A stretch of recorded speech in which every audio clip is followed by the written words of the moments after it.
Well, hello there. I'm host Eric, and let's not start a-Fussin and a-Fightin. Ain't no reason to be a-Fussin and a-Fightin. So let's live a peaceful life.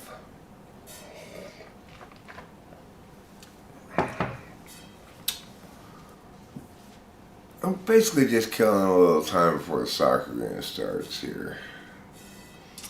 And,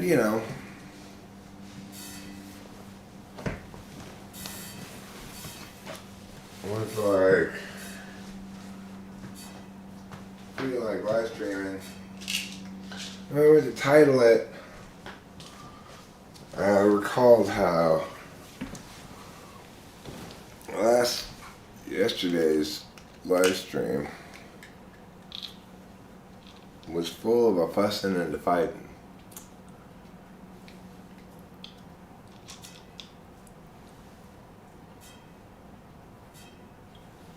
I say to myself, what a wonderful world.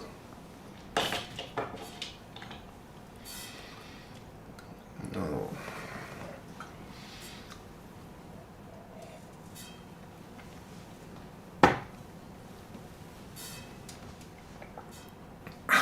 I mean, look, I get it.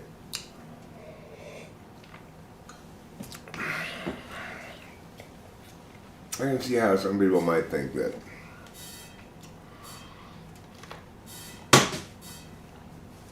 going and yelling at CVS employees is not a thing to be proud of. I'm not really proud of it. I'm mad at them, I'm not anymore mad at them. They gave me my drugs, but I was mad at them.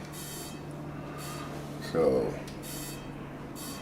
since I was mad at them, and it was actually their fault, I gave them multiple warnings.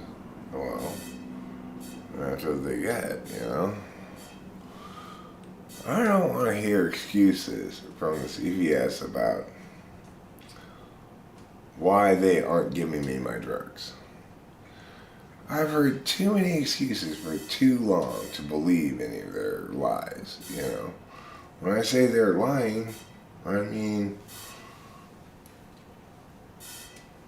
it's always been like, even years and years ago, it's like, oh, we're out of it right now. But and it'll be 2 weeks before maybe we get it. That's kind of a new phenomenon. But regardless, the fuck, is a perfectly reasonable response for anybody. Right? It seemed like maybe Alec was a little offended that I said, other people have to wait. I want my speed. Well, what I would say about that is it's true. I don't care about other people, whether they get their drugs. I care about whether I get mine. Obviously. I care about whether Chow Wah gets hers. I want Jeffrey them's drugs. I'm not going to go down there and start shit about that one. It's not actually, when it's not currently, in the moment, a problem, Regardless, I'm only here with this CVS for not that much longer before everyone turns into the Pope.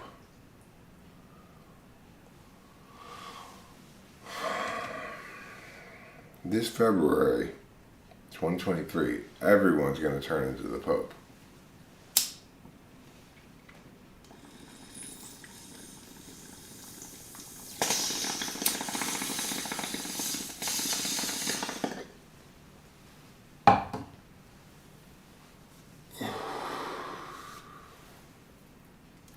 Anywho, I've got a fair amount more loading of stuff to do today. into the pod. It's really just like a shipping container. It's just like square instead of rectangular. So I got a small one. I got hollow cube. What's that, you say? Please tell us more about hollow cubes. Well, they're square on each side, and in the inside of them is just the empty vacuum of outer space. It's 0 degrees Kelvin inside the pod, which is pretty cold. I went in there one time without a shirt on and my nipples hardened.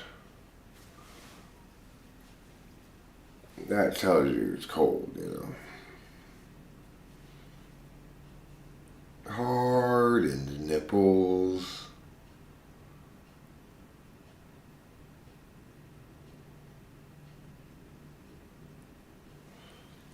Why do nipples harden in the cold?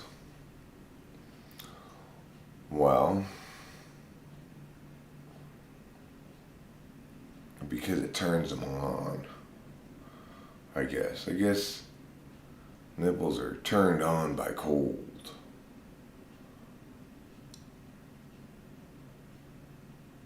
They're like, ooh, yeah, look at me. Like that.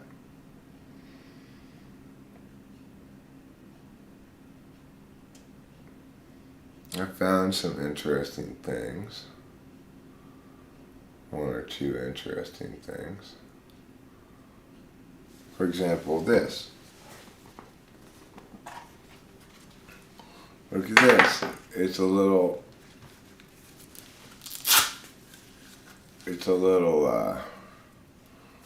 blood pressure measurer. And except instead of putting it around your upper arm, you just put it on your wrist like this. And then you go, pow! Oh, look, it squeezes. It squeezes my wrist like nobody's business. Except for its own. Its own business is the business of wrist squeezing. Of course, this is my personal fetish as well. Nothing gets me in rock hard men's deal like having my wrist squozen. Okay, enough already. 165 over 103. This is such a different result than I had earlier. My pulse is 92. Well, I have taken more Adderall since then, I guess. Let's try it again. Let's see if I get a different result. 'Cause I don't like that result. I want a better result. I want to score better on this test. Probably my mom will put it on the fridge if I do. If I come home with those kind of bad grades, that paper's not going to make the fridge. Maybe the fridge of shame. But who wants their shit up on the fridge of shame?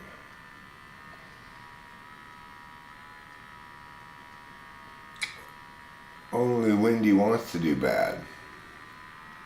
She's the only one who wants her shit on the fridge of shame. Okay, you've squeezing it enough. It seems like you're squeezing it a lot more than it did. That's not right. 192 over 121. Come on now. You've got to be effing kidding me. The earlier results were normal. But now it doesn't seem to be normal anymore. I want to get a good grade on my blood pressure test. Oh well. This is one of the interesting things I found.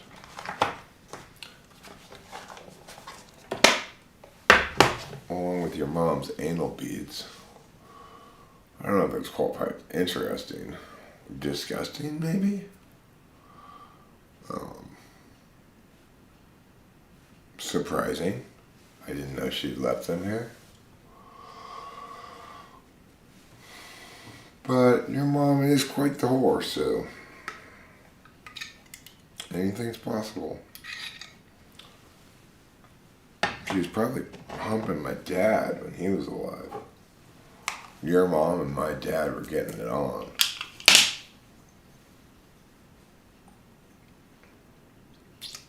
I never did. The only thing I ever did with your mom was participate in a bukkake. So I did squirt man seed across these cheekbones and the bridge of her nose, as though she were an Indian brave, festooned with warlike makeup. That's the only thing I ever did with your mom, or to your mom, or near your mom. But I did do that once. I mean, I participated in one bukkake session. There's actually multiple loads. Probably 4 or 5 loads. And naturally, I assisted with the anal gaping, but your mom's such a fanatic for it, you know. I didn't want to be rude. You know how your mom is.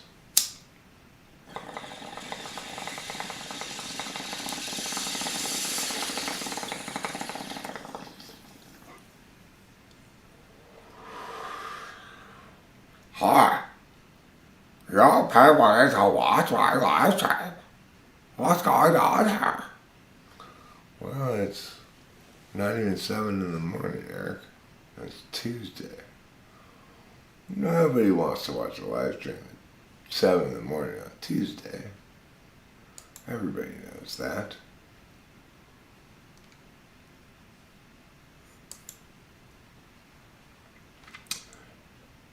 You know, once there was a band that sang this song, and it goes a little something like this.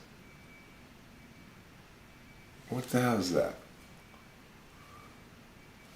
I can't see I'm loving nobody but you for all my life. Mew mew mew, mew mew mew mew, mew mew mew mew mew mew mew mew, mew mew mew mew, mew mew mew mew mew mew mew mew, mew mew mew mew. So happy together. Anyway, I like that song. I'm fond of it. I'm pleased by it. It makes me think of sprinkles.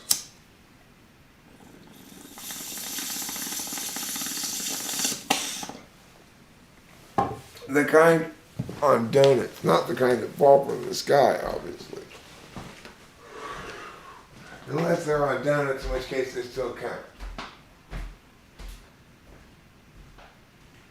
I can't see me.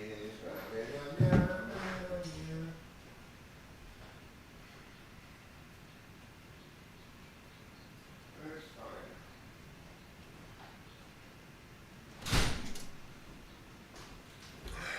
It turned out whatever the meow was,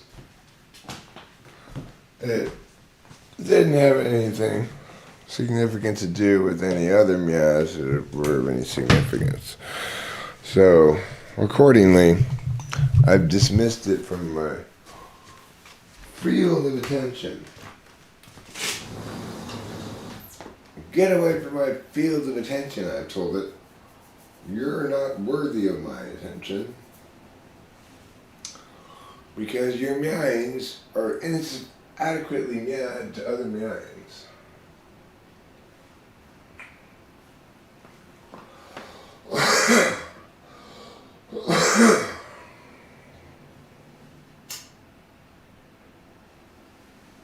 It's so cold outside. I gotta do a lot of stuff today, but it's so cold outside. I went to the city yesterday. I said, have you heard about the one about the priest and the rabbi going into a bar? And I said, no. And I said, well, okay, fine. Now, about what I'm here for. Do I need to buy a parking pass for a pods? I said, no. There's no statutes on it. And she's like, why did you ask me if I had heard the one about the priest and the rabbi going into the bar? I said, oh, I'm doing a census. A census of people who have heard of that. You don't qualify. What race are you?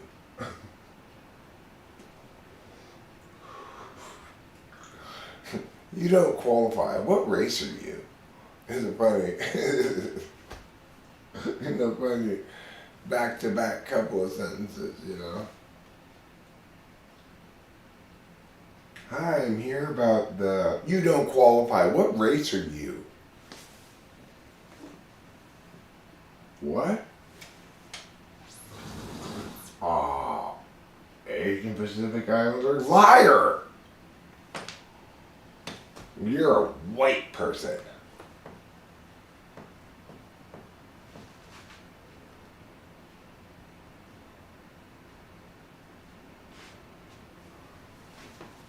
You're a white person. White people are racist. I don't rent to racists. Get out of here. But I'm not a white person. I'm Asian. Pacific Islander. Likely story. If you were Asian, you'd just say you were Asian. And if you were Pacific Islander, you'd just say you were Pacific Islander. You wouldn't say you were Asian Pacific Islander. Well, I am Asian, though. What part of Asia are you from? Korea.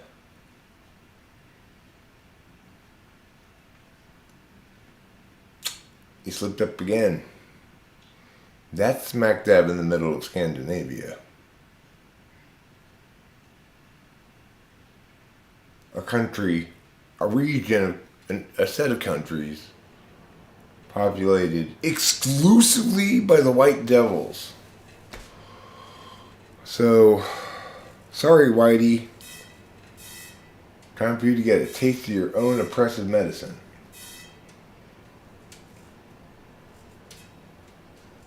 But you didn't even hear what I was here for. It doesn't matter. I'm here to return this library book. Lies! You white devils always keep library books.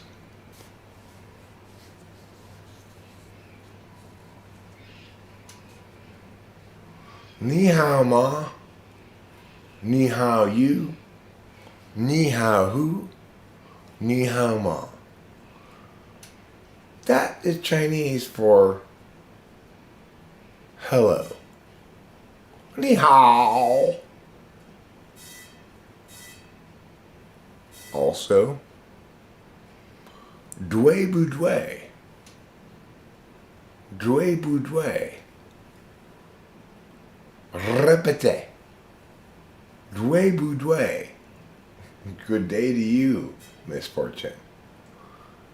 Good day to you, madam. I should say, to provide parallelism with your own construction.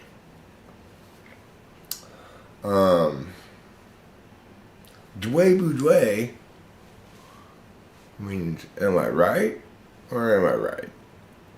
Dui ya means, I'm right. Dui bu dui, dui ya. Motherfuckers. That's what Chinese people say to each other all the time. Dui, dui, dui, dui. They also say, Wadani. which means I'm going to hit you. Sometimes they say, 水长路, Hong Chao Lu, which means the corner of Shui Chong Road and Han Chong Road. Parallels are a good form of mirroring for connections. 你好吗？我打你，对不对？对啊。水长路。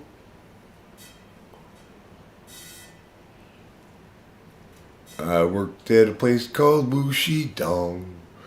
It was East Wuxi, 'cause Dong in Chinese means east. So that's why there's like this restaurant near my house called Young Dong that serves tofu.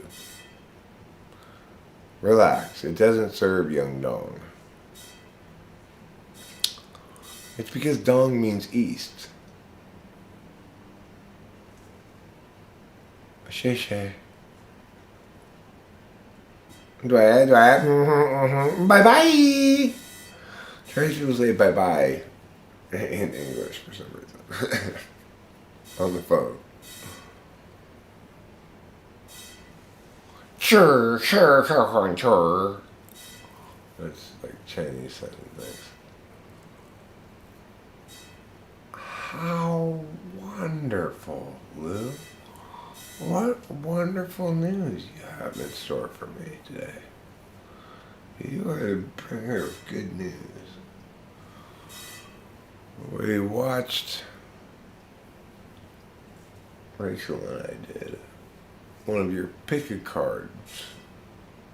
Okay, first of all, you forgot to do the part at the beginning where you say, pick this one, or this one. Okay?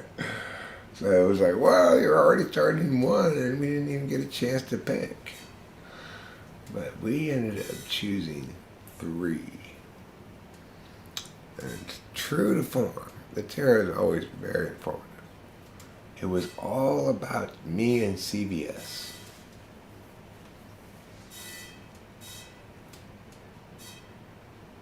And that's what it was all about. It was all about my difficulty with CVS. That's okay, Lou. You know what? Even though you didn't give us a chance to pick, I already understood the concept well enough to be able to manage without that part. It was fine.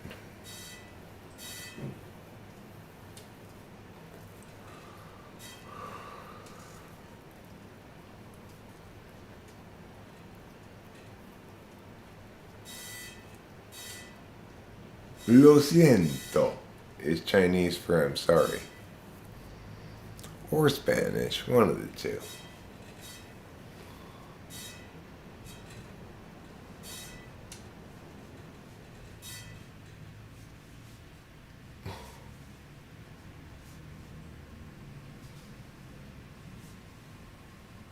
Well, maybe you did, maybe you didn't. I don't know. It certainly was offensive. Because I've been writing songs for 30 years. And you said, if you had stuck with it, you might have gotten pretty good or something. I was like, if you genuinely didn't mean that to be offensive, then, well, you should have actually found out whether or not how long I'd been writing songs, I guess, before determining that I didn't stick with it.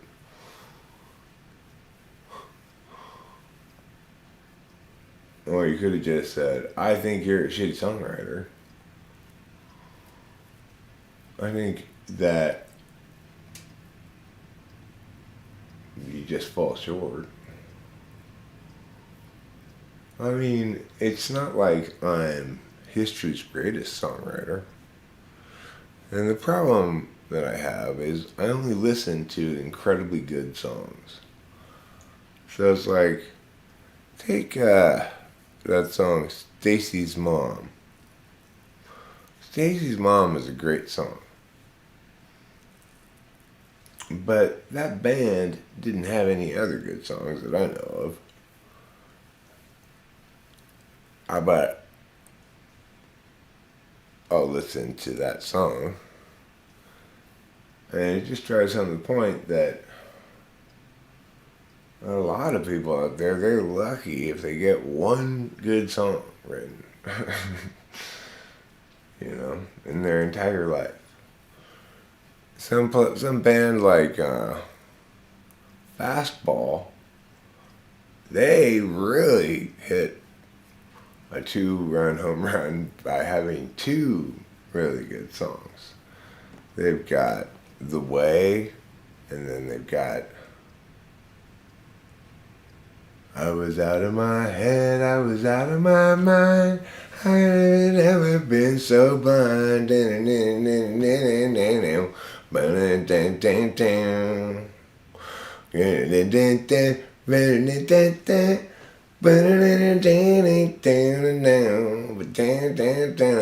that's so good, that song.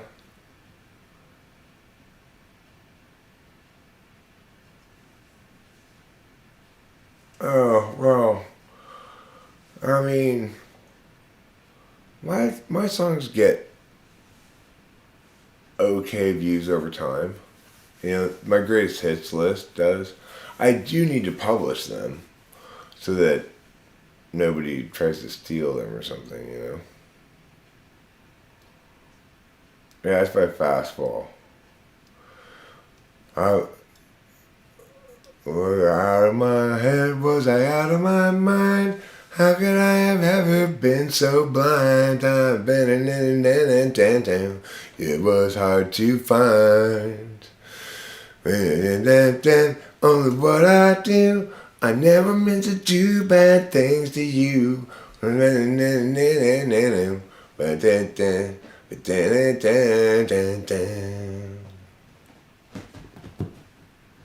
Yeah, it's great. Their other good song is really good too, They made up their minds and they started walking. Just before the sun went down that day. And just where were they going without ever knowing the way? That's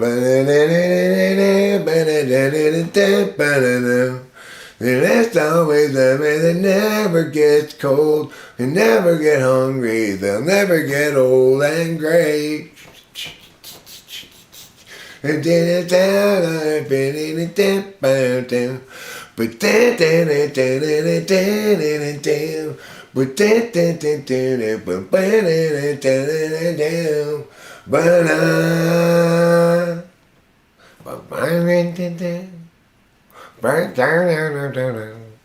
isn't it a great song? It's so good. Both those songs are really good.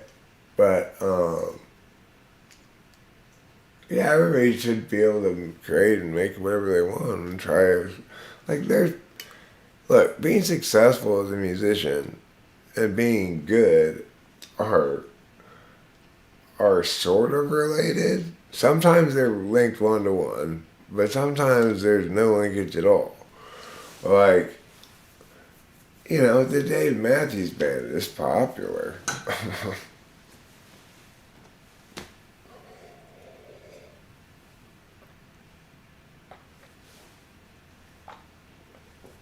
It's like Usher. Usher's terrible. But he used to be quite big. Look what I can do with my feet.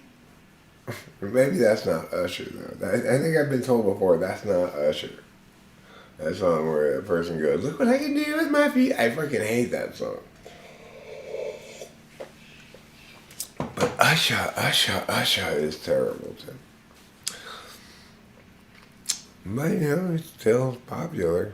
People watch want to listen to Usher for some reason. I don't know why you'd want to listen to Usher, but I mean, nobody does anymore. You can tell when something's shitty because no matter how big it is in its moment, it won't stand the test of time. Instead, it will fail to stand the test of time. And everyone will be like, "Dang, dog, that song's dumb." Eventually. They won't even say that, they just totally forget about it. You know? What song is that? I don't even remember heard that song before. Oh, wow, I remember one. It's Bad Things, Camila Cabello, and MGK, Gorilla Catello, and that's a wonderful Papello, and I want to say hello. It's Spania and Morocco. Who is going to win? That's the question I'm asking. How about you, Jim? Well, anyway, yes, everyone should ideally would, well, you know, I mean, things are a lot more meritocratic than they used to be. Okay, but his songs are terrible. The thing is, what we were specifically talking about, and what you were specifically talking about, is songwriting.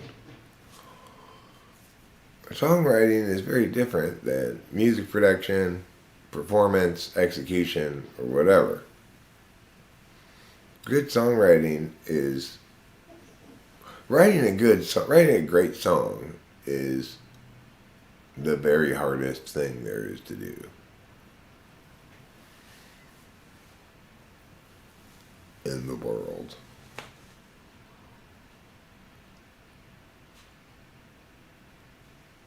Because it's got to be new and surprising, and also familiar and comfortable at the same time. Okay. Bob Dylan is totally terrible. Lou Reed, you got some, at least possible claim to legitimacy with saying Lou Reed's a good songwriter. Yeah, Lou Reed was a pretty damn good songwriter. He has a lot of good songs. Way more good songs than most people do.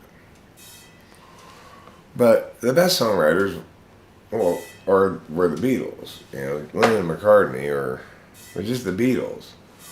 They have all the best songs in the world, basically. You know, they defined songwriting for the rest of us, more or less. Good evening, DDX098, DDX098, good morning, good day, good afternoon to you. It's 7 in the morning where I am.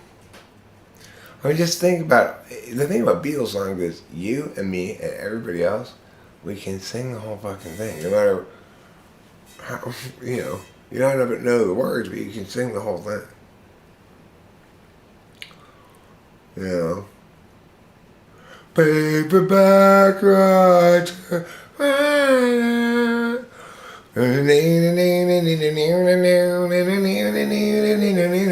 I agree with you, Alan Reid. Paul McCartney is the real genius of the Beatles. However, by and large, he couldn't do it by himself. His music got to musical theater, you know? Although there is this one really good Paul McCartney solo song called Too Many People, meow, meow, meow, meow, meow, meow. Too many people, meow, meow, meow, meow, meow. Too many people, meow, meow, meow, meow, meow. Meow, meow, meow, meow, meow, meow, meow, meow, meow, meow. That was your first mistake. You took your lucky break and you broke it in two. Now what can be done for you. That's so good.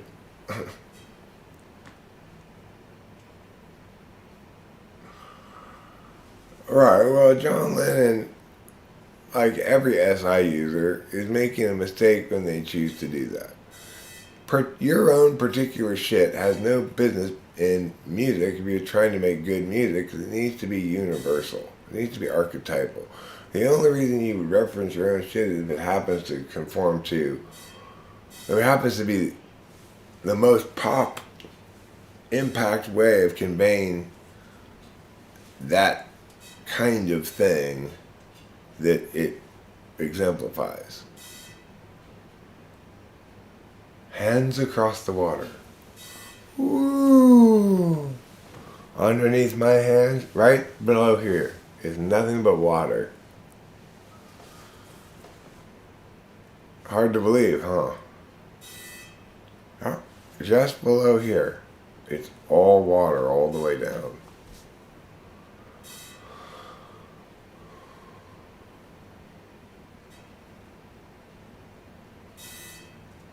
I mean, I'm not saying John Lennon sucked or something. I'm just saying he wasn't the ultra mega huge, like, once in a millennia genius that Paul McCartney was. Or is. He's still alive. But I don't know if he's really making any shit anymore.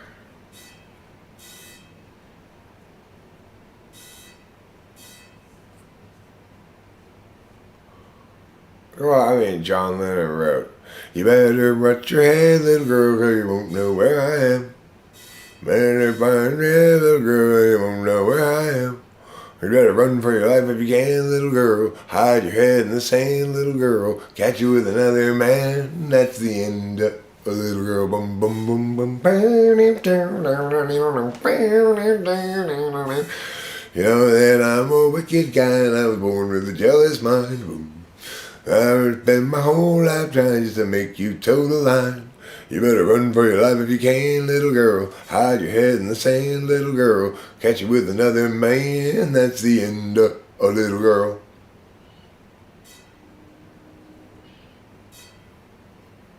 I love the song. Yeah, it's fantastic. There's a lot of great songs that I don't agree with. You know, like,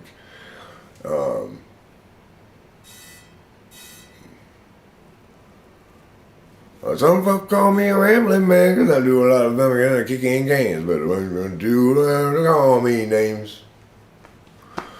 Well, I wasn't born and raised in no ghetto, just a white boy looking for a place to call my own.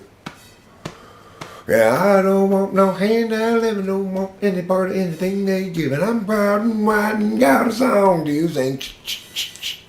I said a few things and I'll admit it. If you want to get along, you gotta hump and get it.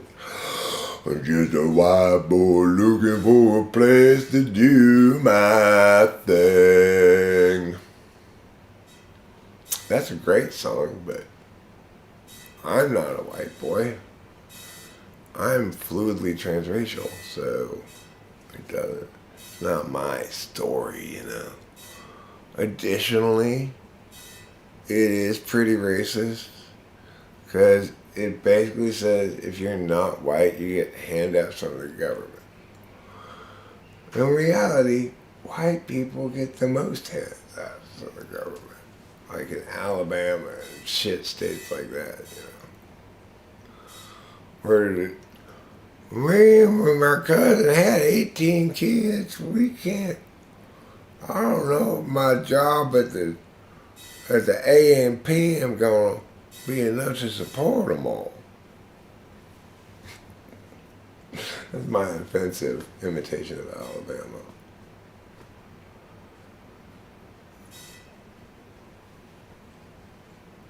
Am I talking about white privileged? I'm saying how it's ridiculous that the states that are supposedly like more small government, like Alabama and shit, are the ones that get the highest amount of money from the federal government. It's like,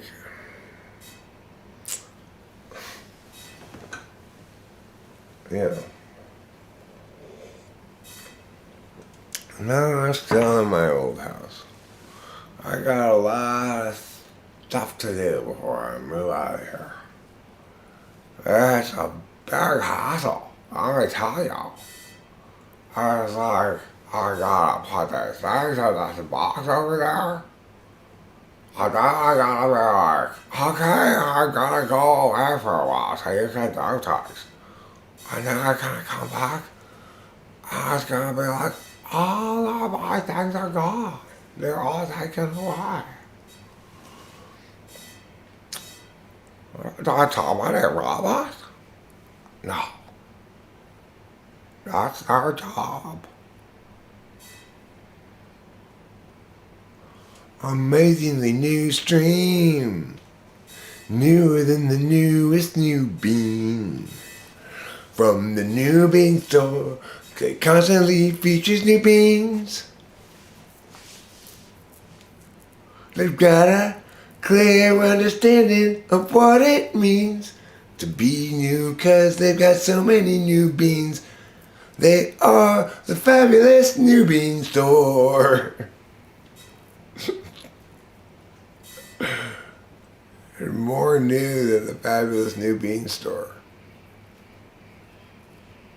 The fabulous new bean store is a good name for a store. Must be some TE stuff. Talking about what? I'm just saying well, I mean, is it some TE stuff? Sure. It's called I'm poor, ignorant, and entitled. The trifecta.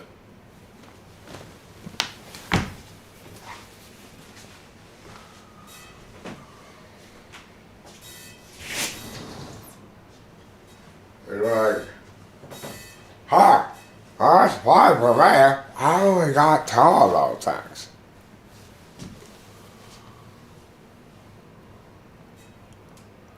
Moving is one of my least favorite activities ever. You've loved in 11 different places in 13 years. For the last 13 years, I sustained 11 different lovers in 11 different cities.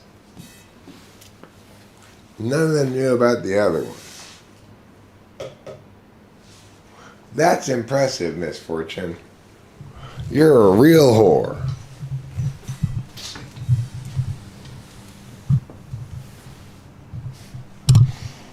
I'm just joshing.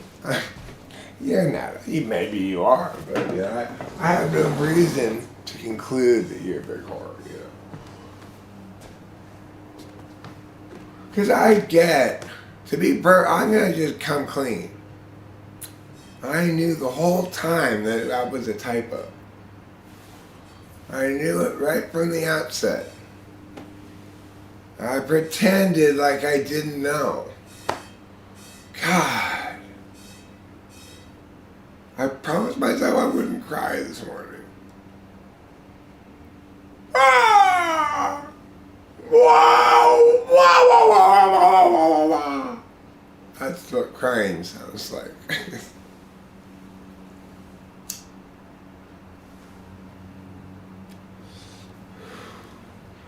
Wow! Wow! Wow! Wow! Wow! Wow! Wow! Wow! Wow! It's the sound of crying.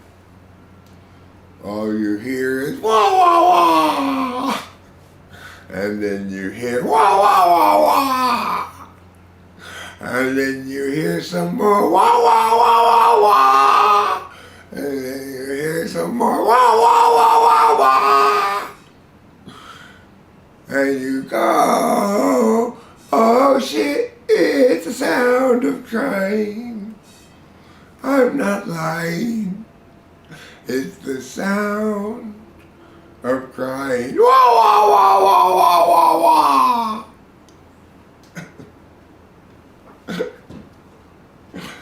That's a good song. It's the sound of crying.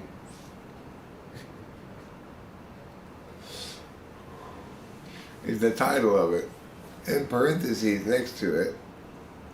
Wah, wah, wah, wah, wah, wah. And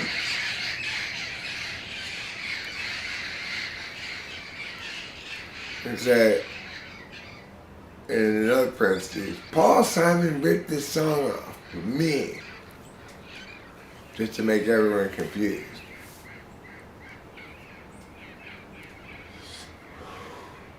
But now we're all confused, Derek, said everyone. Well, I don't blame you for being confused. I was willfully, purposely being confusing. I never should have pretended that I didn't know that word was a typo. You meant lived. It was clear.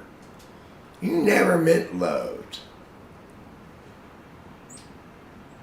As a matter of fact, you probably loved a lot more than 11 times in the last 13 years. Misfortune, have you loved more than 11 times in the last 13 years? Inquiring minds want to know.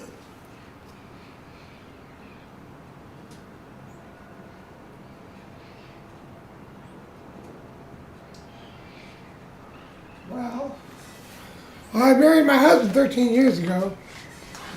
And truth is, we've only made love 11 total times in the 13 years we've been together. Wow. That's less than I'd expect for 13 years. It's a lot less than I'd expect for 13 years. Well, my vagina's shy. You have shy vagina syndrome?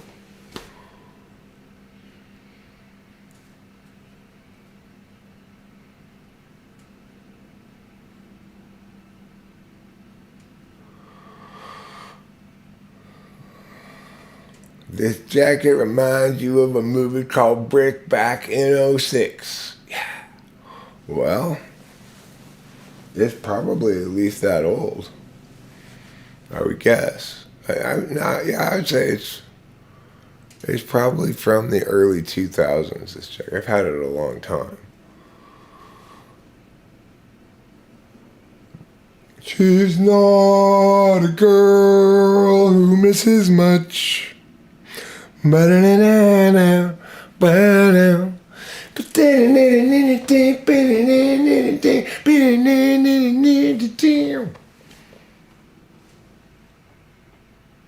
Revolver's great. Rubber Soul's great.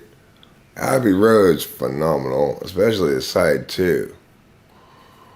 Like, she came in through the bathroom window.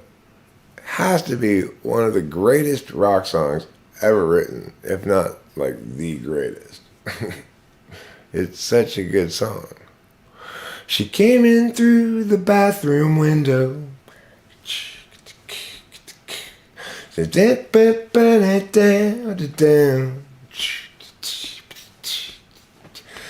And though she thought she knew the answer, or what she knew, or what she could not say, didn't anybody tell her to do, and anybody see?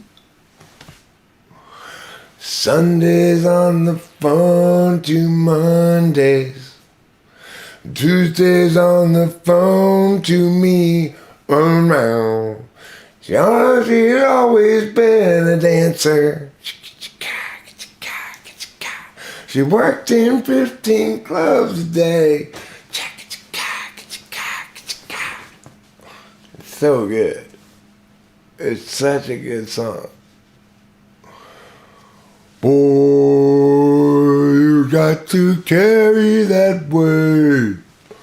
Carry that weight a long time. He never gives me my meow meow. I always give her my meow meow meow meow. And in the middle of my meow, meow, meow, meow, she breaks down. Ching, ching, ching, ching, ching, ching. Ring-a-ding, ding, gang, gang, gang, gang, gang, gang, gang, gang, gang, gang, gang, gang, gang, gang, gang, gang. Oh, that magic feeling. Wow, wow, wow.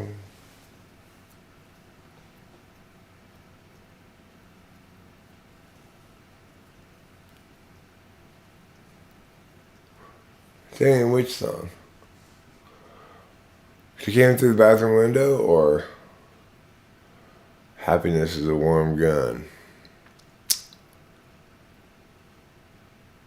Happiness is a warm gun. Bang, bang, shoot, shoot.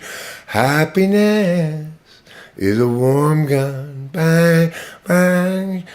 Girl, when you told me you were going up to there, I said, I knew you'd be my girl, or something like that. You know? You got that 50 shit. Me and Mr. Mustard slips in the park, stays in the dark, he's a go-getter.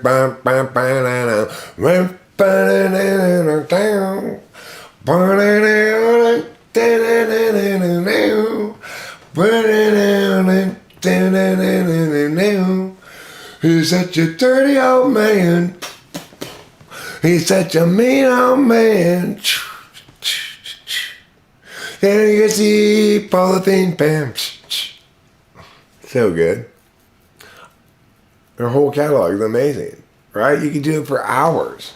You can do that for hours, and you'd know all the songs. It's like you can still sing all the songs.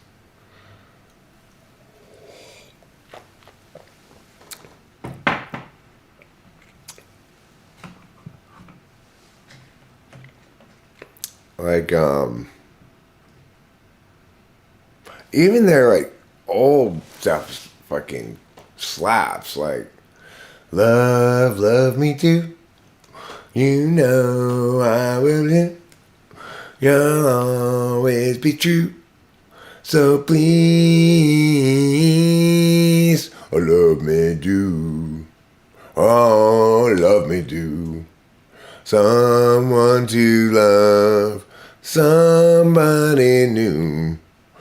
Someone to love. Someone like you. Love, love me too. They're just, all of them are earworms. It's just crazy. No other band has even come remotely close to writing that many good songs with that few stinkers. It's impossible. Like, nobody could do that. How could they do that? How did they do that?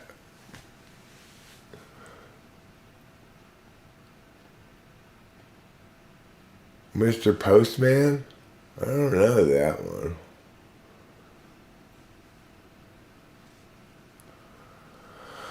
Oh yeah, Ringo's amazing. Ringo's such a good drummer. But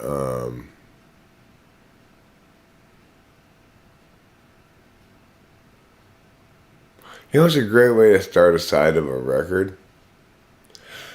Is there anybody going to listen to my story all about the girl who came to stay? The kind of girl you want so much it makes you sorry. Still you don't regret a single day. Oh girl,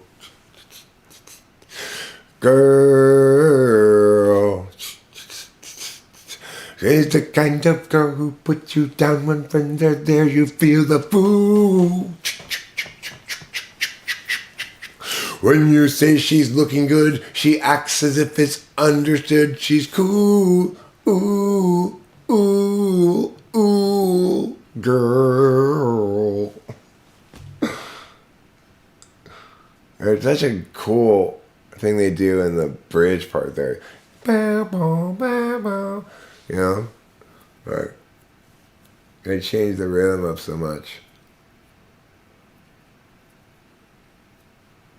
They're really genius. It's just everything they do is so genius. Not absolutely everything. They've got a couple of thinkers. Like, I'm not a big fan of She's So Heavy. It just goes on for too long. You know? The Long and Winding Road is also... But with The Long and Winding Road...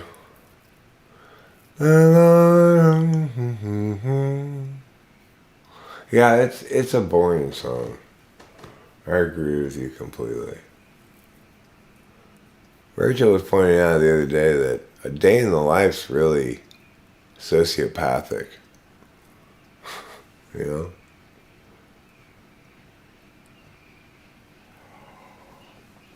Woke up, fell out of bed, I tried to comb across my head. And then I learned how to smoke. Waking up, I noticed I was late. Made the bed, I made the bus, 10 seconds flat. And I fell into a dream.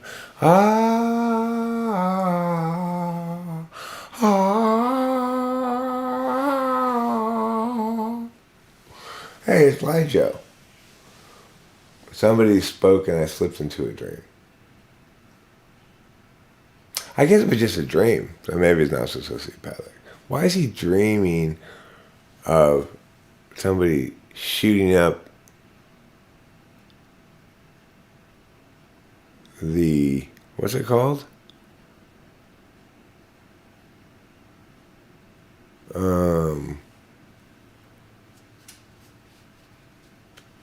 Like, Albert Hall, something like Albert Hall or something. I love you. No, it's something Albert Hall. Yeah, well, they're the greatest band of all time, and will never be beat by anybody. They established the archetypes for so many different kinds of songs. Even their covers, as somebody was saying, Misfortune, I believe, was saying, they make them markedly better.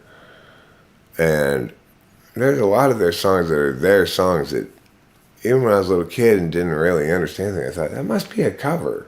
Because it's just so, hallelujah. And it's like angels bestowed it upon them. Here you go. Perfection. You know, and they have incredible re-listenability to them too. That's one of the ways you know that they're true is that it takes a lot of listens to get sick of them. But, okay, let's talk about our favorite Beatles songs.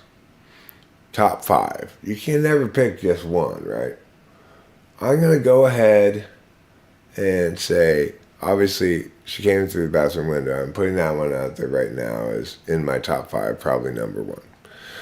Now, one way you could evaluate the question of which Beatles songs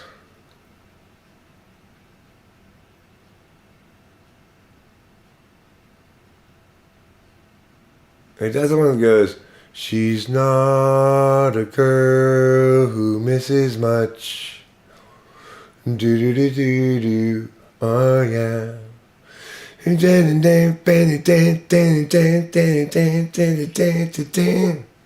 it that one? I don't really like that song well. That's a pretty good song, actually. I need a fix 'cause I'm going down. Mother Superior winding down. Well, that's Happiness is a Warm Gun. Never mind. I don't know, but what because is like, I can't think of it right now. It's reminiscent of a particular feeling, something, Day After Psychedelics. Oh.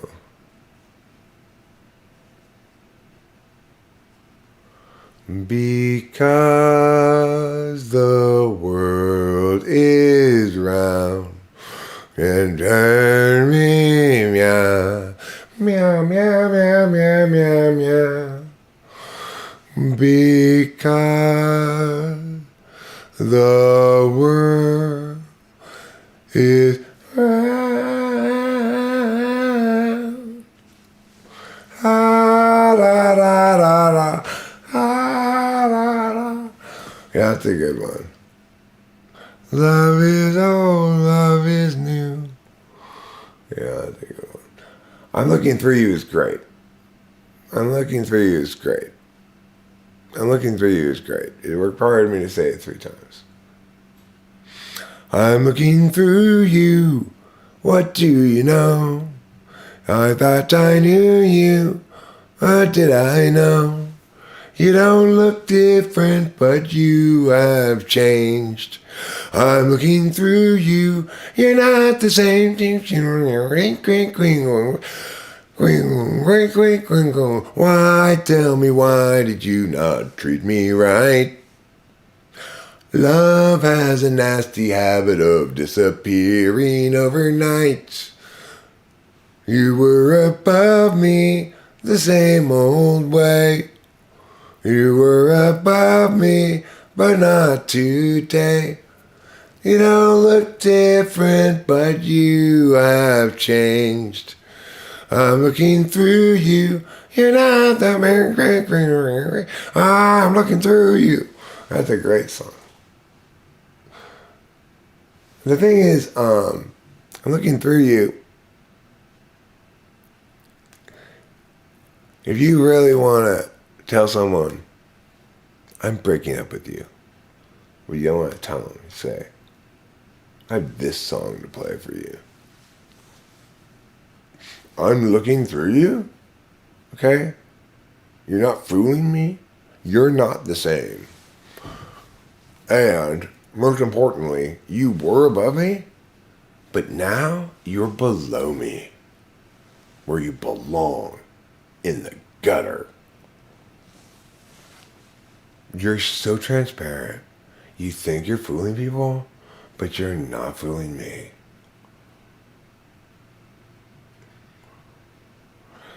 Something in the way she meows, we're running like no other lover. Something in the way she meows me, I don't want to see it now. And then bam, bam, bam, down, down, down, down.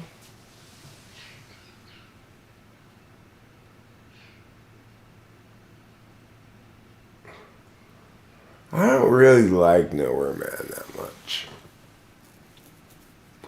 He's a real nowhere man, sitting in his nowhere plan, making all his nowhere plans for nobody. Nowhere Man, please listen. You can tell it's time to listen. That's my cum. I squirted it all over your face. Blackbird singing in the dead of night. Well, George didn't have a lot of good songs, but there's one good George song that, Taxman.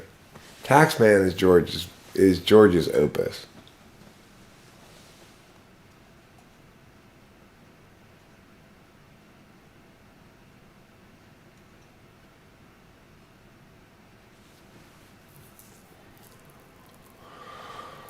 That's a good song. But it's still less singable, right, than a regular Beatles song. Like, you can sing the chorus. 'Cause I'm the tax man. Yeah, I'm the tax man. And I'm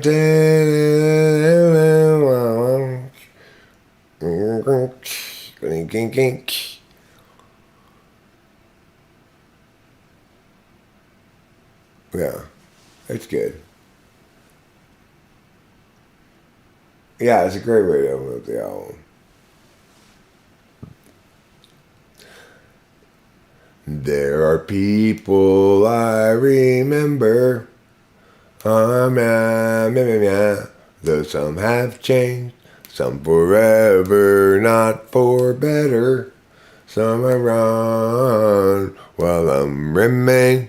And though I know I'll always never lose affection for lovers and friends who've come before, I know I'll often stop and think about them. My life, I'll love you more. Ding ding ding ding ding ding ding ding ding ding ding ding. Eleanor Rigby, a little bit sad, but a good song. Eleanor Rigby sits in the church in a place where there's nobody's face. Nobody's face. What could she be there? What is she doing in there? Why is she sitting there? Is it 'cause she's scared? All the lonely people. Where do they all belong? All the lonely people. Why can't they just go somewhere without to look at them? I remember, it reminds me of something in high school where some girl was like, is this like total Tiffany style girl. We're like giving an oral presentation. I can close on. I'd like to have made all sad. Where do they all go?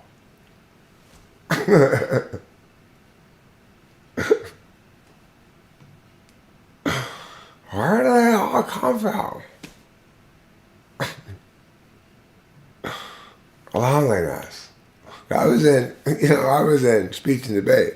People did original oratories and stuff on topics like loneliness, suicide, domestic violence, censorship, things that were like you do speeches on. Those are like classic speech topics. In conclusion, I like what the Beatles said. Where do they come from? And where do they go?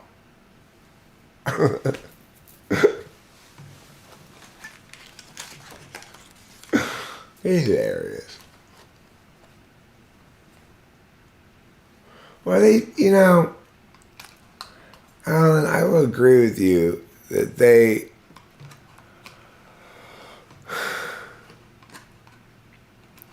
started doing that more. Like the album that's most like that quality of not really being put together like an album should be put together is the last one, Let It Be. That one sounds like they're kind of phoning it in.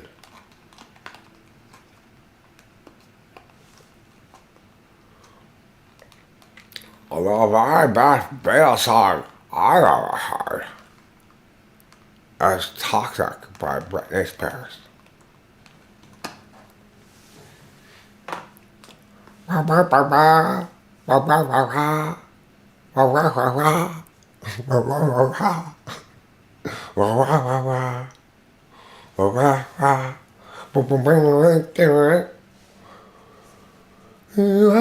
can't go now.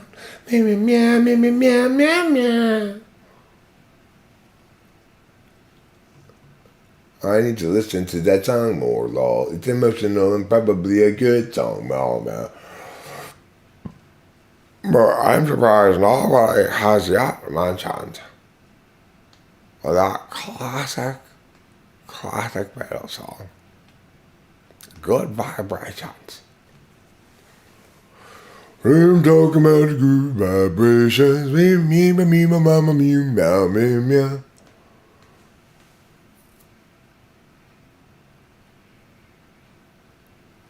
John Lennon has often said the most violent people are the most people.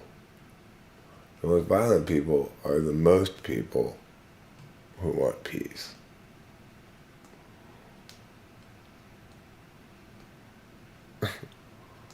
I mean, sometimes that's true. That was true in World War II. Boy, we sure dealt death in Japan, but those fucking stubborn bastards, they just wouldn't surrender. Because what people don't know is prior to dropping the nukes, we firebombed the shit out of that whole country, like every city. People talk about Dresden, the firebombing in Dresden, this horrible thing that happened in World War II. We did that to every single Japanese city, basically. Before we said, okay, you stubborn fucks, we're going to have to nuke you. The Beach Boys are, I think, properly rated. They have a lot of cred, you know, and they should, but they only have a couple good albums, and they only have a few really classic songs. Like, Good Vibrations is obviously a classic winner in the game of songs. There's also, they have that song, Surfer Girl, I think is one of their songs. Be True to Your School. That's a weird song. Be true to your school, like you would to your guy, your girl.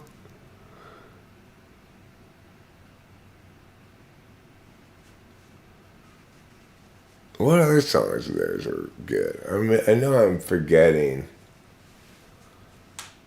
Oh yeah, Wouldn't It Be Nice? Wouldn't It Be Nice is better, is probably their best song I can think of off the top of my head.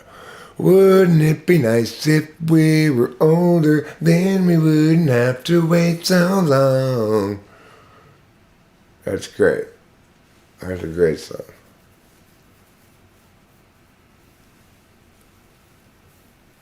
But a band that's truly and massively overrated is Pink Floyd.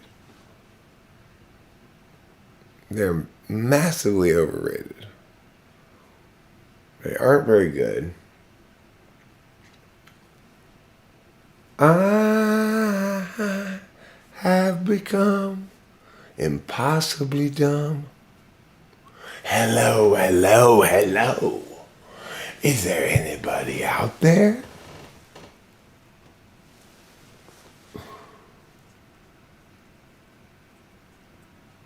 Well, that's the thing about music, like Joe.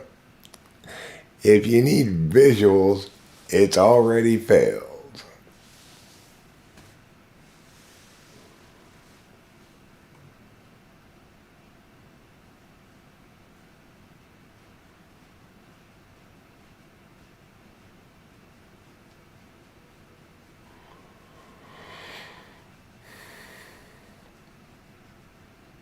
Hey, teacher, leave them kids alone. But it's like, I mean, that's what people sometimes say. What's on it? I think I have listened to it before, but I don't know. It didn't make it into my regular rotation of things, I guess. What's on it?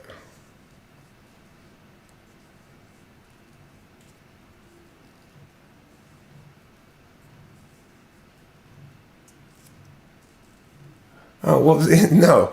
Pink Floyd was on the right track, okay? When they said, hey, teacher, leave them kids alone. But then they explained why, and it was exactly wrong. It's not because they're being turned into a generation of mindless drunks. It's because their rights are being violated, obviously. So, you can't have anything but disrespect for them. Because they can't even get that right, then fuck them. If you're going to try to evaluate them on something other than music, like, their music just isn't very good. That's all. They have a couple of good songs, I guess, but nothing I'd put on. Nothing I'd pick to listen to. Like, who's going to listen to Comfortably Numb? No, dude, but look, seriously. You really got to put on the headphones, smoke a lot of weed, and then your mind's going to be blown. If I have to do shit like that to make a song good, it sucks, you know? I'm Triply Numb is pretty good, I guess. But when you compare them against either the Beach Boys or the Beatles, you just are like, get out of the picture. You're spoiling it. You're photobombing good people with your shittiness. It's like Pink Floyd's kind of like, in some sense, Black Sabbath. Black Sabbath has a couple of good songs, but ultimately they represent a catastrophic artistic mistake that got rewarded. I mean, Led Zeppelin's way better than Pink Floyd. Way, way better than Pink Floyd. Now, granted, I might have a bit of an SI soft spot or something for him, but for people who want to complain about Robert Plant's voice, I agree with that. His voice is kind of, I mean, their whole, Valhalla is watching is super gay. It's just like, no, dudes, what are you thinking? But Led Zeppelin had some fantastic songs too. Like, listen to Bron-Y-Aur Stomp. Ding ding ding ding ding ding ding ding ding ding ding ding ding.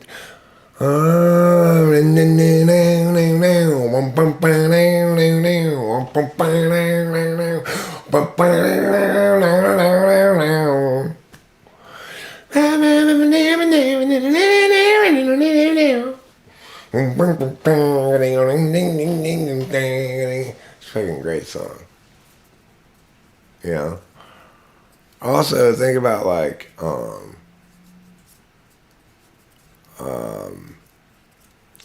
Gallows Pole. That's a great song. Also,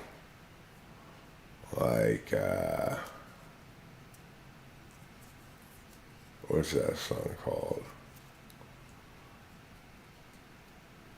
Going to California. That's a great song.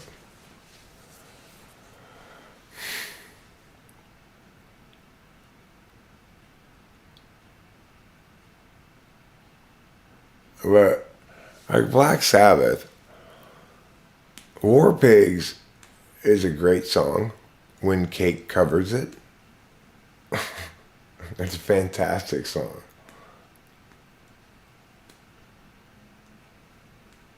Something about the trees.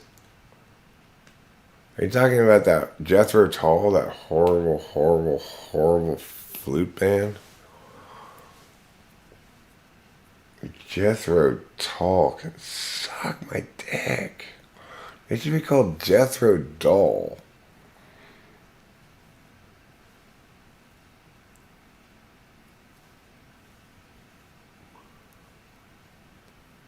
You know who's really quite good is Elvis Costello.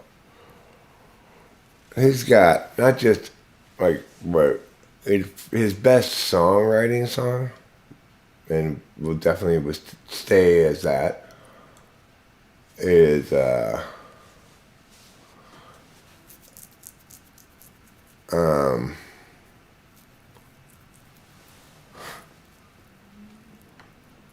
what was I talking about?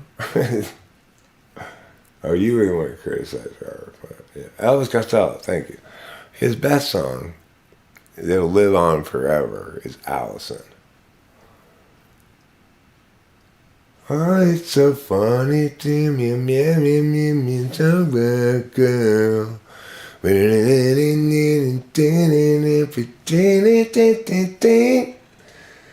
You got that little friend of mine. Take off your party dress. I'm not gonna get too sentimental about the other thing. That's a great song, a-Fussin. But, he's got other great songs, too. That aren't quite that epic, but are still great. Like, cause radio is in the hands of such a lot of fools trying to anesthetize the way that you feel. Radio, it's a sad salvation. Radio is sweeping up the nation. That's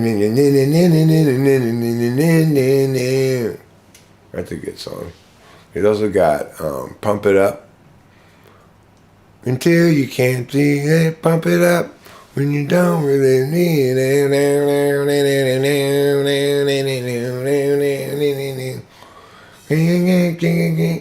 That one, it's a good song. High Silent. Yeah, let's talk about flute bands in general. Bad. They're bad. But the bad news, don't hang out with flute bands. You don't want your daughter hanging out with a flute band, that's for sure. Rush. Oh my God, how terrible is that band? That's fucking Canada's worst export. Yo. I hate Rush. Why? Because they suck. Why do they suck? Because they're ESTJs who think being complicated is a good way. Stop with your complicated complications that are unnecessary. You're just being complicated to show off. Oh. We're not talking about who you prefer. We're talking about which one's better. Led Zeppelin is better. By at least this much. Creedence Clearwater Revival deserved a proper shout out. Now that guy, John Fogerty, wrote some fucking great songs, right? I See a Bad Moon Rising is probably his biggest hit, but he wrote a lot of great songs. Memories and elephants are playing in the band. Lock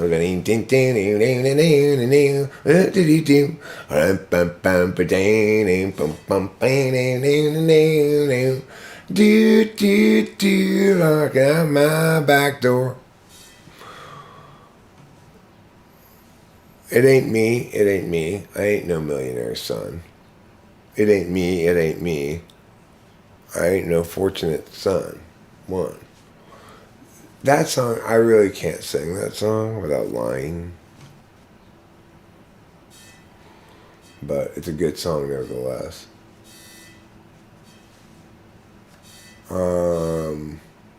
Any Fusion fans?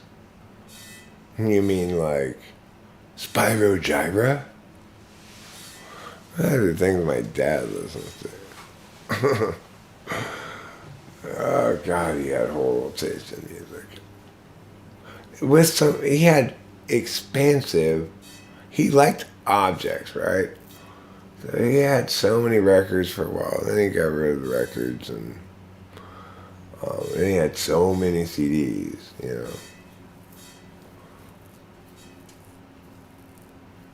And they were almost all terrible, but not all of them, right? Like I listened to the Beatles because he had it in his record collection. I also listened to like Parliament Funkadelic because he had that in his record collection. There's a real kind of man getting mad, going mad, and the whole lot of me getting mad. We want the funk. Gotta hump the funk. Yeah, we want the funk. We're gonna turn this mother out. We're gonna turn this mother out. How does countervalue TE show up in a person? Well, let me tell you. Foremost, it means if the CVS is not giving you your drugs, you're going to go down there and yell at them. You're going to critical parent their shitty TE. So it's countervalued when I do it. And it's countervalued when I notice it in the world because it means something's gone wrong. The thing to remember about TE is it's totally subjective. So an example of TE is this. Yesterday, I was watching a soccer game. I didn't want to miss that much of the game, so I peed in this empty soup thing that we got from DoorDash. Like, it's not a actual bowl, it's like a paper bowl you can pee in. Anyway, it's not for peeing in, but it's for soup, is the point. So you can pee in. Anyways, I peed in that thing, and then I went and I poured it in the toilet and flushed it. Now, I then asked Rachel the following question.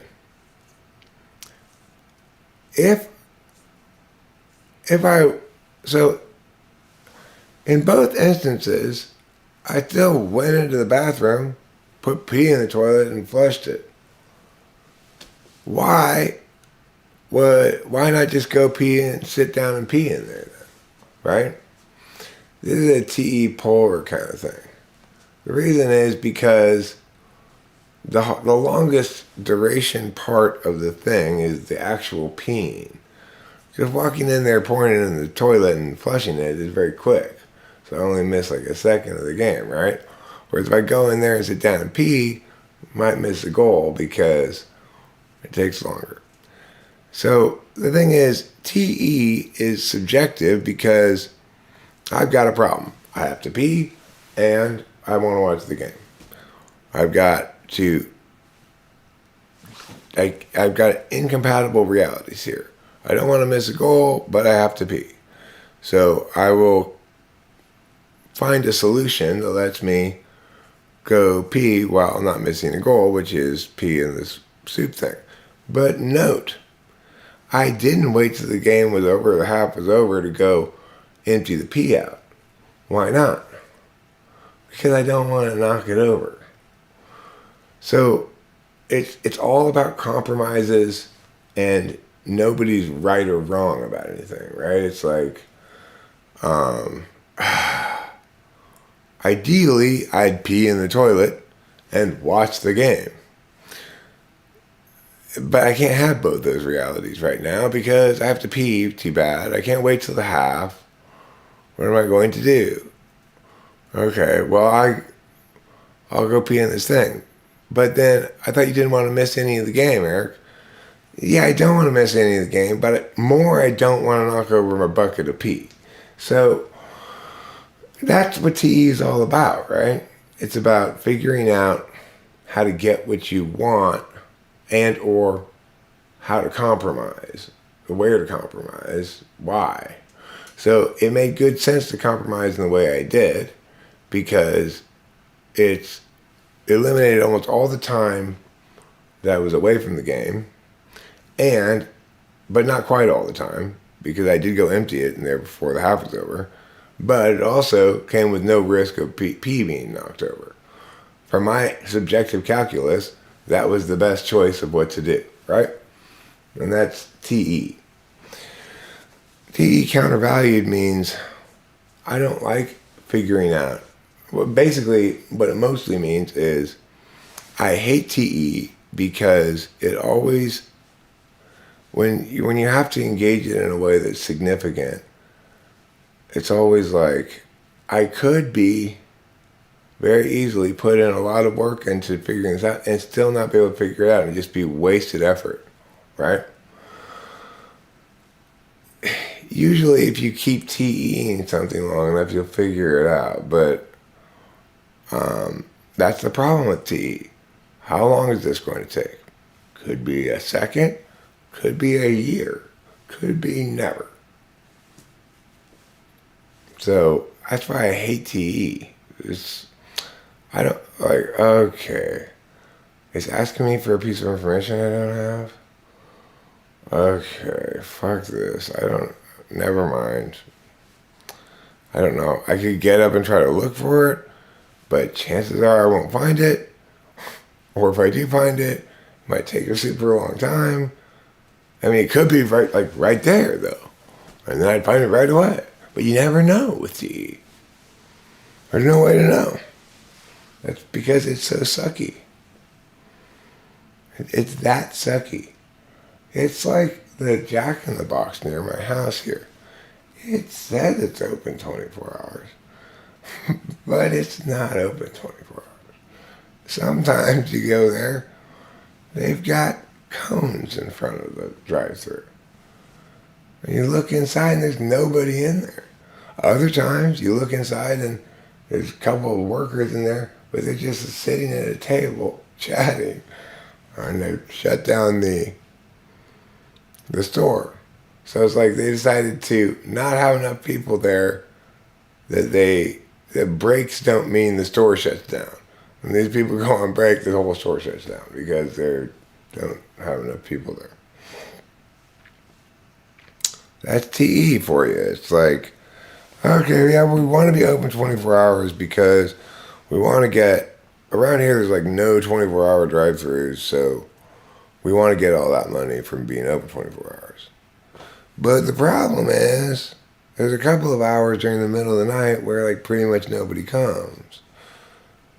And also, we are pretty shitty at running a Jack in the Box apparently.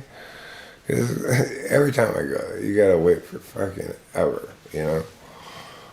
I always got like too few people working and, you know, they think they're helping their bottom line, but they're ultimately hurting their bottom line by doing it stupid and inefficient. Of course, the reason to countervalue TE for me, and why it's always going to be countervalued is TE requires you to know what you want clearly. Otherwise, you have no way of determining whether it's a good outcome, like whether it's efficient, right? So for very simple things like peeing and watching a soccer game, it's easy for me to subjectively go, okay, well, this is what I subjectively want. I want to watch almost all the soccer game and zero risk of spilling the pee, rather than watch all the soccer game and some risk of spilling pee. There's not any reason why inherently I should have chosen the one I did. It's just a subjective thing. But if it's simple enough and I know what I want, in that simple case, fine. But if you're trying to TE something that requires you to know what you want in a complicated way, then I'm not a good person to know what I want in a complicated way. So,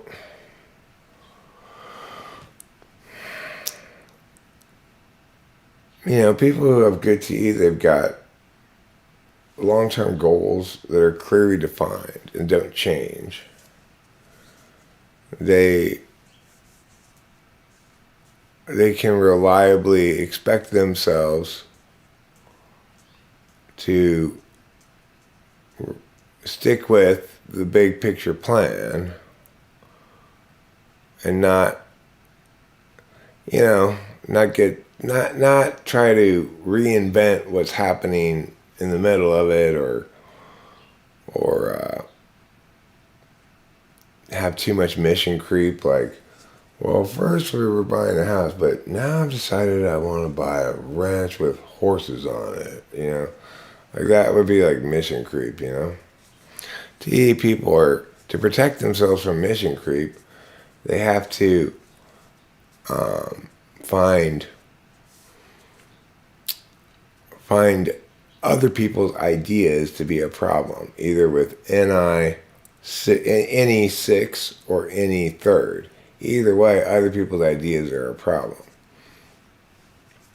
if you're a TE Dom. Because other people's ideas interfere with your plans that you established a long time ago and are ongoing. And that's a good way to live. I was thinking about it like,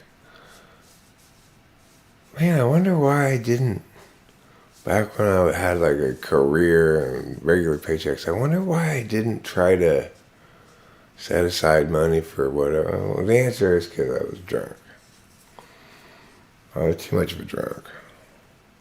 Or, depending on the time period, it could have been a meth addict too, which is, when you're a meth addict, the idea of investing money to buy a house is just so silly. Because it's not like meth is super expensive. In fact, it's like the cheapest drug you can possibly get. You can get a lot of it for a little money and last for fucking ever. But, simply because you're too fully committed to your meth delusions. I don't need to save any money. I'm making these weird things. Any minute now, everyone's gonna be like, oh my God, how genius are these weird things? And they're gonna just throw money at me. Needless to say, that didn't happen.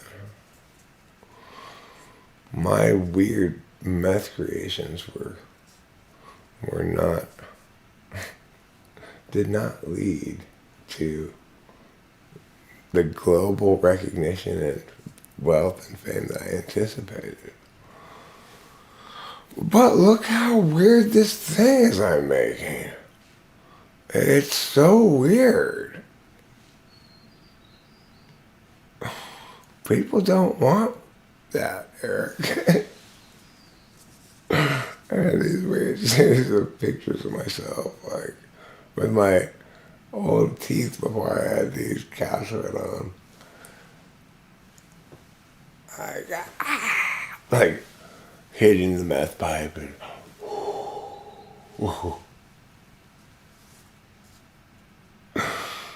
putting up. I put up pictures on the internet of me smoking meth all over the place. I put it up all over the place. Pretty funny, huh? Where is Rachel, Eric? She's the same place every other sane human being is at 8:10 in the morning. In bread. She's in bread. You can get a prescription for meth. Yeah, you can. But why bother? If you want meth, I guarantee you, your local drug dealer will not ask you for your prescription. You're not going to be like, you don't have a prescription for this, do you? I'm sorry, I can't sell you any of this meth.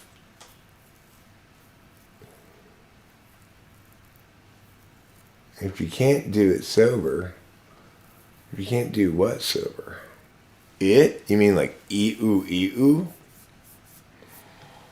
I think ee-oo is probably easiest to do sober.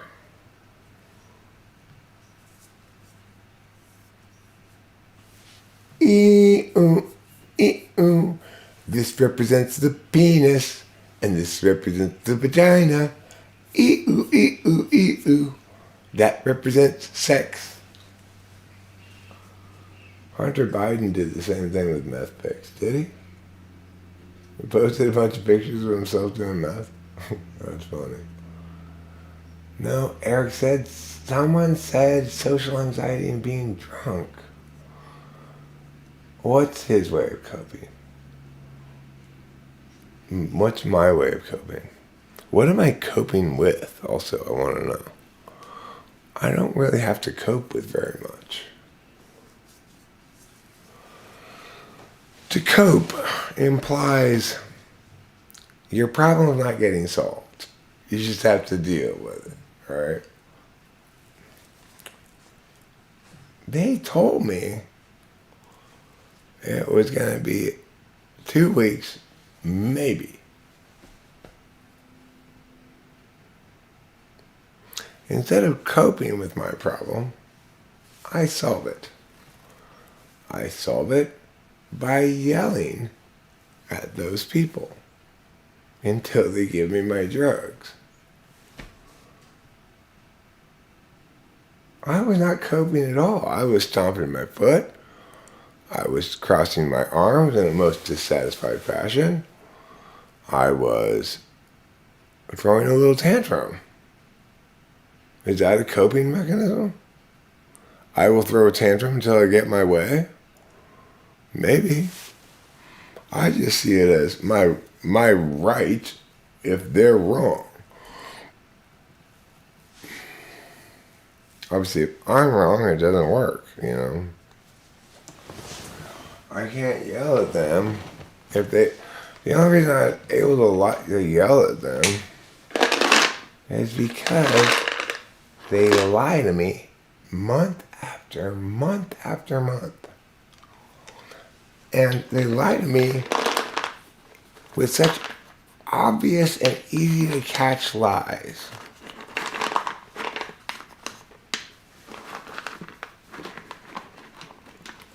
If they were honest with me in all things, I wouldn't have anything to yell at them about. Of course, if they were honest with me, they'd have to give me my drugs.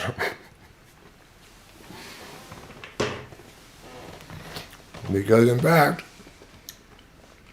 they did have them before 2 weeks. They had them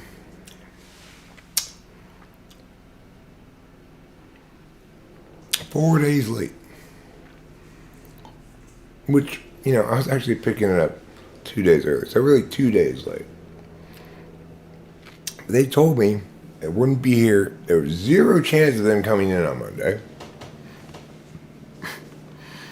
And that they couldn't tell me when they were coming in, but at least 2 weeks before I'd be able to go. And on Monday I get my drink. And on Monday I go down there and say, okay, well, if this time you aren't lying, and you really don't have it, and it's really not going to come in, then all of you people here, stop doing what you're doing, and call every pharmacy in Los Angeles County, and do it quick, real quick, because I got to go back to my doctor and tell him, don't send it to this incompetent pharmacy, send it to that competent pharmacy that I have to go to now. So, chop chop. And she said, I'll see what I can do. And I went home. I'm fucking 4 o'clock in the afternoon. Well, guess who has it? They didn't call around because they knew they were going to get it when the medicine was delivered and just give it to me. But they told me. They told me in no uncertain terms, like 2 days prior, that it would not be arriving on Monday, no matter what.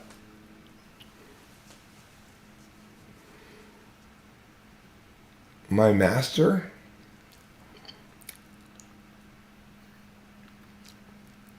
I don't have a master. I don't have a master's.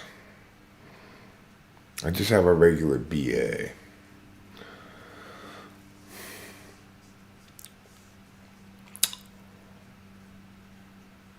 Least important piece of paper in my life currently. Well, at some point, I guess it was important. I got various jobs I wouldn't be able to get if I didn't have that piece of paper. But that just goes to show you how fucking stupid it is, right? Because, like, who wouldn't hire me? I would be the best hire regardless of that piece of paper. I'm not the best hire because I went to school there. It's not like I learned anything really in college. Not much. Almost everything I know I taught myself. They have the internet now. Why would people want to go to college? You know? Everything you want to learn is on the internet. Why would you... Oh, I want to do this less efficiently. You know, it's like... I could learn it myself, but... This idiot... standing in front of the class, his ways seem better. I see this way, not only do I learn it, which I would do the other way too, but this way I have homework. Like, okay, you're not thinking about this very well. And if you want to learn something, and granted, a lot of times maybe you don't want to learn it, right? Like, I'll ask questions. I wonder why it's called the pitch instead of the field. And Rachel will be like, I don't know. And I'll say, well, I guess we're just going to have to continue wondering. Oh, sure, I could Google it. But I want to be able to figure out why it's called that myself. I don't want the internet to just tell me the answer. I'm guessing it's because every soccer field is tuned precisely to A440.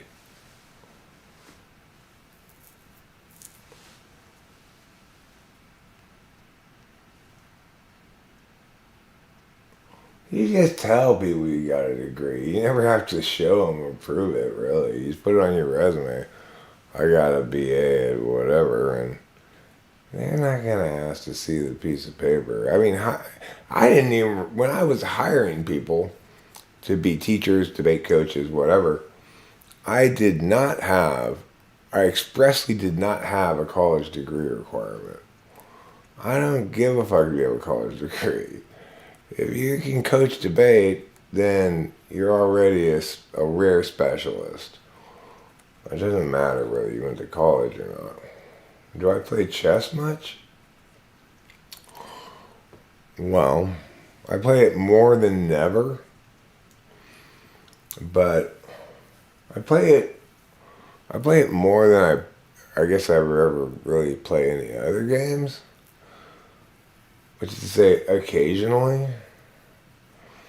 But every time I do, I'm reminded, I hate this game. It's like,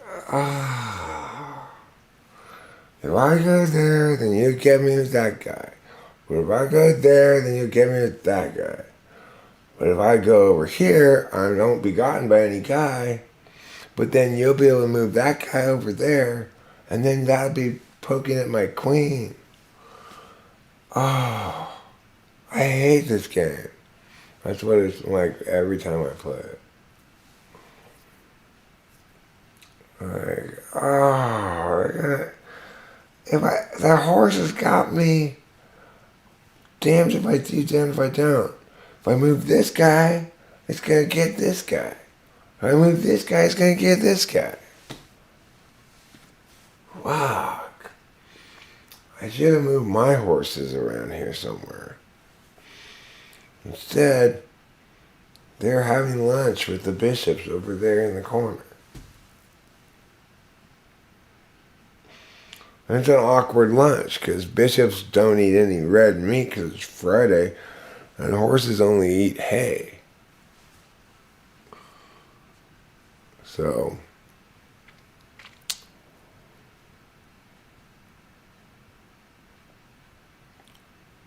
of course, horses are notorious for ordering for the entire table. The bishops are saying, we can't eat hay on Friday.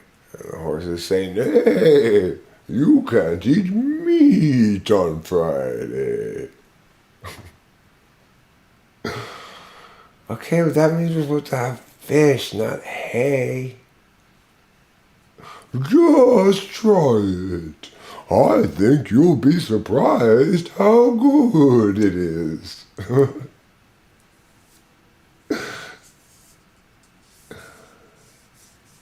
I know, they're so judgy. Like, during the lunch, the bishop told one of the horses he was going to hell because he wasn't married to the mare he had mounted the other day. And he said, but I'm a horse. horses don't get married. And the bishop said, well, that's why you're going to hell. Filthy animal, having sex without matrimony. You get a lake of fire inside of a lake of ice, inside of another lake of fire. And inside of that is a nice room temperature lake, but you have no access to it. You just have to, you can look at it and be like, God, I wish I could go to that one. All I got choices are ice and fire. And then the hell lifeguard says, get back in the lake. With his pitchfork, he pokes you. Get back in there. Boy, you really didn't prepare for this year's bikini season. They're very judgy in hell. Rooks. How many times have I told those pesky castles, why don't you go diagonal? I'd be in much better shape right now if you went diagonal, as well as just up and down and sideways. God, I get that you're a castle and therefore not particularly mobile, but you seem to go just fine in one turn, all the way from over here, all the way over there. Why can't you figure out how to go diagonal? The bishops have it down, and they're not very smart. Let's just be honest about it, you know. They got their pointy hats. They try to marry horses. I mean, not to themselves, to other horses, but you don't want to be like them. What you really want to do, castles, is imitate the queen. The queen, he can go up and down. He can go side to side. But he can also go diagonal. Now, if you could just add on to there the horse move, pow, a little jumpy horse move, you'll have all the moves down. And then you'll be a real dancing king. The only thing that's special about you, Castle, is that you have a special move called castling that none of the other pieces get to have. Only you can do that thing where it's like, ooh, look, there's nothing between me and my king. And it's because I moved him away. I didn't, while not moving the king in the castle at all. You can't move the king of the castle before you castle, you know. If you moved it already, either one of them, then you lost your chance to castle forever. You were gonna castle, but then you moved your castle up there, and you moved it back. Doesn't matter if you moved it back. You can't castle. Sorry. You're gonna get castling in a no castling zone ticket if you try to do that. But you know what? Even though it's a special move, it almost always sucks for you. Because really what it means is you're going to die instead of the king. Your whole castle is going to be knocked over by a single horse. That's how weak your castle is. It's like, why did we even bother building this castle if a single horse can knock the whole thing over? That's a weak-ass castle. Castling's a hoax, oh yeah. NASA came up with it. NASA's been lying to us about castling this whole time. Why be a king if you can be a god? But the answer is, you can't be a god though in chess. King's as high as it goes. They don't have God in chess. Oh, you think the queen can move a lot of fancy ways? I've gone ahead and invited God to play on my side. He can move anywhere on the chessboard instantly and move back all in my turn. There, your queen's dead. Well, I don't even need to. I don't need to go through the motions. I just say it. Your queen's dead, and my guy's back over here now. Who's God? God is a murderous, murderous fiend of a celestial being. Do you know? One time, some people did some work on Saturday. And God was like, you all die from locusts.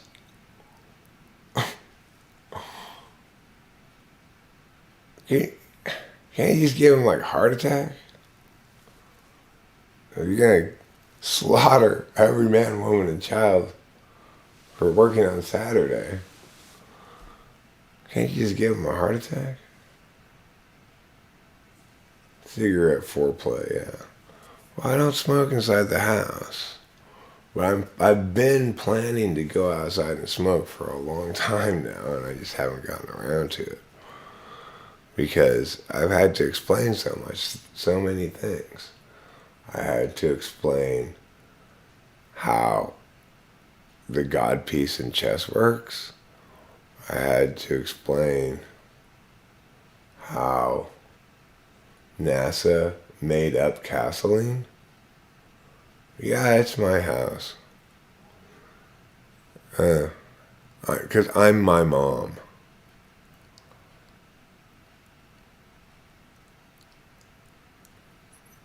It's Eric's house, says Jane Strauss. I'm her power of attorney, so I can make her say whatever I want.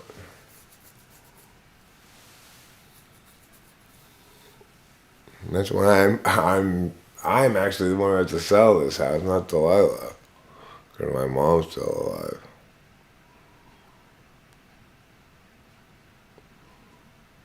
So I'm actually the one who has to do the selling and the buying of the other house. Yes, we'll put it in the trust, but unfortunately, my mom is still alive. Thanks a lot, Mom. God. You want to borrow Dad's 9mm or something?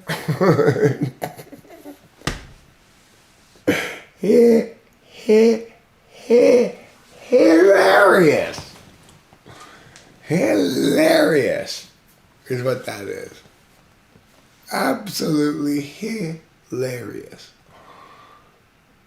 That's my new diss. Weak ass castle. You weak like a rook.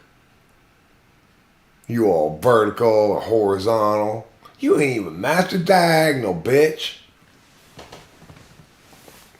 Talk to my queen and king having hand. Get your weak ass castle self out of my vision. No, it's not. Yes, it is. No, it's not. Yes, it is. If God just gave them heart attacks, it wouldn't be as obvious that it was him. So, I guess God had a reputation for plagues of locusts or something. So, plague of locusts. I mean, it could be naturally occurring, but you know how God is. He loves throwing locusts at people. It's clearly God's wrath.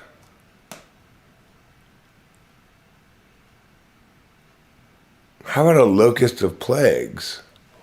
A single locust that carries many plagues. it seems fair because then the people have just one locust they have to kill to prevent all these harms. If you send shit tons of locusts, you're never going to kill all those locusts.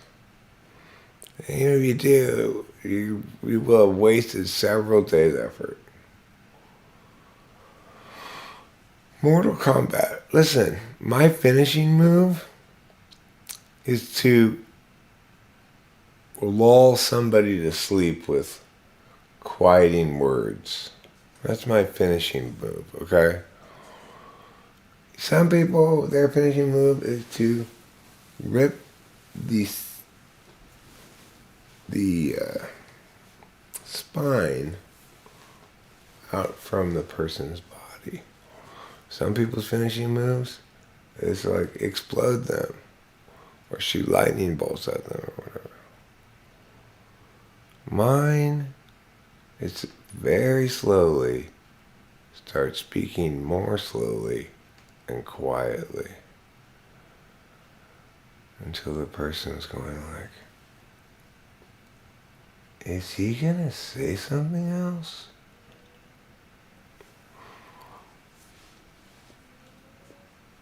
And that's the end. That's how you know they're finished. Oh, I really got you now. I don't need to tear your spine out of your body. I just need to get you looking like, is he gonna say something else or not? That's worse than getting the spine ripped out of you. That's way worse. To not know whether somebody else is done talking or yet. I mean, I would rather have my spine ripped out of my body dozens of times than ever have that happen to me.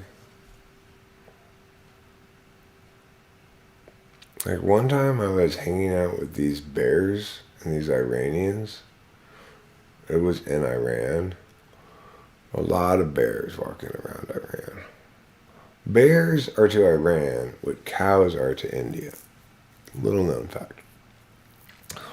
And Iranians believe that bears understand human talk perfectly well. And that the only reason they don't speak human talk is because they don't think humans, or they haven't met any humans worth talking to as far as they're concerned yet. But they are notoriously good listeners. And so I was hanging out with this Iranian and this bear in this bar in Damascus. You might say, isn't Damascus in Turkey? I'd say, what do I look like, a geographer? And anyway, naturally, it's the Middle East, so all the gin and tonics were just tonics. We were just drinking tonic water and sighing and feeling sorry for ourselves. Like, these are the shittiest gin and tonics I've ever had. And in walks, of course, Saddam Hussein. And I said, aren't you dead already? He said, that was a body double. I'm the real Saddam Hussein. I'm like, you mean you're like the OG Saddam Hussein? Like the very real, original, first and only Saddam Hussein? And he was like, the one, the only, the man, the myth, the hero of this story is me, Saddam Hussein. I said, I don't think you get to decide whether you're the hero. I think the reader decides that with their emotions. I don't feel like a lot of people are going to be rooting for you in this story because, well, your mustache, you need to have a lot going on to carry a mustache like that. That mustache is not for you, okay? That mustache is for more visionary, bold, and wise people than you, okay? You can't have that mustache and expect people to take you seriously. And he said, you know, for the first time, somebody finally tells me the truth about my mustache. I like you. Then we made love. But,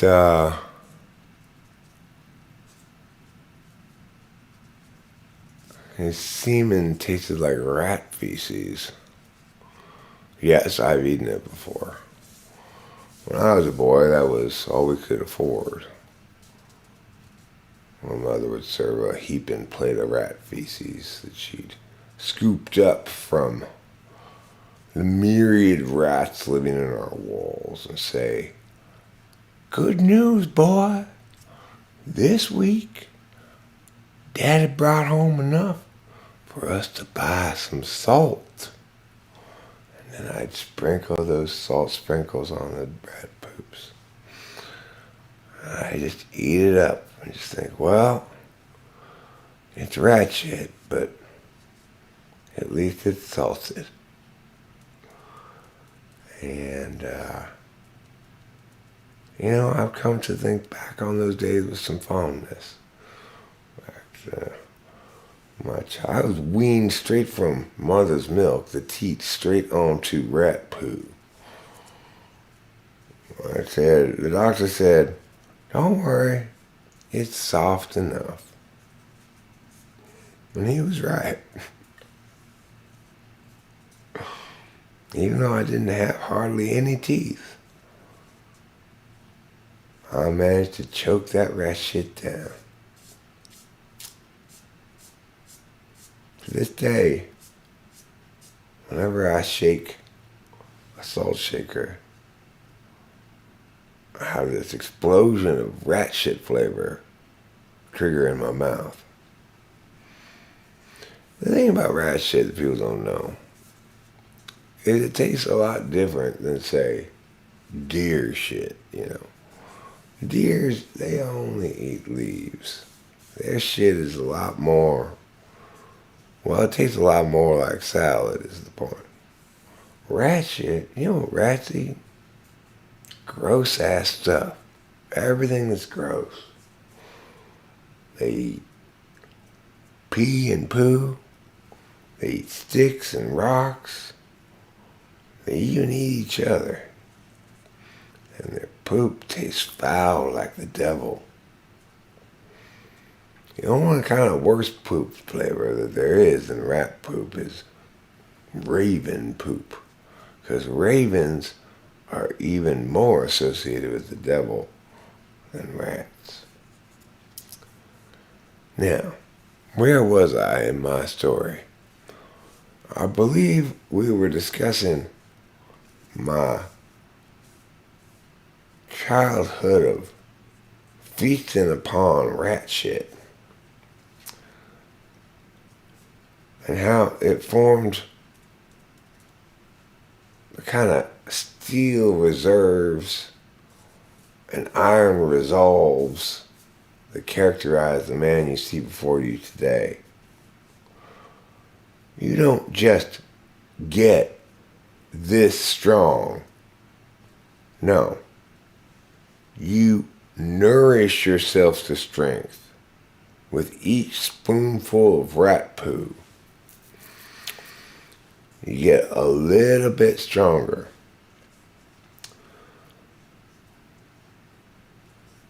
I would recommend people take them like pills rather than trying to chew them, really. Just swallow them with a swig of drink. Best way to get those little pellets down.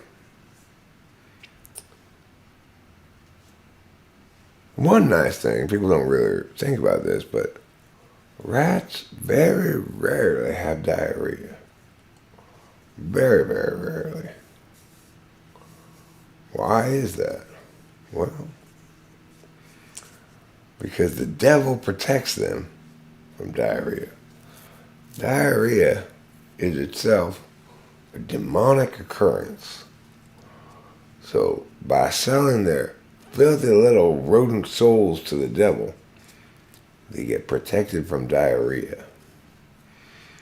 Which is why, even though it tastes like rotting corpse crossed with a pile of vomit, crossed with a packet of mustard, even though it tastes like that, it's still nutritious. It's got all your major vitamins. It's got protein. It's got dairy. It's considered a dairy product. You could get it at the store, but that is super expensive there. Kind of still a specialty item. It's in the dairy section next to the kefir. You see, it's in a milk carton. It's just rat shit on the front of it. 100% pure rat shit. Guaranteed no or very little diarrhea. That's the product you want. It's Blue Ribbon brand rat shit. The highest quality rat shit you can buy in the dairy section of the supermarket. Oh, sure, you could go to the rat shit farms yourself and say, I want it even fresher, or straight from the rat's butt. But, again, costs become prohibitive. You just gotta let your own rats poop and gather it on your own. You don't need fancy boutique rat shit, okay? Just regular old rat shit is fine.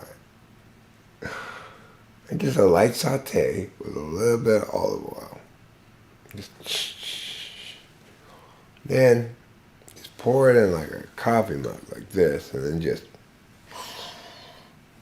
or again, try not to chew, you know. Just swallow it all down. The best thing for you.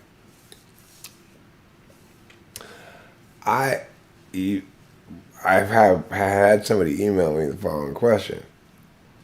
Can I just sit with my mouth open near a bunch of rats? No. They're unlikely to poop in your mouth. Even if you're very close to them. Unless you have them in your mouth, all the rats, they're still going to poop outside of your mouth. So, good idea, good thought. I like where you're going with that, but no, that's not good enough. Plus, they're shy. They're shy. If you have rats in your walls, first of all, why do you have rat-sized holes so that they can go in there in the first place? You shouldn't have any space in your walls for rats to go into. Just fill it all up in there with stuff, you know, like concrete or wood or whatever you make walls out of. You know, drywall even. Don't have space in your walls for the rats to live. You're just inviting trouble.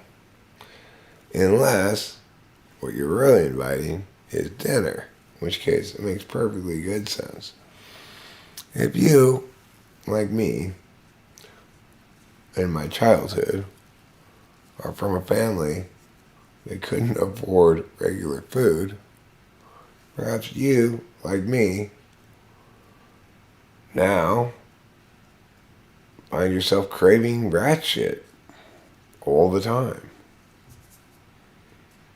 I say, can we DoorDash something? I'm starving. Rachel's like, sure we can. Because she talks like that girl. And Little Shop of Horrors, who was Steve Martin's girlfriend. Sure we can. Yes, doctor. She talks just like that. Anyway, she says, yeah, let's DoorDash something. I come across the same problem as I was doing. I'm searching here, rat shit, rat poop, rat feces. I don't think DoorDash is contracted with any rat feces restaurants. So I guess we're going to have to drive to one ourselves just to get a hearty bowl of rat shit. That's a lot of effort, Rachel. Yes, doctor! Note, the voices and identities of the innocent have been changed during the story so that to protect their innocence and their naive and innocent ways. Now you got 2 cigarettes, doctor! That lady who played that lady in that movie, she's a little bit retarded, I think. I think she might have like Down syndrome or something. It's like, is that the only character she could ever even play? It's like she only plays that one character. That's not that! Because she's retarded. That's why. Because secretly she's coming out of the closet to be open about her retardation. But for right now, it's still a secret. Okay? Shh. Don't tell anybody I told you. My name's that actress and I'm secretly retarded. You can't tell us then. There's not a secret anymore. You're just blowing the secret. You're ruining the whole thing. You're ruining the whole secret. I spent so much time putting the secret together. Eric, can I get a typing session? Yes. You just can't get one from me.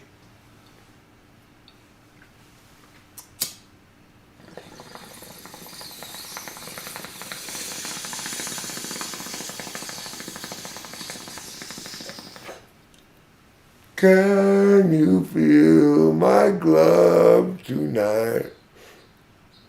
It's what's slapping your face. That means war in cartoons. If you slap somebody's face in both directions with a glove. Oh no. You should not have done that. That means big trouble and little meows. a-Fussin? Well, yes. I hereby award you 1 free typing from a-Fussin. You can tell him. Say, hey, Eric gave me a free typing from you. You should also get it from C.S. Joseph.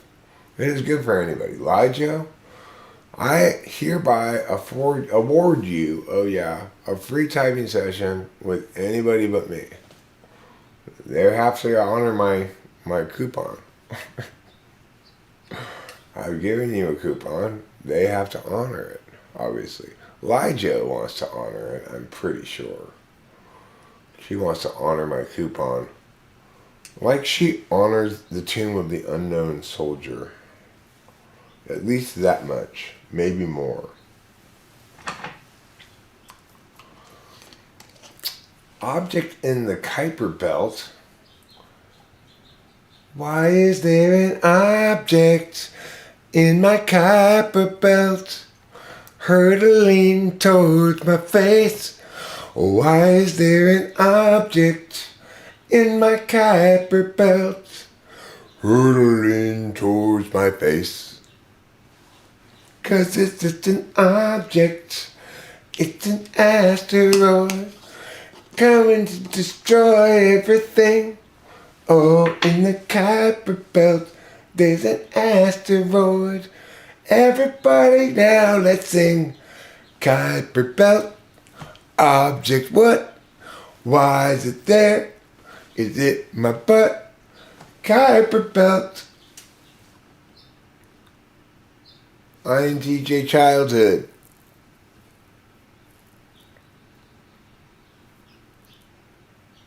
Yes, Father, I found it hilarious. I didn't not laugh. I laughed inside. That's where laughter lives, Father. Inside.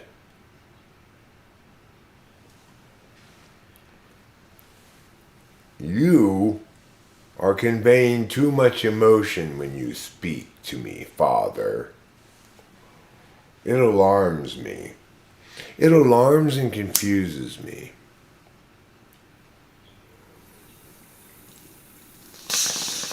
I've got third slot FI. That means that I think I'm the only guy who should have feelings. Who should have feelings. Laughing is for show off. Much better than when I came up with Skirkor. Fantastic. Boom. Nailed it. On the nose. That's what I should have said. Look what you said. Can we trade mouths for a second?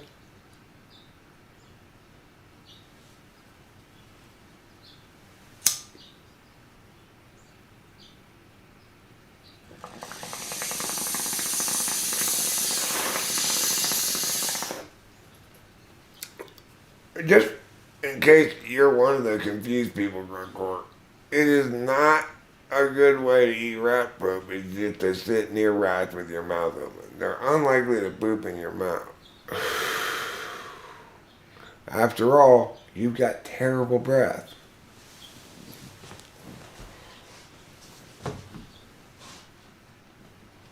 You can have that for free.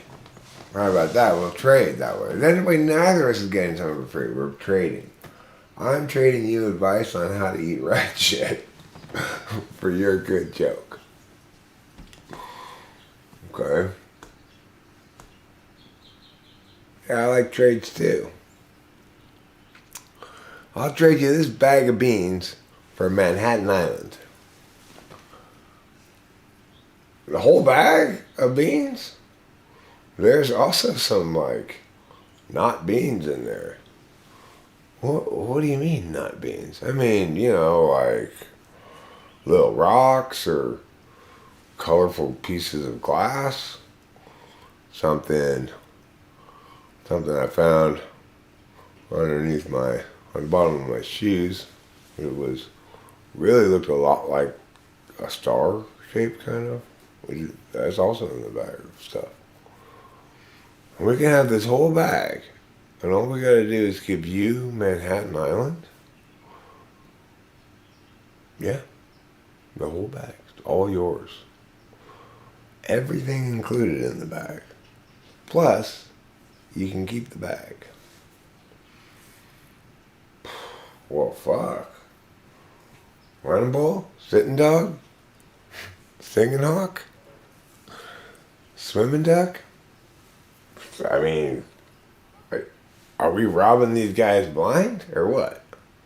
They can say he's got beans, some glass, and something that looks like maybe like a star, and some rocks and stuff. And what's that? What do they get? They get nothing. They get that dumbass island over there. God. What's the catch? Well, the catch is you can't be Indian givers about it. What's an Indian giver? You can't be like, never mind, I want the island back. We can't? But that's how we give things. Yeah, I remember when you brought cranberry sauce for Thanksgiving, and then you said, actually, I'm taking this back home. No cranberry sauce for you. And we all had our hot sauce, and you had already got that sauce. It was wrapped in paraffin paper. I was so excited. It's cranberry sauce. I and then you took it back. That was a day we decided to call that thing that happened Indian giving. Yo, unreliable Indians. We bought this island from your father's car for this bag of beans and rocks and stuff. So, you can't have it back, obviously. It's not our fault that you're so dumb to sell an island for that much money. It's not even any money, it's just rocks and stuff. You can't blame us for your being so dumb and liking those little things so much.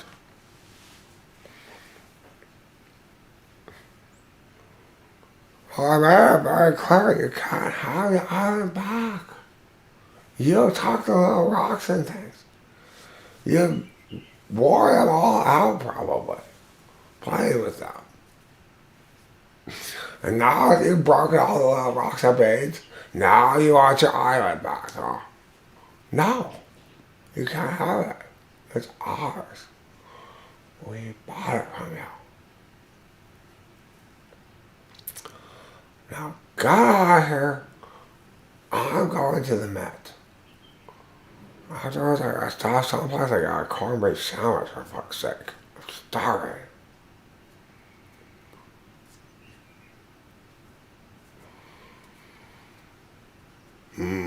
White man built up New York City so fast. Just sold island for beans and rocks yesterday.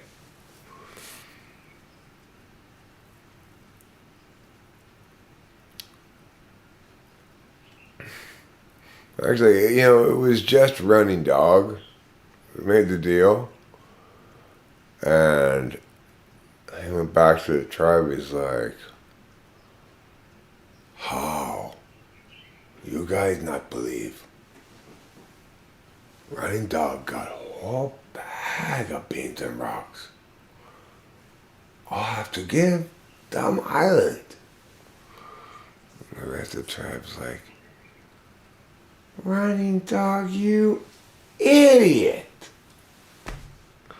This is just a bag of rocks and nuts and shit. We could just pick up this off the ground anywhere. It's just lying all around. But they said I could keep the bag.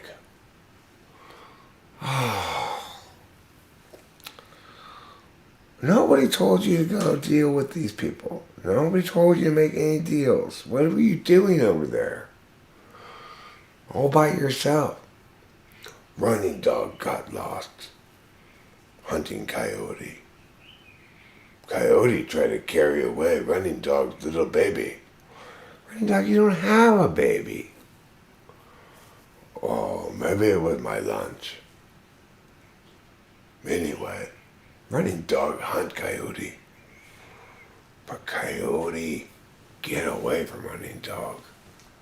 Running Dog think Coyote go that way, but maybe that way. Running Dog tried this way. Now Running Dog lost. Now Running Dog see white man. How?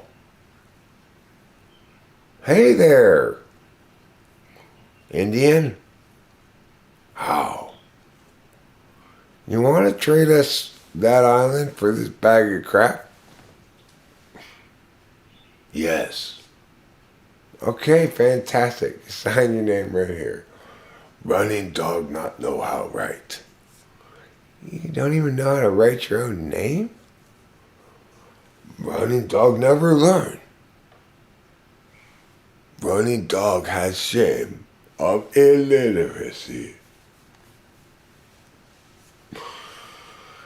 Okay, well, look, just make some marks here, okay? Just do something with your hand and make some kind of a mark. Maybe Running Dog draw a picture of Running Dog? That'd be fine. If you want to do that, that's fine.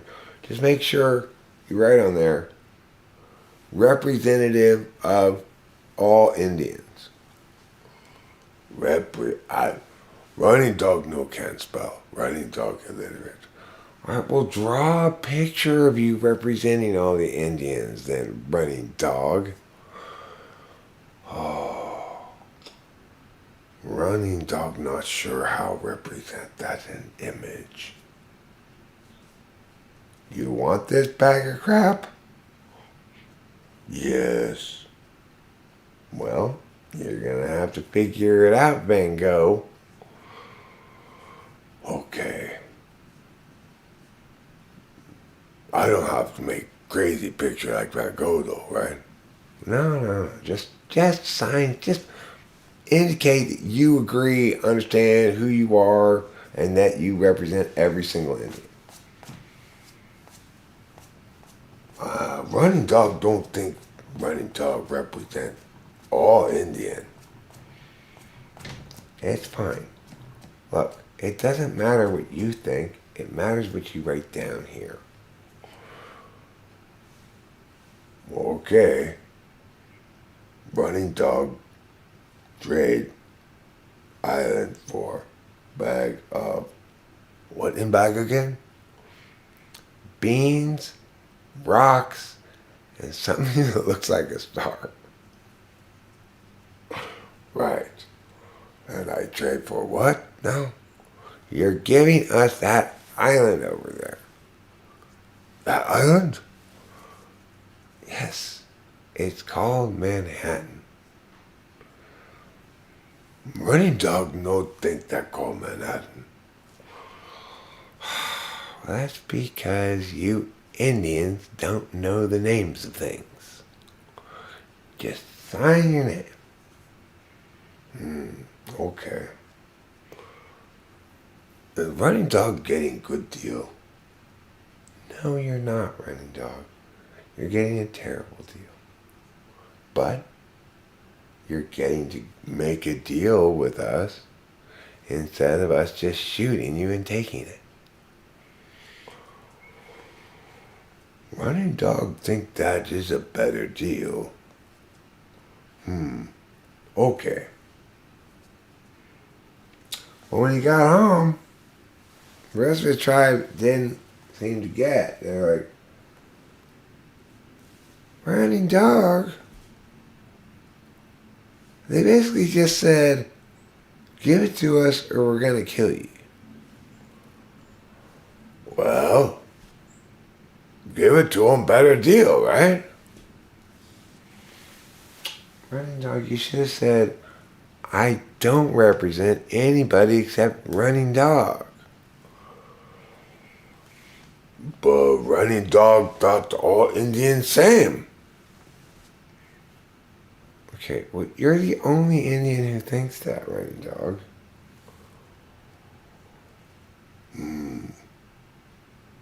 And you too, though, right? No, I don't think that. I mean, look how different we are. You talk like a caveman. I talk like a regular human being.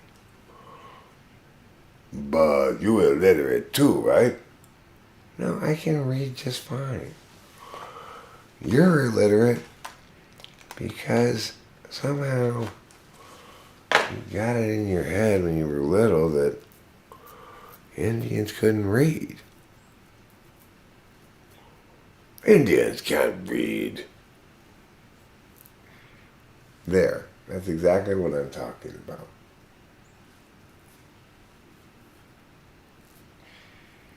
So, hold on a second. If you read, you must know be Indian. No, running dog. Instead of concluding that, conclude that your generalization that Indians can't read is false. Because I am an Indian, and right now I'm reading everything I'm saying to you from a book. Why running dog no see book? Because, running dog, you are blind. But running dogs see most things.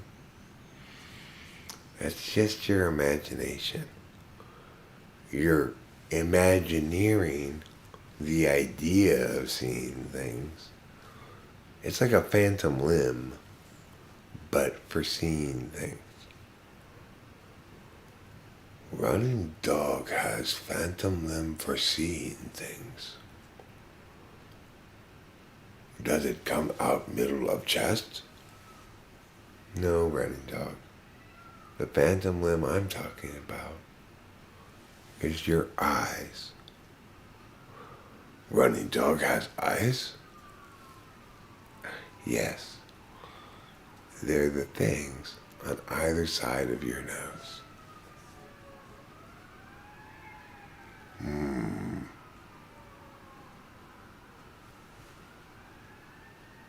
This? That's one of them. This?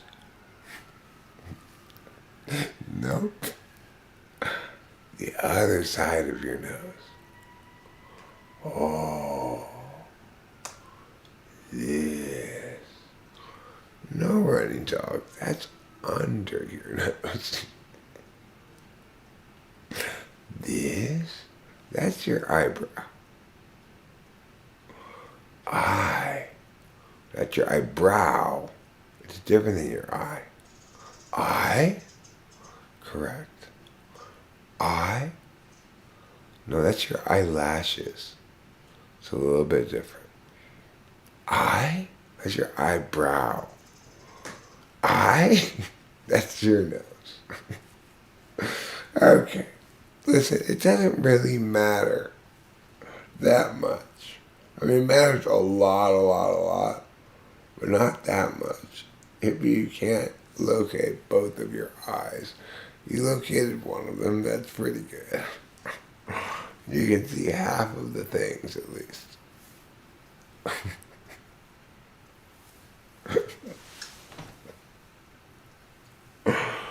So, running dog got good deal for island? No, running dog. Oh, God. Just look. You know what? You did fine. Go to bed. Where running dogs sleep? In your teepee. All right. House, tall, pointy house, right? Yes, that's your teepee. How running dogs tell apart from other teepees? Well, yours has this like big skeleton, like skull of a buffalo on a stick in front of it. You didn't kill the buffalo. You just found the skull. But you've taken to calling yourself the Buffalo King. I'm King Buffalo because I'm King Buffalo Skull. Yes, you have control over the buffalo skull. And all buffalo. No, you don't. Just that skull.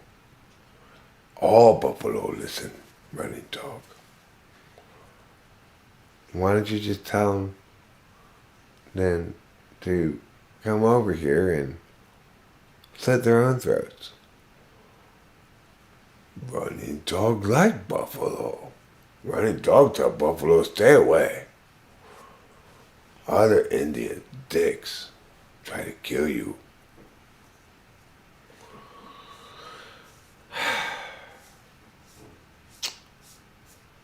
They listen. That's why we have no buffalo recently. Better, right? Now we have beyond buffalo. It's a sustainable meatless alternative. Running dog, you are the worst Indian ever.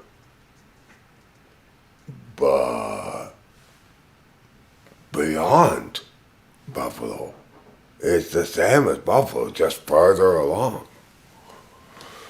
It's not even made out of buffalo. It's meatless alternative. That means made out of buffalo. It doesn't mean that. Well, what it made of? The same things in that bag.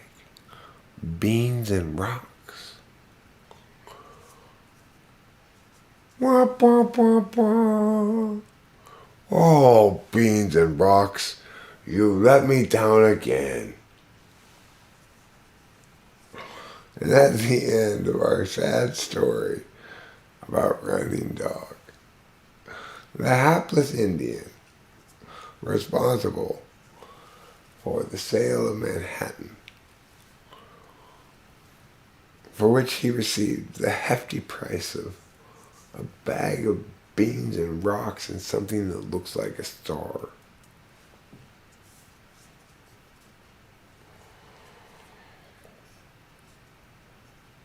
Starring Keanu Reeves as Indian Guy.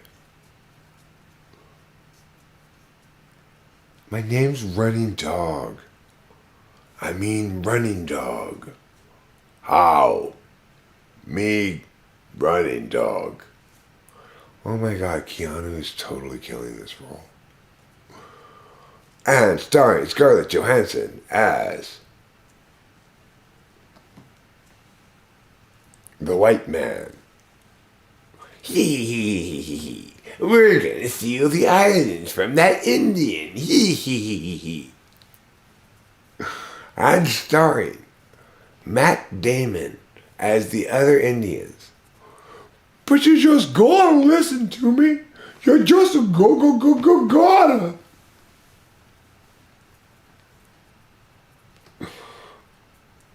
And starring Bjork as the Beans. Yeah, more Daniel Day-Lewis, yeah, sure. Yeah, I don't think Keanu's a Beans player. You know, he's cool, but he's not that cool. Bjork could play the Beans, I think, convincingly. I've frequently mistaken her for Beans when I see her on TV. I'm like, hey, are they interviewing a pile of beans? What is that, like Navy bean salad or something? Oh shit, that's Bjork. Bjork, has anybody ever told you you look so much like a plate full of beans? How do you do it? What's your secret?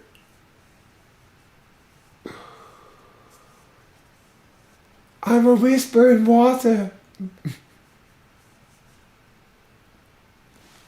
I'm a whisper in water. That was Bjork. Bjork had a little bit of Kirsten Dunst in her. You know. Like, oh my God. Spider-Man's gonna kiss me and it's gonna be upside down. I never really understood the word loneliness. As far as I was concerned, I was in an orgy with the sky, an orgy with the ocean, an orgy with nature. It's because the branches of the trees were poking in my vagina. Oh! That's not an orgy. Bjork, you do not know what an orgy is, clearly. If you think you're currently engaged in an orgy, you do not know what an orgy is. The sky, nature, your mom's face, none of those things can participate in an orgy. Wait, actually, that third one can. Your mom's face can participate in an orgy. The sky, the ocean, nature. Listen, I've warned you many times. Don't fall for the ocean's smooth moves, okay? Because he seems nice at first, but before you know it, you're going to be hospitalized with coral burn because you forgot to bring slippers. And you scraped yourself really badly on some coral. And, once that happens, then of course all the jellyfish come and cling to your leg and sting it. Cling to your foot and sting it. They're trying to sting the coral away. They have the best of intentions, but the fact is, it nearly causes your death.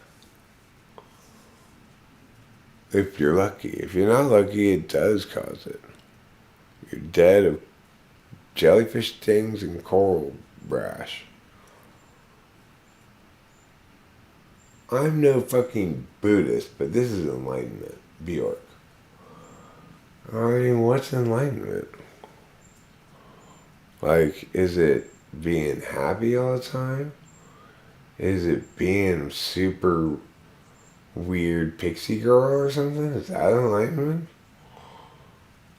I mean, there's no such thing as enlightenment. Enlightenment is a silly concept. It mistakes it mistakes our capacity as individuals to put statuses on people for a reality in which all statuses correctly are attributed to people, which is just insane, Obviously, people can be more or less enlightened in certain moments, mean something when they use the word. Like, I felt very enlightened that day. I was super chill. I had a great deal of clarity about everything. Yeah. One can imagine saying that. Or, that was rather an enlightened way of dealing with a difficult situation, one might say, if you show an amount of grace and compassion that is unusual. Right? So, that's the proper way to use the terms. You cannot reach enlightenment. It's not a status that you get to that can be attributed to a person, because people are processes. And the thing about the various processes of being a person is change is implicit to it. Enlightenment suggests a lack of change, right? That you've got some permanent spiritual clarity, vision, whatever, that once you've achieved black belt status, then you get to stay being, like, I used to be enlightened is not a sentence anybody ever says. Why not? Oh, well, I was enlightened for like 3 years, and then,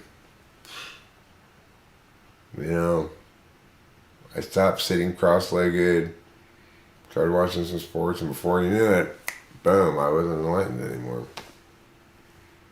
Why do you never hear anybody say that?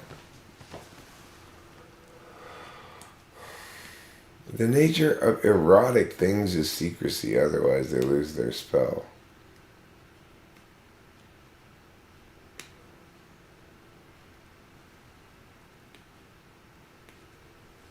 I mean, that's kind of true. The nature of eroticism is privacy versus being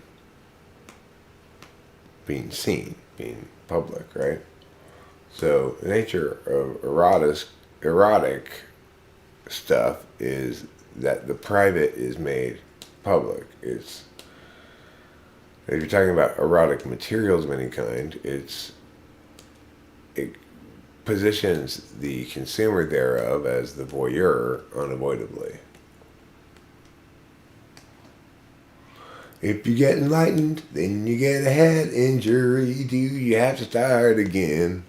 No, but you do have to enter the concussion protocols. He entered the protocol. How do you enter a protocol? He entered the concussion protocol.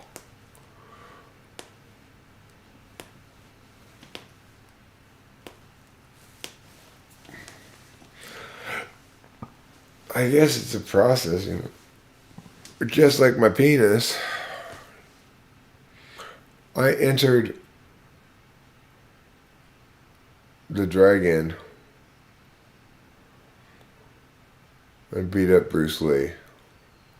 He had it coming. I used my fists of fury, fists of fire, fists of lightning, so fast and so furious too. These fists will move and punch you before you can even blink. They're fast and furious punches, landing like a nuclear bomb to your face. They only work though if you sing that song well, or your punches. Otherwise it doesn't work.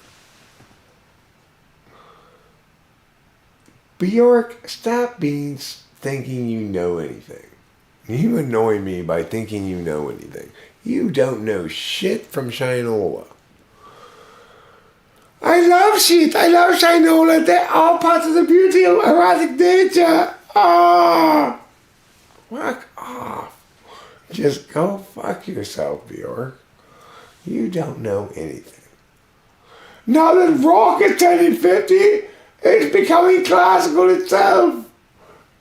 No, it's not. Rock and roll is not becoming classical music, you fucking tard. The Beatles are not evolving into classical music. You fucking tard. You know?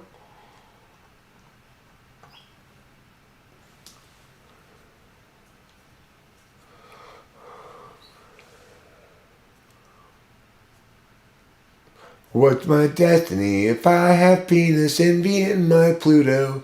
Scorpions inside of my pants. Well, if you got penis envy in your Pluto and scorpions inside of your pants, then you're likely to erupt at any moment into, here I am, boom, boom, boom, boom. Rock me like a hurricane, boom, boom, boom, boom, boom, boom, boom. Or alternately, big city lights, you keep me running. You're a huge Scorpions fan. It is the only explanation I can come up with for why your pants are stuffed so full of scorpions.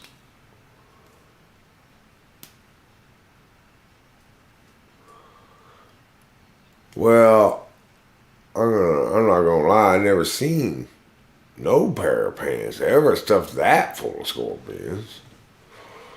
I saw Bob Joe down last year's Tri-County Fair. He had, what was it, like 6,500 scorpions in his pants? But Jabba Joe Jabbo was gonna lose this competition to the guy I'm talking about today, which is Jeremiah Fix. This gentleman had at least 50,000 scorpions in his pants. At least. Probably twice or three times that many. Could have been 500,000 scorpions. Granted, he had very big pants on. Naturally, you're not going to fit that many scorpions inside of a pair of skinny jeans. You know, ain't nothing that anybody shouldn't expect themselves to be able to be just fine with. Yeah, I got stung by 500,000 scorpions. And what? Yeah, I was hobbled for a second. Well, they all stung me on my dick is the problem. You know, and the worst thing is, scorpion stings don't even make my dick swell. I thought, well, this would be a good time to show off my man meat. You know, it's going to be all swollen up and everything. I'll be like, see, look at this. Wow. Scorpion sting makes a man's member shrivel up like a prune. 500,000 scorpions. All of them stinging the head of my dick. None of them even hit the shaft. It's like they were trying to climb inside my pee hole. But they couldn't get there, so they couldn't fit inside my pee hole. So they just stung my dick right out of frustration. But it looked so warm and wet in there, they said. We could go lay our eggs. Anyway, that's why my dick looks like the mummified finger of an old Egyptian pharaoh. That's why it's all black and crusty and shriveled up. Because it got stung 500,000 times by scorpions. Angered at their own inability to house themselves in the moist, warm environs of my urethra. My urethra Franklin doesn't ask for any respect at all. My urethra Franklin is fine with being disrespected from the moment it gets up to the moment it gets to bed. Non-stop disrespect. So disrespected that it has pee in it. Pee on it all the time. That's how degraded my urethra Franklin is by her abusive goat husband. My urethra Franklin is abused by a goat who's also her husband. Sure, my urethra is a woman. A woman who has to endure having pee on her all the time. Meanwhile, her husband, who's a goat, he's one of the fainting kind. And every time she goes, "Ew, I got pee all right," he faints. And she's got to wake him up. When she does, he says, "You've got pee all over you. Gross, don't touch me." He's emotionally abusive, is what he is. He's a goat, but he's not the greatest of all time. He's a mediocre goat, at best. I would say he's actually rather on the low end of goats. But goats as a general population aren't that great, you know. There's a lot of shitty goats out there. A lot of goats guilty of domestic violence. A lot of goats that cheat on their significant others. Goats are famous for cheating. They'll defraud you in deals involving supposedly Persian rugs. They're famous for doing that.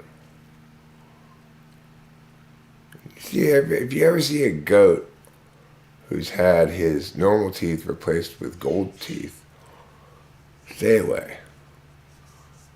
Goats like that are the kind of goats who encourage you to start smoking. And nobody should ever smoke anything, no matter what, in a million billion lifetimes. Remember that, kids. That's our lesson.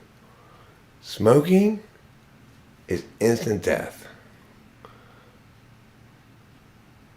It's like, I knew this one guy who smoked one puff off of one cigarette, and he died like the next day.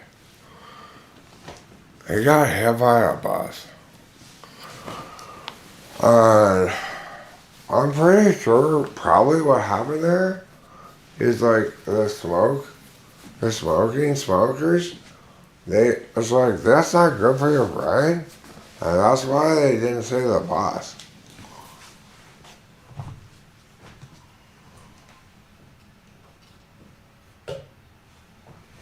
Don't go smoking waterfalls. You will find a frustrating experience at best, I guess. 'Cause waterfalls are notoriously difficult to light, and they're hard to smoke in as well.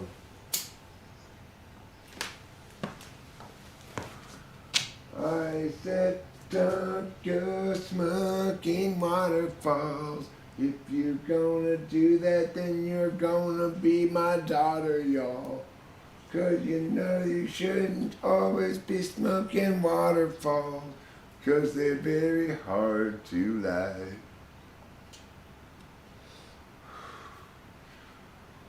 I was trying to smoke a waterfall the other day, and fuck, man, that shit would not light. I got out the propane torch and everything. Supposedly it's like a combination of meth, mushrooms, Valium, and alcohol is the experience of it if you successfully smoke waterfalls. But I was unable to do it. The problem is, like, the water won't stay still. It's continually falling down.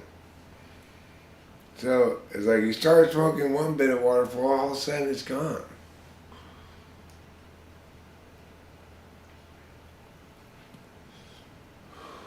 I spent hundreds of dollars and hundreds of hours trying to smoke these waterfalls. And I guess I'm just shitty at it because I still haven't succeeded. I've tried everything. I've tried smoking them. I've tried lighting them and smoking them. I've tried everything. I tried using fire. I tried using another fire. I've tried everything. You know, I even got a whole handful, 2 handfuls, worth of molten lava. I thought maybe my fire's not hot enough. But by the time I even carried it to the waterfall, both of my hands had burnt off.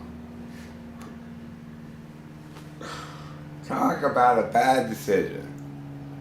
Boy, it's like, you really want to smoke that waterfall, but now you don't have any more hands.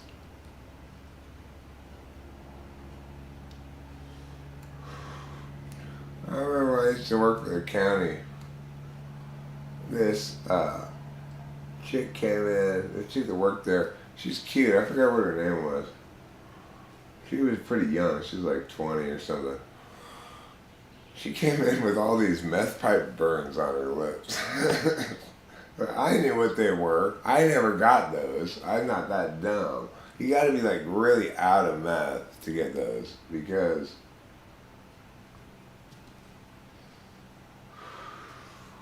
then you're like, okay, I gotta hit this thing from the stem. Here's a little extra dust. You gotta be smart so you don't burn your lips. Well, that girl wasn't smart. She came into work and she looked to me very clearly like somebody who had been trying to hit the last little bit of residue in meth pipes all night. But I don't know if other people knew what it was, right? I'm not sure if they knew. Or they just thought, like, what happened? What did you do to yourself? Oh, I accidentally kissed the stove when it was hot. Well, it could have been crack. That's the other thing you could do that too.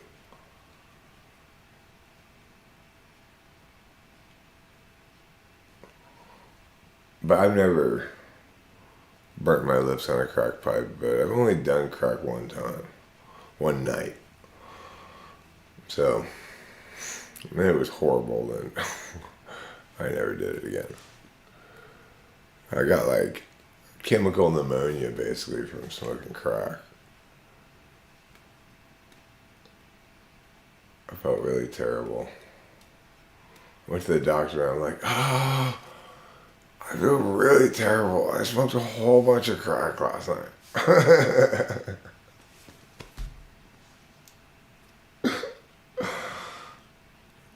You smoked a whole bunch of crack last night? Yes. And my chest really hurts.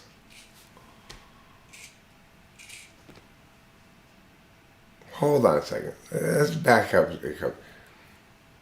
Did you say you smoked a whole bunch of crack last night? Yes. I mean, it was there.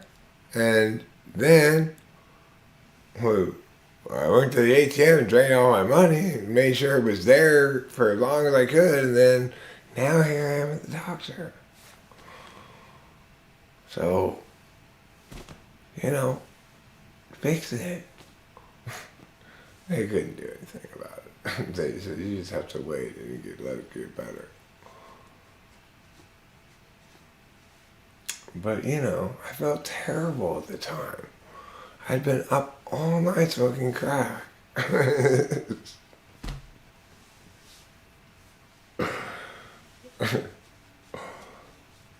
Because the reason you burn your lips on a meth pipe is because it's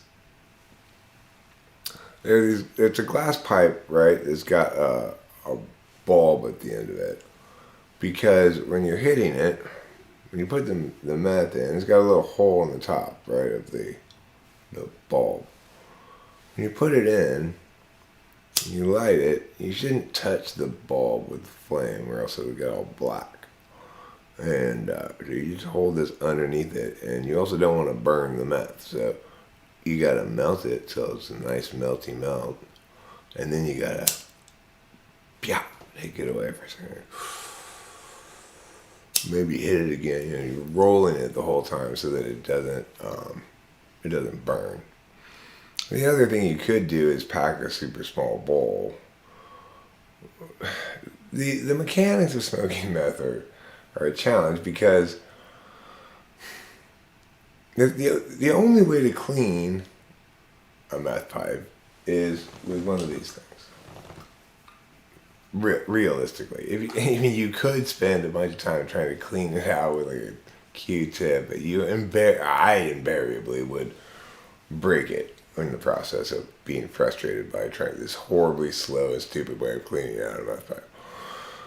So the easy way to clean it, because most of the meth you get is not 100% pure meth. It's got some little bit of some extra shit in there or whatever. So that leaves a residue on the bottom of the pipe.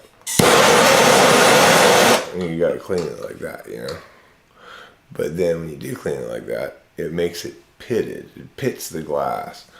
And when you don't have a new meth pipe, it's like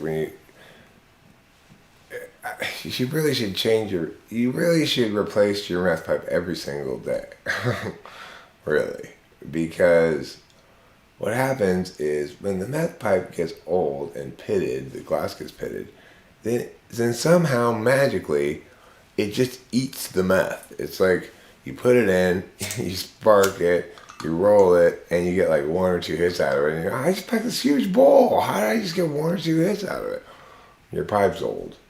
And that's what happens when your pipe's old for some reason. So, anyway, you really should replace your meth pipes frequently if you're going to have meth pipes and at all. I mean, but I don't recommend it. I really don't recommend that you smoke meth. Because it's so difficult to control without hardcore downers. So if you wanted to smoke meth and live a sort of normal life, you'd have to have a big Klonopin prescription so you could try to go to bed every night, Which you may or... Oh, God, don't tell me Morocco's going to beat Spain on penalty kicks. That was so frustrating yesterday when Japan lost to fucking Croatia on penalty kicks. Japan should have won that game. Japan played better the whole game than Croatia did. Croatia had their moments, but you know, Japan had the run of play mostly. But Croatia won on penalty kicks. I hate it when it goes to penalty kicks because it seems like the team I want to win always loses on penalty kicks when it goes to penalty kicks.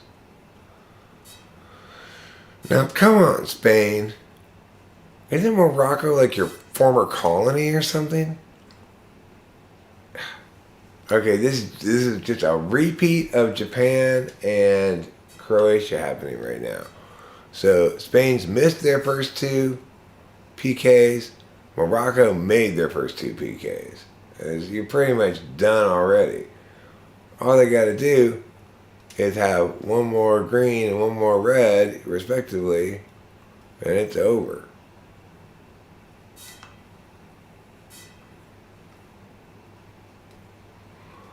Come on, Spain. Don't be lame and lose to Morocco. Why is Morocco spelled M-A-R when Morocco is spelled M-O-R? Like, they've got ESP, E-S-P, España, right? For Spain, I get that. But isn't Morocco spelled M-O-R? Why is it M-A-R on the upper left-hand thing there? Anyway, Morocco is what I say about Morocco. Fortunately, Morocco missed their third. The goalie from Spain saved it. Now, hopefully, this third Spanish kicker will kick a goal instead of kicking it straight to the goalkeeper like the first two Spanish guys did. You gotta wait to see which direction the goalkeeper's gonna go, then kick it the other direction. You can't just kick yet. If the goal, see? You didn't listen to me. You didn't make the goalkeeper commit first. And he got another save. Now, the only way that Spain has any life left is if Morocco misses its last two penalty kicks and Spain makes its last two penalty kicks. Morocco's going to win. I haven't watched Morocco at all except for this game here, and I've only been barely watching it because I've been telling important stories about important people and things. And, anywho, therefore I don't have any fondness for them because I haven't seen them at all, really. Plus, they're in North Africa, and I'm not a huge North African fan. That's it. Morocco wins. He did a little penguin dance. Yeah. North Africans love penguin dances. It's well established. North Africa is basically the Middle East, as far as I'm concerned. You got your Libya, you got your Egypt, you got your Morocco. I mean, come on. That's basically the Middle East. What do you got? Algiers in there somewhere? Just like angry Muslims who understandably didn't like being colonized. But you know, they're not colonies anymore. So maybe just take it down a notch. I know, we're horrible. We did horrible things. I get it. It's true. We did horrible things. But that wasn't even me, right? Some other guy. Hello. Good morning, Eric. It's Dean Griffith with Coldwell Banker. Hi, how are you? Good, buddy. How are you? I'm fine. I'm just live streaming. No, we're leaving tomorrow. I'm pretty sure that was the date I told everybody, right? The lady?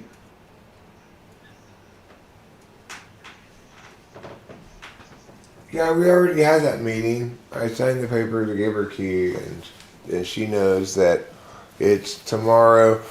The thing is, she may think she can come in earlier than she can, because we're only going to Solvang tomorrow, and we're only going as far as Solvang tomorrow, so it's like check-in time's like 4 o'clock. It's probably only going to take like 3 or 4 hours to get there, I think.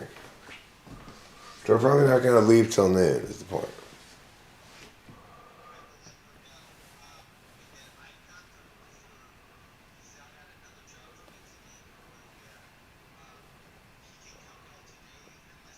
That's fine.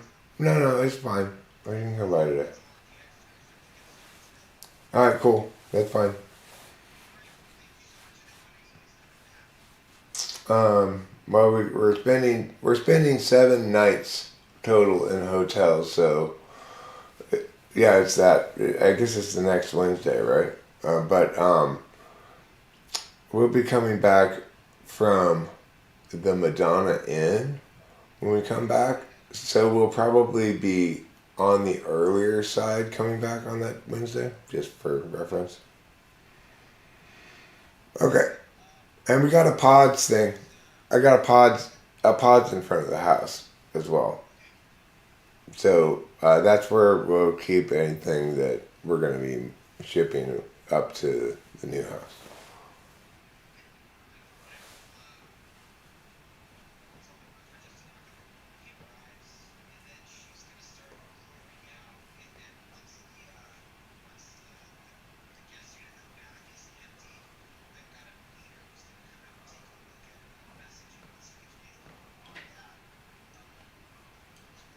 All right, cool. Sounds good. Thanks a lot. I appreciate your hard work. Bye.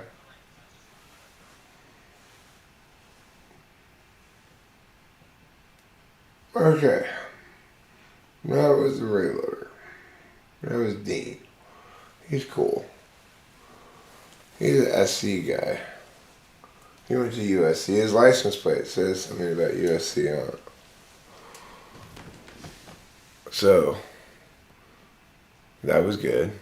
It's like, oh, because he came when he met with us the first time. He saw my dad's car. It had a USC Trojans thing around the license plate, but he has his license plate personalized as some USC shit. So of course, being a realtor, he's trying to find connections between two, because it's like I I knew that normally people do this, but I didn't want to do this. I didn't want to like try out a couple of realtors and see which one I liked best or something. I just wanted to call the person I called to just do the job, and that's it. So it's like they are all, okay, are you gonna choose us? I'm like, I chose you the first time I called you. That's why I called you. Rachel picked you. Rachel picked you because at one point before I threw them all away, the fridge was covered in fridge magnets for this lady, Janet Ho. And Rachel likes to NI shit. Is like, maybe your dad was trying to tell us something. I'm like, well, we'll call that lady. That's fine. I was going to call this other lady. I was about to call this other lady, and Rachel said, no, you should call Janet Ho. Like, okay, I'll call her. That's fine. It is true that my dad accumulated her fridge magnets. Like, it went back like decades,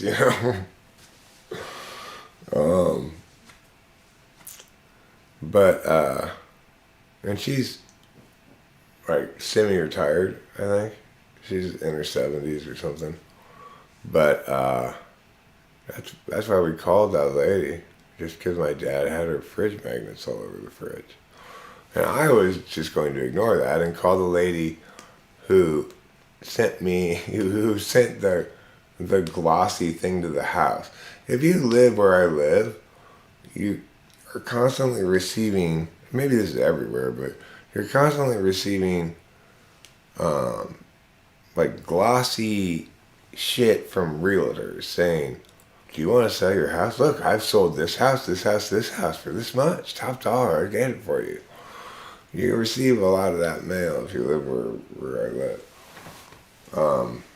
I was just gonna call this lady who sent this thing in the mail. It was like Maggie Cho or whatever her name is. But Rachel said, no, don't call that fancy glossy thing, even though it seems so much more impressive than the fridge magnets. I didn't even notice or think about Janet Ho. She said, maybe your dad's trying to tell us something. No, my dad wasn't trying to tell us anything, but that's fine. That's what I like about NI, is it's a decision, right? It's like, Rachel knows. She could be wrong, but it's still better than me, who doesn't know. I can't be wrong, but I also can't be right. So, for things like this where there's not really any wrong or right choice exactly, it's just somebody make a decision, it's like when Rachel has a preference, I really value that a lot. Because it's like, okay, great. You know what you want. Fantastic. That makes it a lot easier to do the TE. Because I don't have to keep track of what it is that we want. I just have to ask you what it is that we want.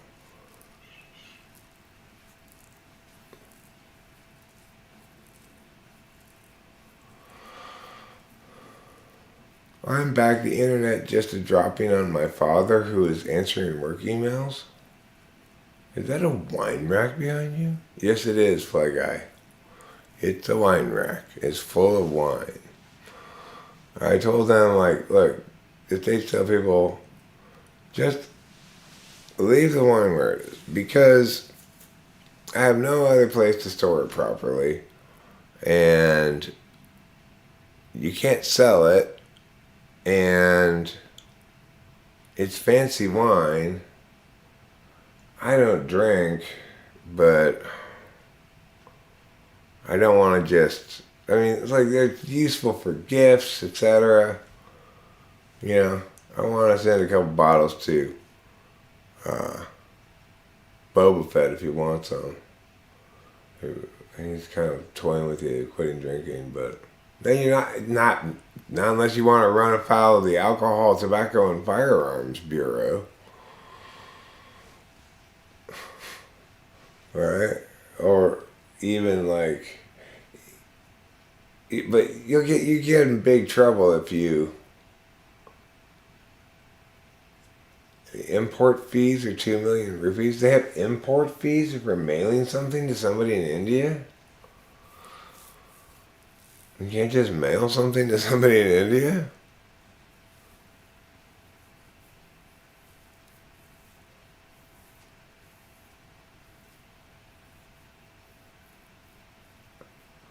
I would have liked to know about the functions as a little before I deployed TE minus understanding the effects on the human peoples. Well, yeah, I mean, we all wish we understood before we did, right?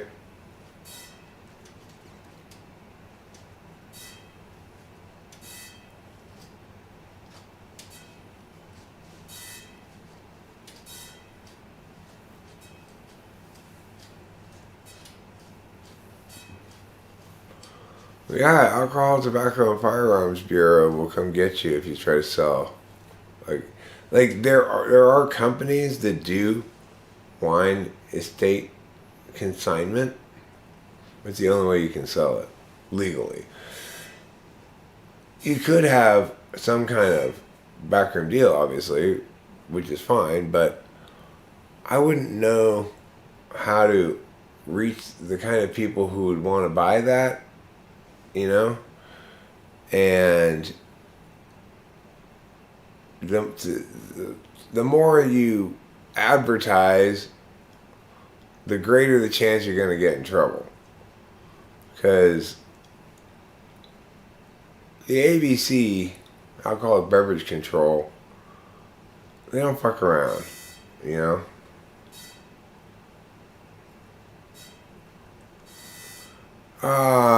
Well, there's 1, 2, 3, 4, 5, 6 to a shelf. And there's 1, 2, 3, 4, 5, 6 full shelves. So, if my math doesn't betray me, that equals a total of 36 bottles. There's also some other bottles in the garage that I haven't put in here. They're in the fridge for some reason. I'm not sure why. My dad told me to store these ones in our fridge in the back before he died. A while before, you know. I could sell them as grape juice, but then I'd be committing fraud. I'd be misrepresenting the thing that I was selling.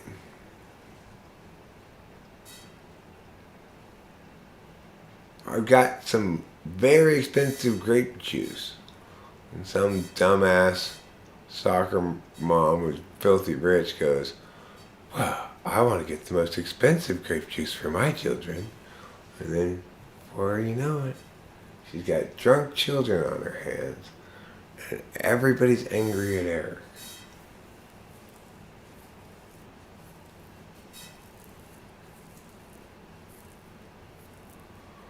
And everybody was angry at Eric.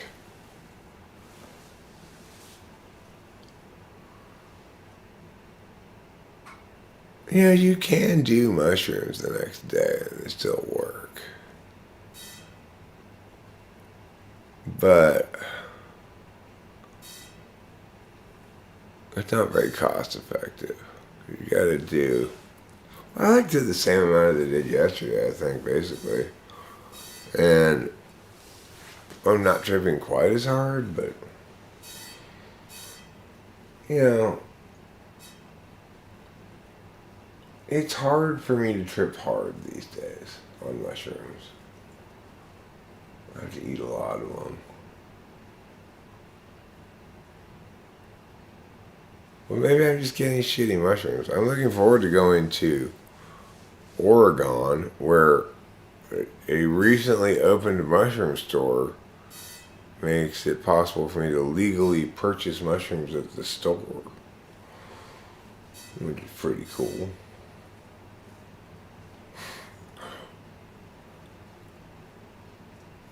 "100 bottles of wine on the wall, 100 bottles of wine. Take one down, sell it, and then you go to federal prison." Exactly.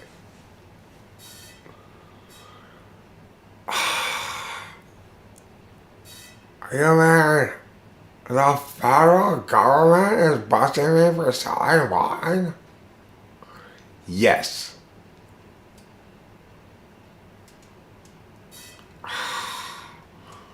I really wish you were the state government. I don't want to go to a federal penitentiary. I mean, sure, that's a lot better than state jail.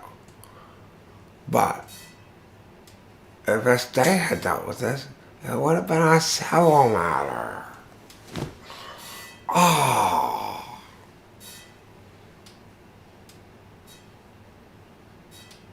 Now I gotta go to penitentiary. I don't want to go to the penitentiary. Pentecostals. Pentecostals at the Pentagon. I don't want to go to the penitentiary. Penitentiary? What is that word anyway? Penitentiary. Oh, because they're penitents. Penance? Penitentiary? It's a weird word. I'm a paragon of pasta at the penitentiary. Pay your penance. Pay your penance. All you repenting penance. Go and be a paragon of pasta at the penitentiary. Sign never mind. Shouldn't two adults be able to buy and sell objects of the government trying to protect us? The government is not trying to protect us. Okay? They're trying to stop us from selling wine to each other. You might say, well, why are they stopping us from selling wine to each other? Because you have to have a special certificate to prove that you know how to sell wine to somebody. Oh, sure, I can sell you this cup. That's fine. That doesn't take any special knowledge. Okay?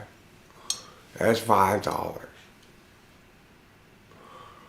But wine, I can't sell that. I have to be an expert seller to sell that stuff. Because, for example, like a toddler might come and say, I want to buy your wine. And I'm just going to be like, oh, okay, here's some wine, little kid.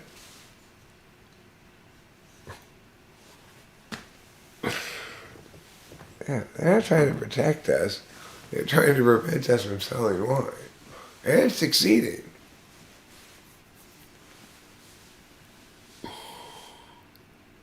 I feel not at all more safe, but much less able to sell wine.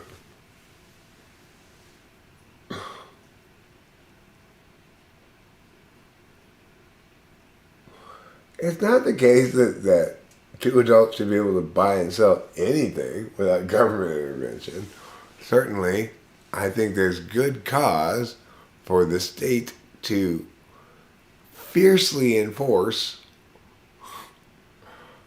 restrictions on, as Fly Guy says here, plutonium. Shrunken heads, I don't see what the problem is. Like, those people are already dead. That's fine. Who cares? Why does everybody make such a big fuss about it? These are human remains. Man, did you ever eat fried chicken? Those bones that you chew around aren't any different than these bones. You know? Well, perhaps I can put my car on wine. I've got a Peugeot. It only runs on wine.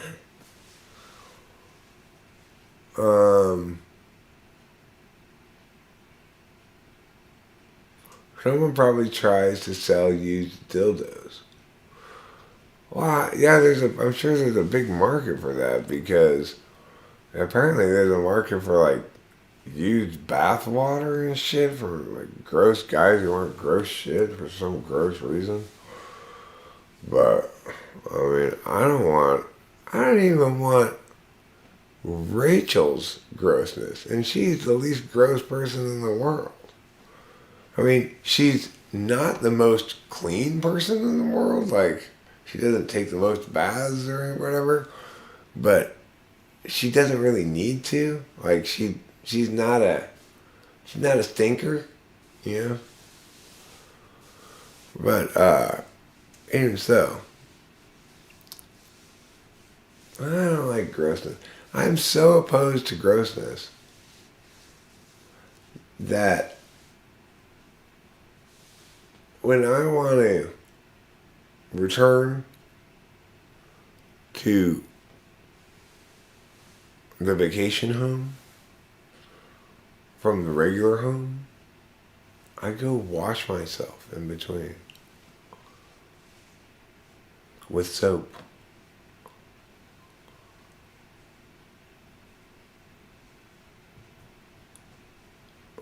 You know, everyone's like, ew, ATM. I'm like, ew, PTM. You know.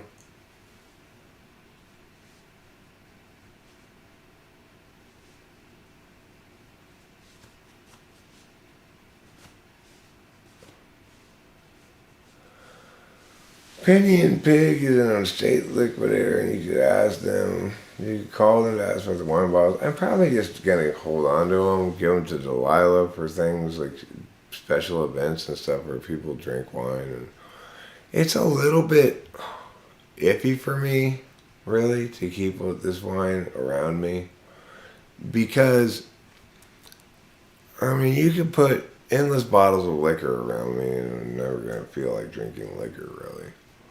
And there's no reason for me to ever drink alcoholic beer because non-alcoholic beer is just as good.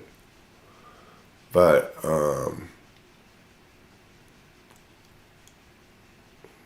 you know, I'd be lying if I said it wasn't very tempting to try some of these wines, like 1989, whatever. And like, wow, that's old, That's when I graduated from high school. The year was 1989.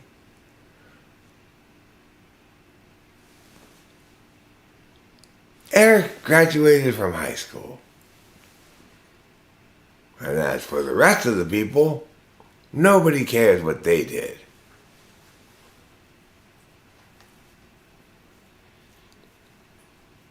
The year was 1989. Stovepipe pats were all the rage. Everywhere you went, you saw a lady in lycra pants and a stovepipe hat.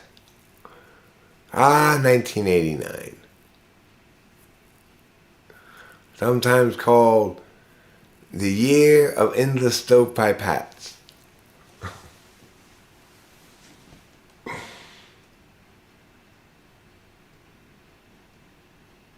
Well, it's there's something special about a very good bottle of wine. It is also the case that I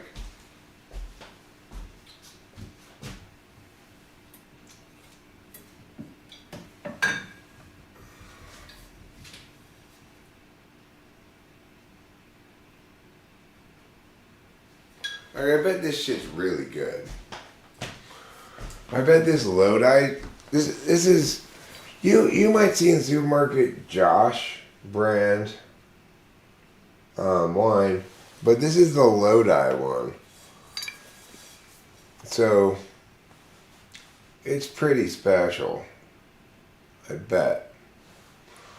And the thing is, when you drink good wine like this, you don't get hungover at all. It's like all the bad effects of medium wine are just not there. Well, I know I need to go get more cat food. That's why you don't have any food. Because I need to go get more cat food.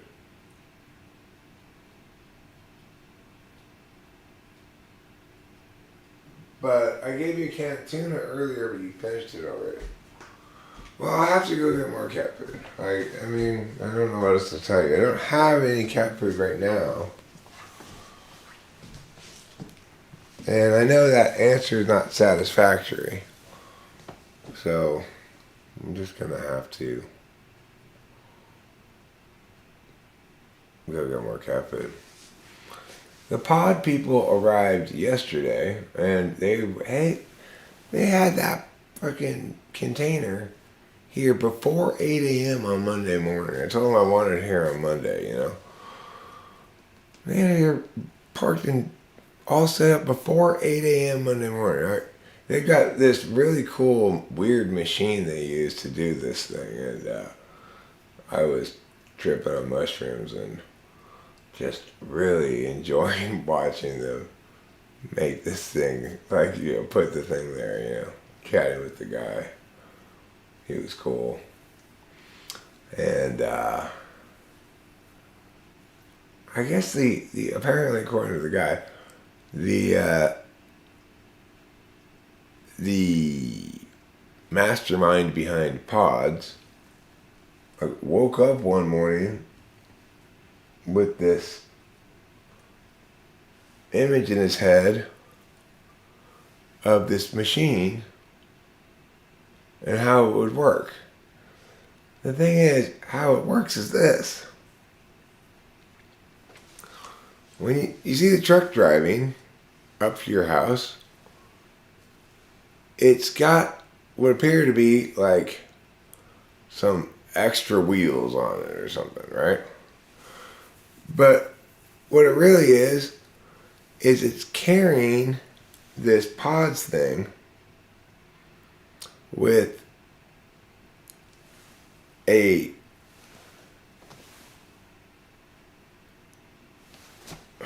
how do you describe it?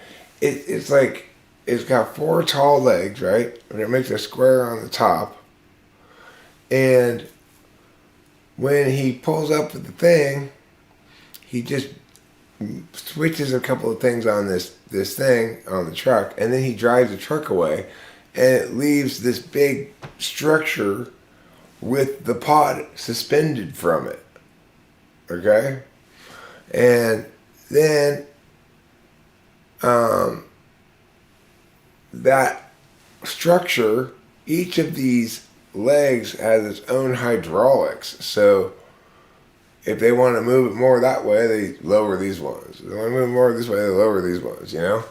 And then they even have a system whereby once they get it basically where they want it, they've got the way this thing is independently hydraulicized lets them scooch it closer to the curb. It's pretty impressive shit. I was like, wow, that is such a clever idea. You know, I didn't tell him I was tripping. I mean,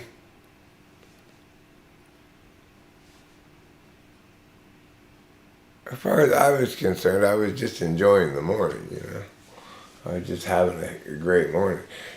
I would be having a great time, even greater time, if the teams I wanted to win would win, and the teams I wanted to lose would lose. Instead, it's been like opposite day. You know, it was opposite day yesterday, and it's opposite morning this morning. I'm really sad that Japan didn't make it through. And South Korea, I wish he would have put up a better fight against Brazil than that. Brazil suddenly looked really good after not looking that great in their previous games. So maybe they were just rope-a-doping in the group stage. What's the next game? What's the one that comes on at 11? Is it Switzerland versus Portugal? Yes, it is. I'm rooting for the Swiss.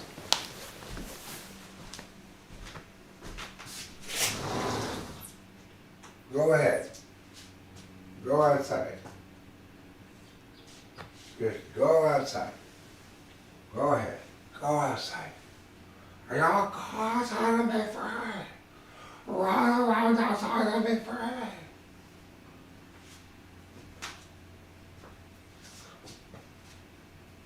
Well, Peter, I don't have any more cat food.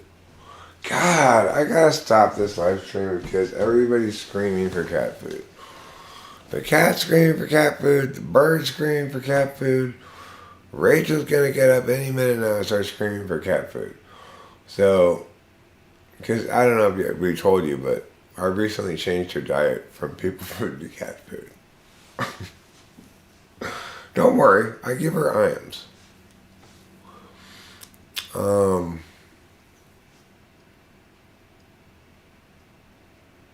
No, the truth is she doesn't eat that cat food. She just uses it like chewing tobacco.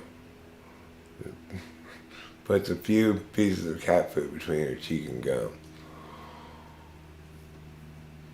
And she spits.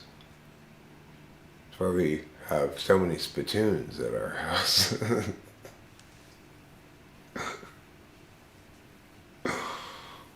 Yeah, every time Rachel took up her chewing cat food, habit. Boy, it's an expensive habit. Iams is like $20 a bag. Her cats each get like one bowl of food, and she's got the rest of it and stuffed in her various spots, and she can become like a chipmunk.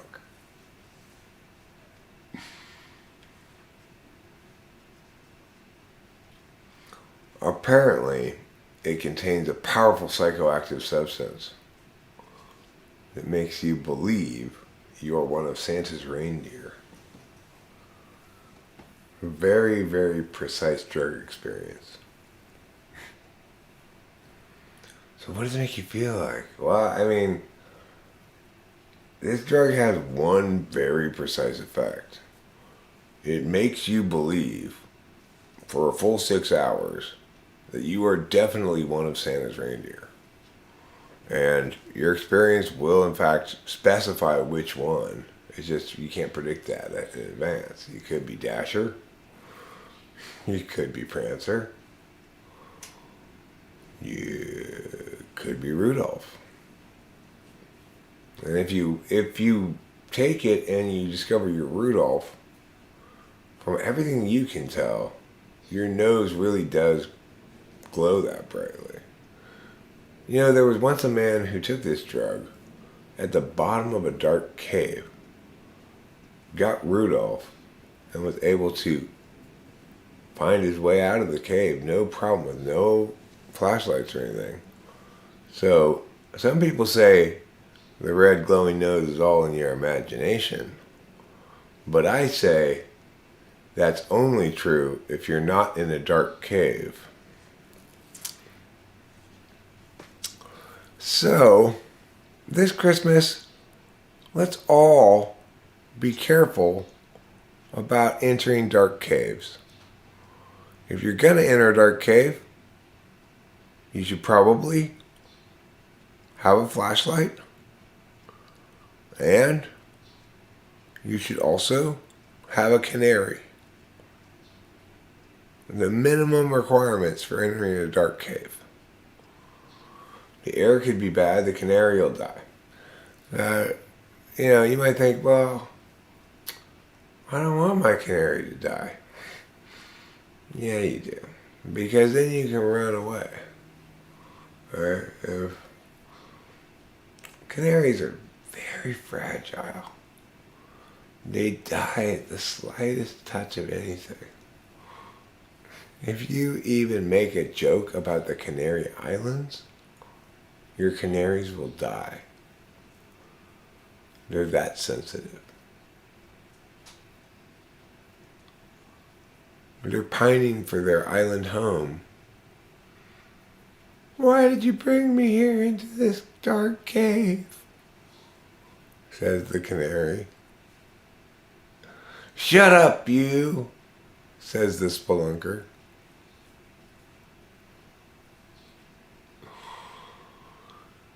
I sure do hope there ain't no sour air down here in this dark cave, says the canary. Shut up, you, says the spelunker. Shut up, you, he repeats, this time more wistfully. Shut up, you. And then they start kissing. Oh my God, your beak is so hard and pointy. I've never met anybody as yellow as you before. You're so yellow. Oh my God, I'm so turned on by yellow. That's why I can never even dream of looking at the sun without getting a raging boner. The sun will do it. Sunflowers will do it. Don't even take me near any trees in autumn, please. That's just, okay. I gotta change my pants again. I've shot multiple loads. And the time it took us to drive from the end of your driveway, Grandma, to the post office box at the end of the street and back again. Why? Because autumn. And you know how it is, Grandma. Oh, I know. You are so turned on by yellow. I am. That's why I didn't even dare even attempting to watch the show Old Yeller, because even though that's not yellow, I was afraid it was going to turn me into a bestiality person who only wanted to have sex with dogs. Because that's how attracted I am to yellow. If I could just fuck the color yellow, just straight up, just... Well, that's what got me in trouble at the Home Depot, you know. I had to register as a sex offender just because I was fucking a can of paint at Home Depot. I was like, who am I offending? The paint? I said, no, the other customers. I'm like, oh, right, I didn't think about those people. Well, I mean, why are they watching me fuck a can of paint? Don't they have their own things to get? Well, the good news is, my dick's still yellow.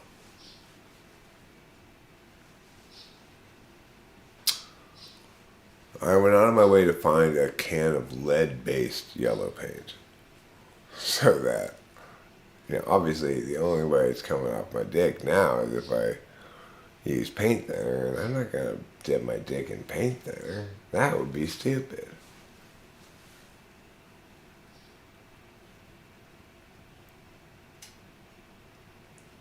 But yeah, I love fucking yellow paint. That's my thing. I'm gonna get married to yellow paint.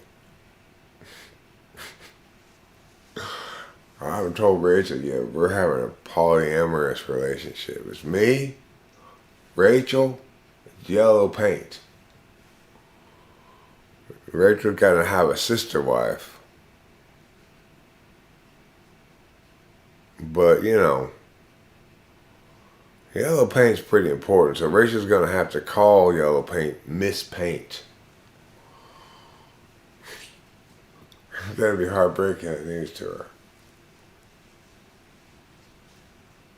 And the paint will refer to Rachel as secondary whore.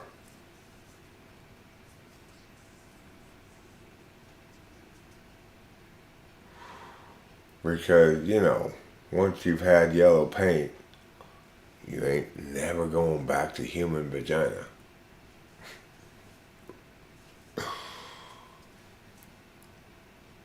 I mean, it's constantly wet, and most importantly, it's so yellow. Oh my God. I'd stand up to smoke a cigarette right now, but I'm afraid. I'm tent poling, you know.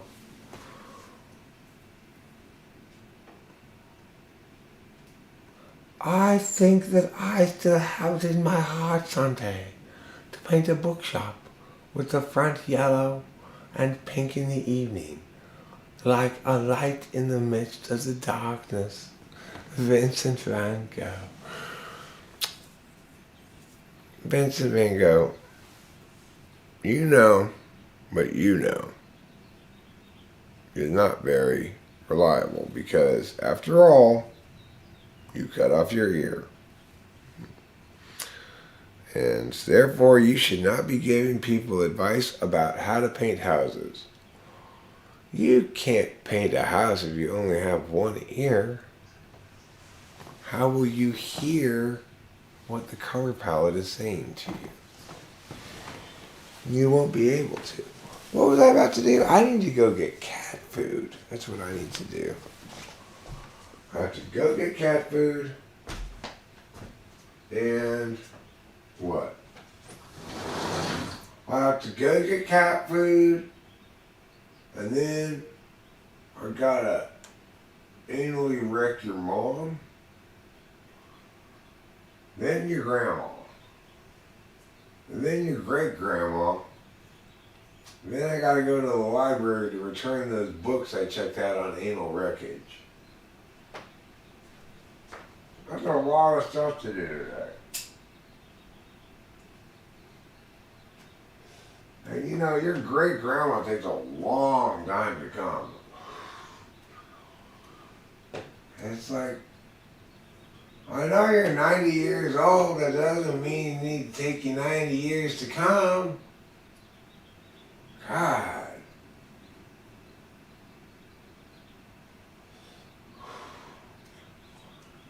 My clitoris has neuropathy, he says. Likely story. Likely story.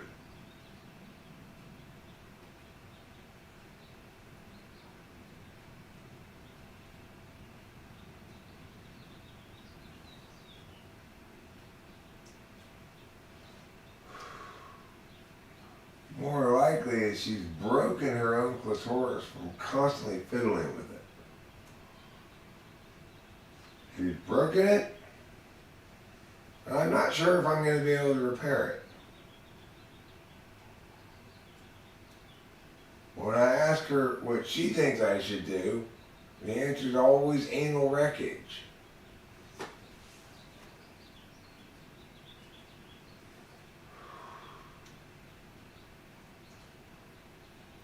So that's why I said, well, let me ask your daughter to your great-grandmother, namely your grandmother, what she thinks. She said, oh, Mom's always been like that.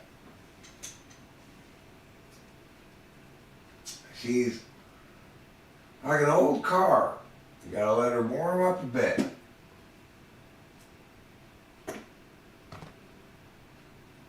You gotta expect a few parts along the way. Well, I'll tell you, once she gets going, she's a real screamer, that great-grandmother of yours.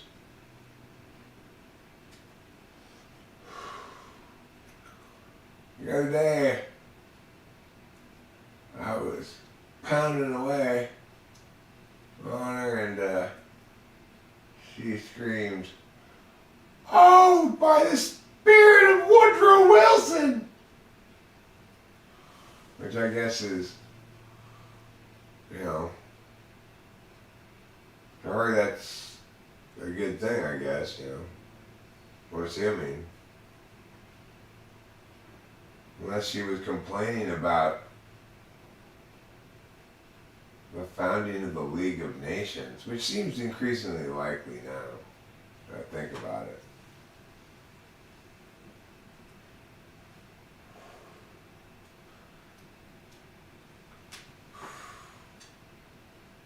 She was known to say things like, isolationism was good enough for my mom. It's good enough for me. I don't want any foreign products. So, well, all these dildos are made in China. Except those, obviously. Okay, then. You know, the anal beads are made in China too, right? And those, obviously. Wait a second. Are those your daughter's anal beads? I clean them afterwards, it's fine. I clean them after. Okay, well, I gotta go satisfy your granddaughter now. Namely, your mom, whoever you are that I'm talking to. So, you'll excuse me while I lay some pipe in someone's mom. And it's just like, pow, pow, pow, pow, pow, pow, pow, pow, pom, pom, pom, pom, pom.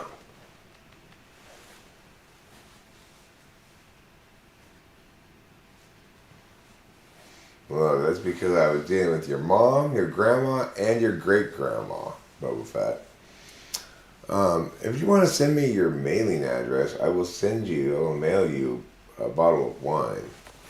But I've been informed by people around here that you can't just mail shit to somebody in India for some reason. There's an import fee or something like that? What's up with that? Yeah, I got it. Yeah. Well, the pharmacist told me on Saturday, there's zero chance that my Adderall is going to arrive on Monday.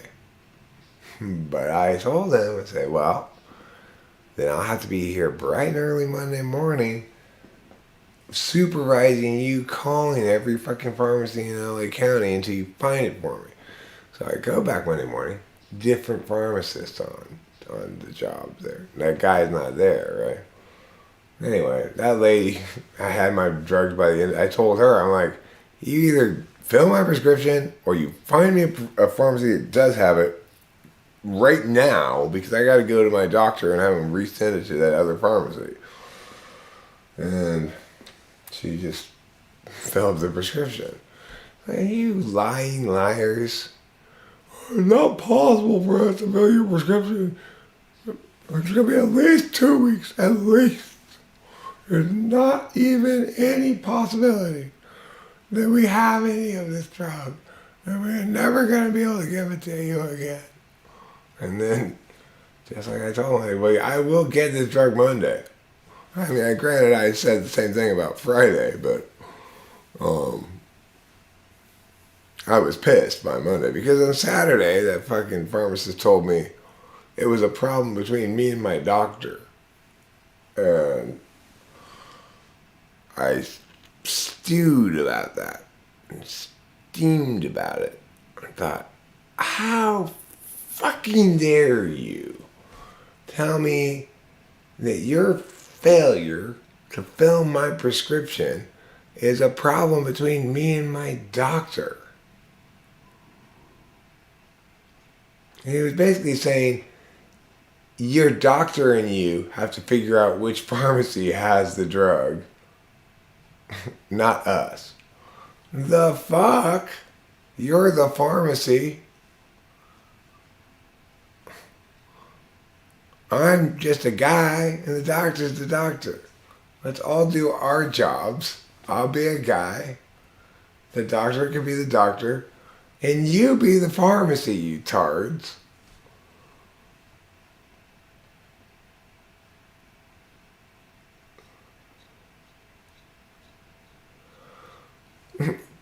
They didn't, the funny thing is, they texted me on November 30th that I have to wait till December 1st to pick up my drugs. They never texted me at all, like they normally do, that they have to order it. That was the last text I got, was, you can pick it up, can't pick it up until tomorrow. Until Monday when I got a text saying, okay, it's ready to be picked up now. No, I didn't use any naughty words at all. I'm very, very careful about that because then they have something to complain about. Right? I don't want to give them anything to complain about. If I'm going to call them names, which I did, I say, look, you're trying to tell me about why and how you're incompetent. But if you want to tell me about why and how you're incompetent, it must be because you want me to solve your problem. So that's fine. You can present me with a list of all the manufacturers you've contacted and all the manufacturers you haven't contacted, and I will call them and yell at them for you since you're too incompetent to do it. That's how I was quite a dick. On Monday morning. I was quite the dick because I needed the fucking Adderall. I have to fill this fucking pod with all my shit before the end of the day today or before noon tomorrow. Because afternoon tomorrow, the estate sale people come in and everything that's not in that pod is fair game to go, So I had to go to the city. I had a lot of shit to do. And it's like I was hoping to get this stuff done on Thursday or Friday, but they didn't want to give me my drugs. Kanye likes Hitler. Well, I mean, he's a great lover. Despite having only one ball and not being particularly well endowed,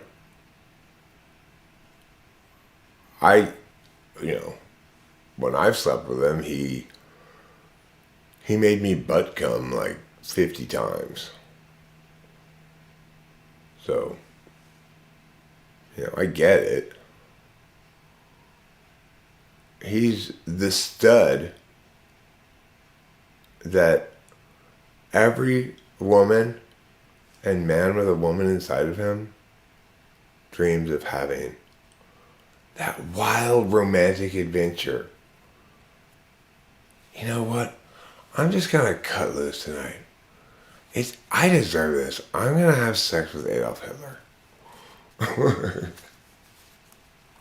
That's when you're really cutting loose, right? You know what? Tonight, it is my time, okay? It is Eric's time. I'm gonna do what I want. I've been working so hard, I need to just cut loose. I'm gonna go have sex with Adolf Hitler.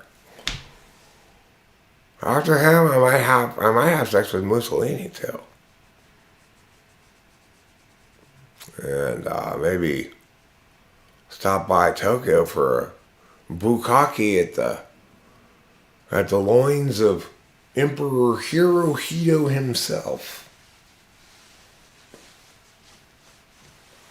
That's what I call a full weekend, a heck of a weekend. Friday night, I'm blowing Hitler in the men's room. Saturday morning, I'm taking it from behind from Mussolini, who keeps talking about what an important man he is. And then finally, in true Japan fashion, and Hirohito is just, take that, you filthy American. And he gets other people from Japan to join in too. But only samurais are allowed. You have to be a real samurai or else you don't get to participate in this bukkake. And every Japanese man who comes to bukkake on me sounds like this. Very angry at me. They blame me for nuking Hiroshima and Nagasaki. I keep trying to explain to them. That wasn't me. That was some guy flying a plane. I don't even know how to fly a plane. I don't even want to learn. Just keep shooting loads on my face. That's all I want. That's what I had planned for the weekend. I said, you know what? When you have got it all going on like I do, why just aim for Joe Schmo? I'm going to take it hard, fast, and all weekend long from Adolf, Benito, and Emperor. What's Emperor Hirohito's first name? Does anybody know? It's probably Saku or something like that, Saku Hirohito.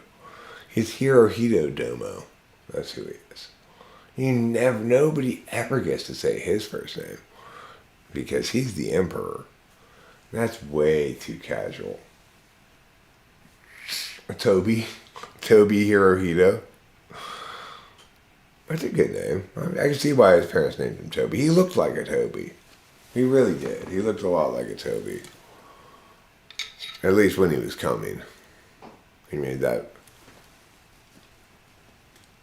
kind of face, Just like Toby.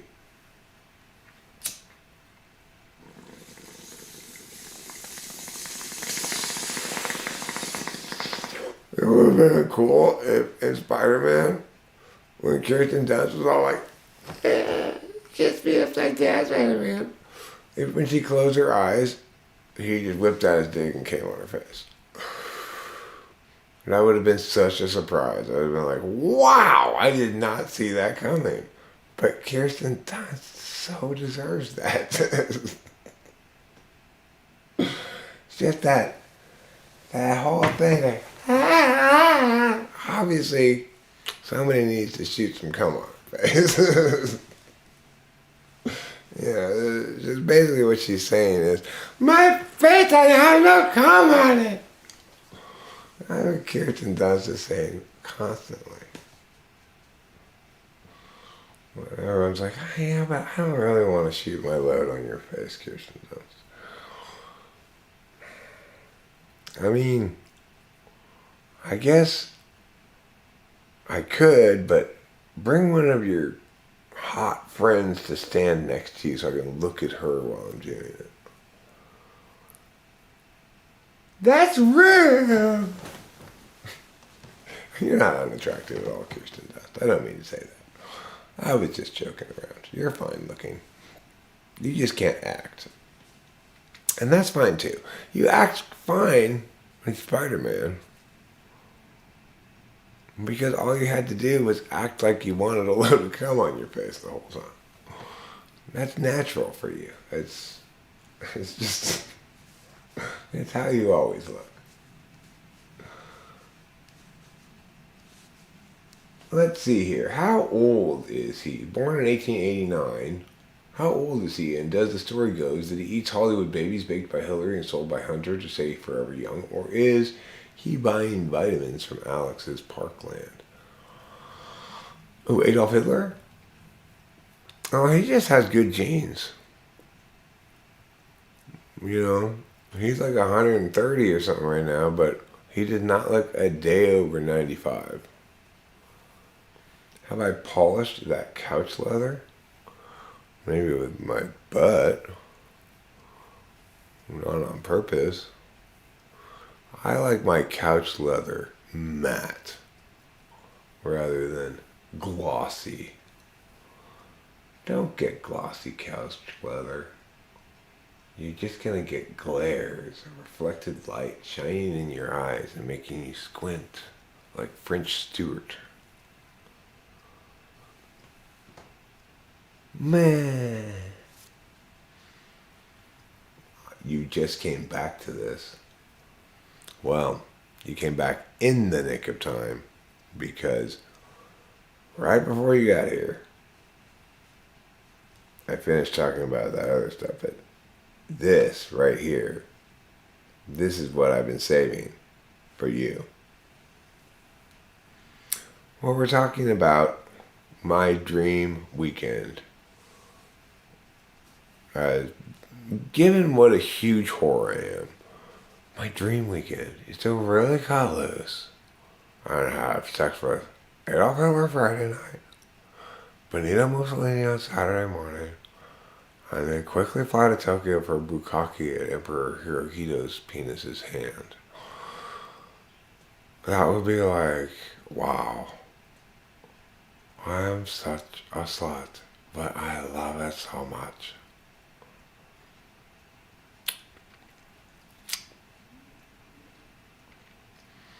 Because according to Adolf Hitler is an incredibly good lover. Similarly, according to Benito Mussolini, he's constantly blowing women's minds. Emperor Hirohito says, I'm not going to dirty my penis by touching it to you. You're just a cum receptacle.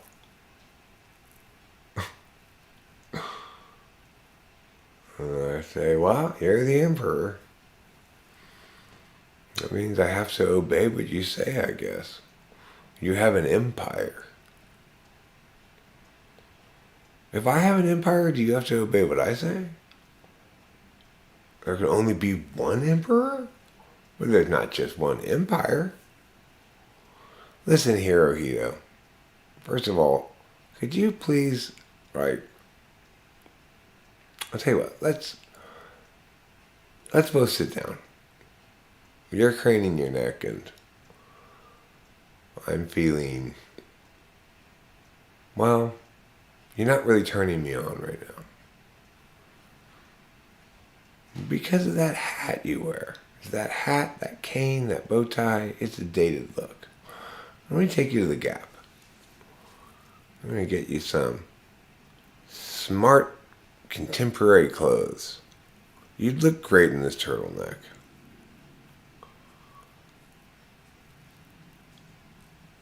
I want Emperor Hirohito to go on the show Queer Eye for the Straight Guy. I think they could do a world of good with him. Hello. Good morning, darling. Good morning. We're just talking about Emperor Hirohito. Oh, I don't know much about him. Well, you know, we've been dating, he and I. A little bit of dating. A little bit. Just a little bit. Basically, it's not really dating. Okay. I just go over there to get bukkakeed on by Emperor Hirohito and some samurais. Okay, so this is a special kind of dating. But my point is this. He needs to go on Queer Eye for the Straight Guy because that hat cane bow tie combo makes him look even more like a little nerd guy, you know?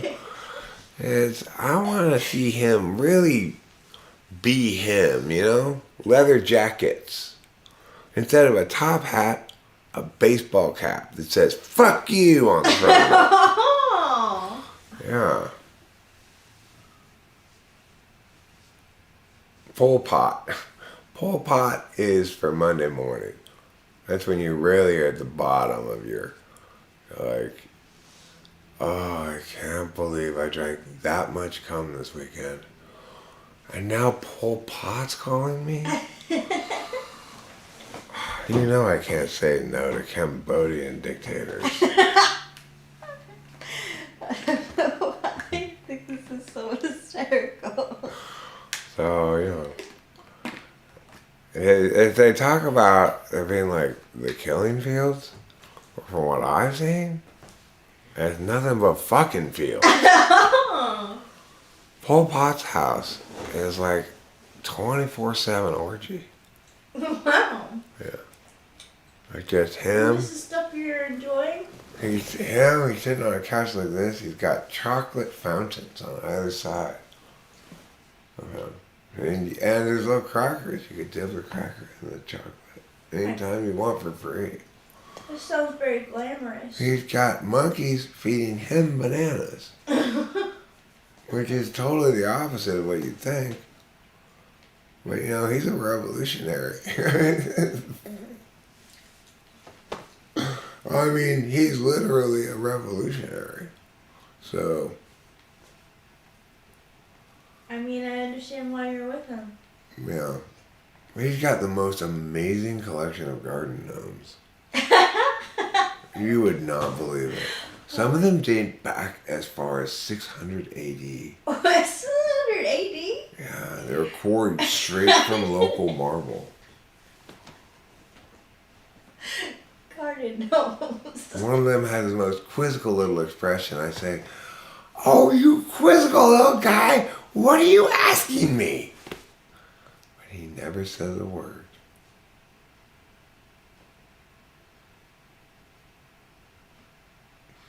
Big dictator.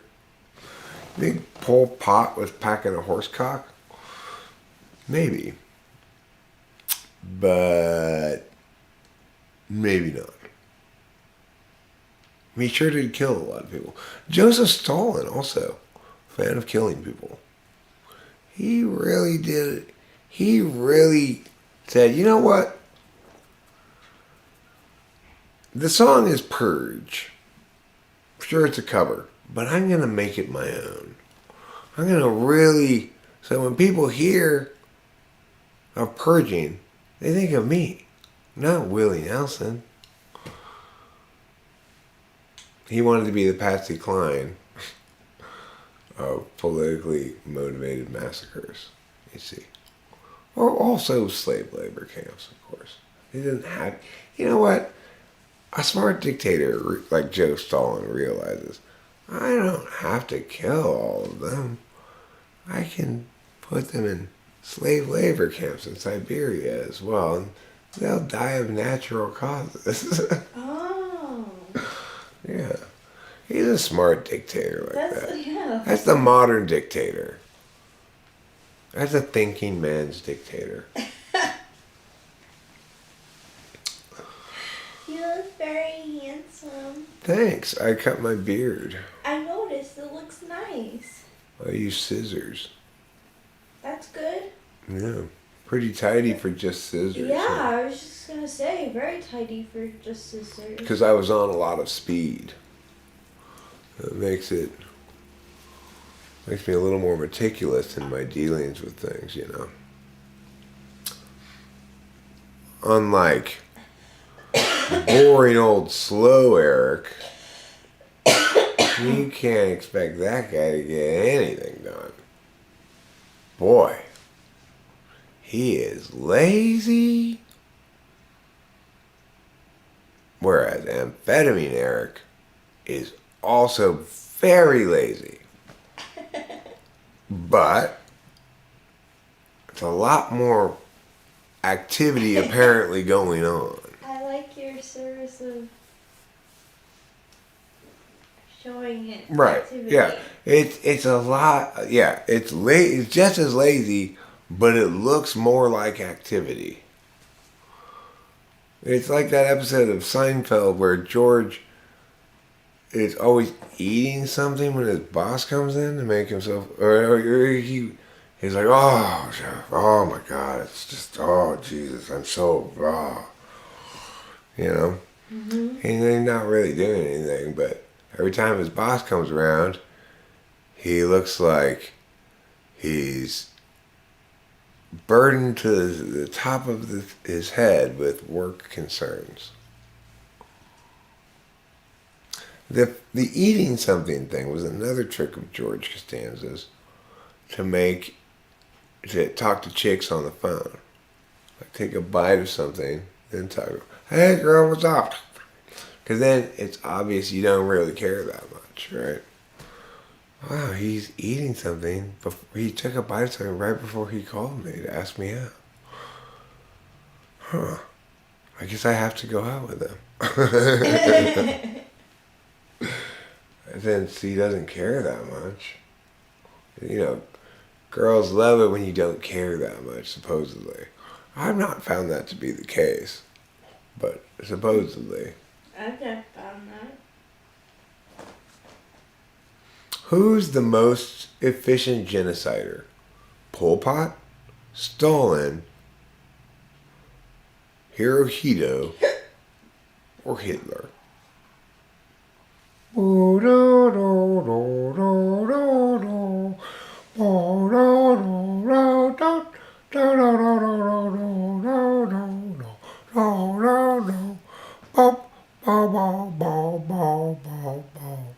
Okay, let's see what our answers are. What is Indians? I'm sorry, that was not one of the possible answers. You get it wrong. Who is Pol Pot? That could be right. Wow. Might be. Okay. Let's see what the next contestant says. You wrote, who is Hitler? I'm sorry, but that wasn't one of the... It says Hitler. You didn't cross your T. It looks like Hitler to me. I'm sorry, that's wrong. Anyone from the audience want to offer an answer? What is Canada? No. It turns out it was Pol Pot. He was the most efficient genocider. Wow. He got an award from the UN. A plaque for his wall. 1975's most efficient genocide. It is such an honor to receive this award. I killed so many people. I killed so many people. The whole fields were full of dead people. You wouldn't believe it, how many I killed.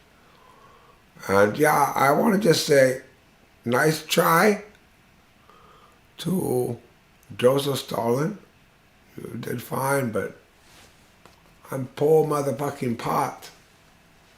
I was like, I kill at least 5 people before I pee when I get up in the morning. I try to kill at least 5. That's how I won this award. Dedication like that.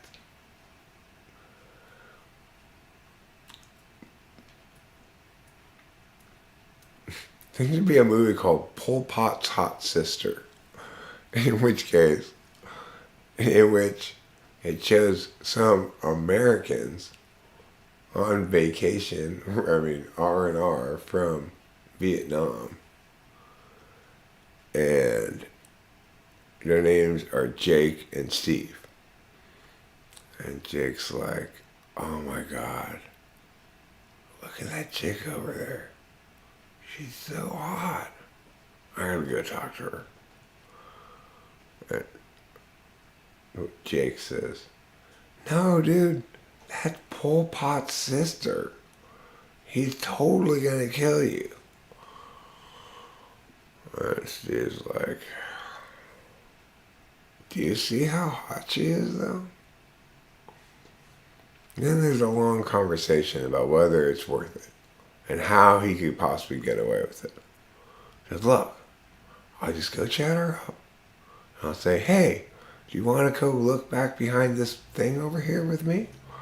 And then when I get her back there, I'll be like, now do you want to make love? And then we will, and then, bam, we'll be back in Vietnam before he even finds out. Well, needless to say, it doesn't go that smoothly.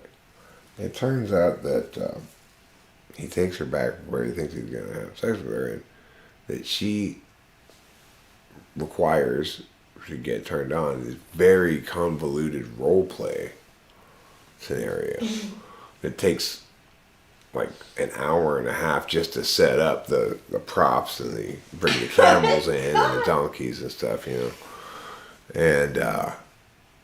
and the whole time, obviously, Jake's like, dude, we got to get out of here, back to Vietnam. Pol Pot, this is like his hood here. This is like, he probably owns this whole house that we're in right now. And the other guy says, it's a saloon. Yeah, well, Pol Pot can own a saloon. Well, he doesn't own his hot sister. That would be me. And then, finally, it's all set up.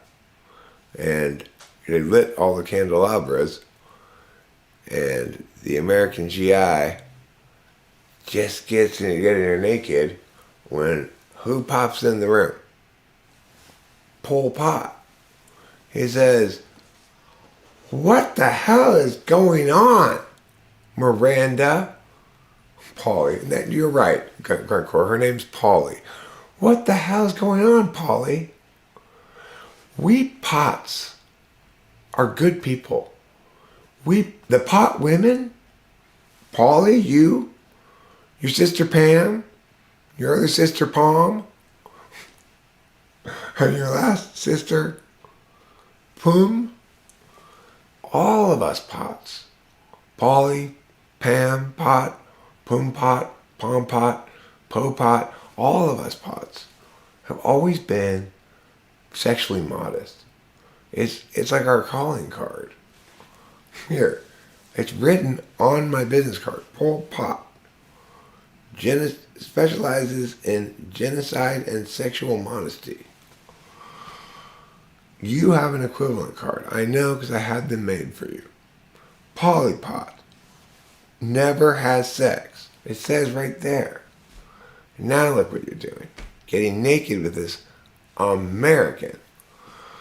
Well, needless to say, crisis was averted when Steve walked in with a platter full of Big Macs and said, hey, I know my friend Jake is fucking your hot sister, but don't we all want Big Macs? And Pol Pot was like, well, yeah, I do want a Big Mac. And Polly Pot was like, can I have sex first? And then Steve was like, no, because your brother's here and he's gonna kill us all. He won't kill me. Okay, well, listen, you whore. Don't you even care about what happens to my friend after you have sex with him? He'll be gored to death by bulls. And then Pol Pot and Polly Pot got into an argument about whether, in fact, that was a realistic expectation for her to set, you know.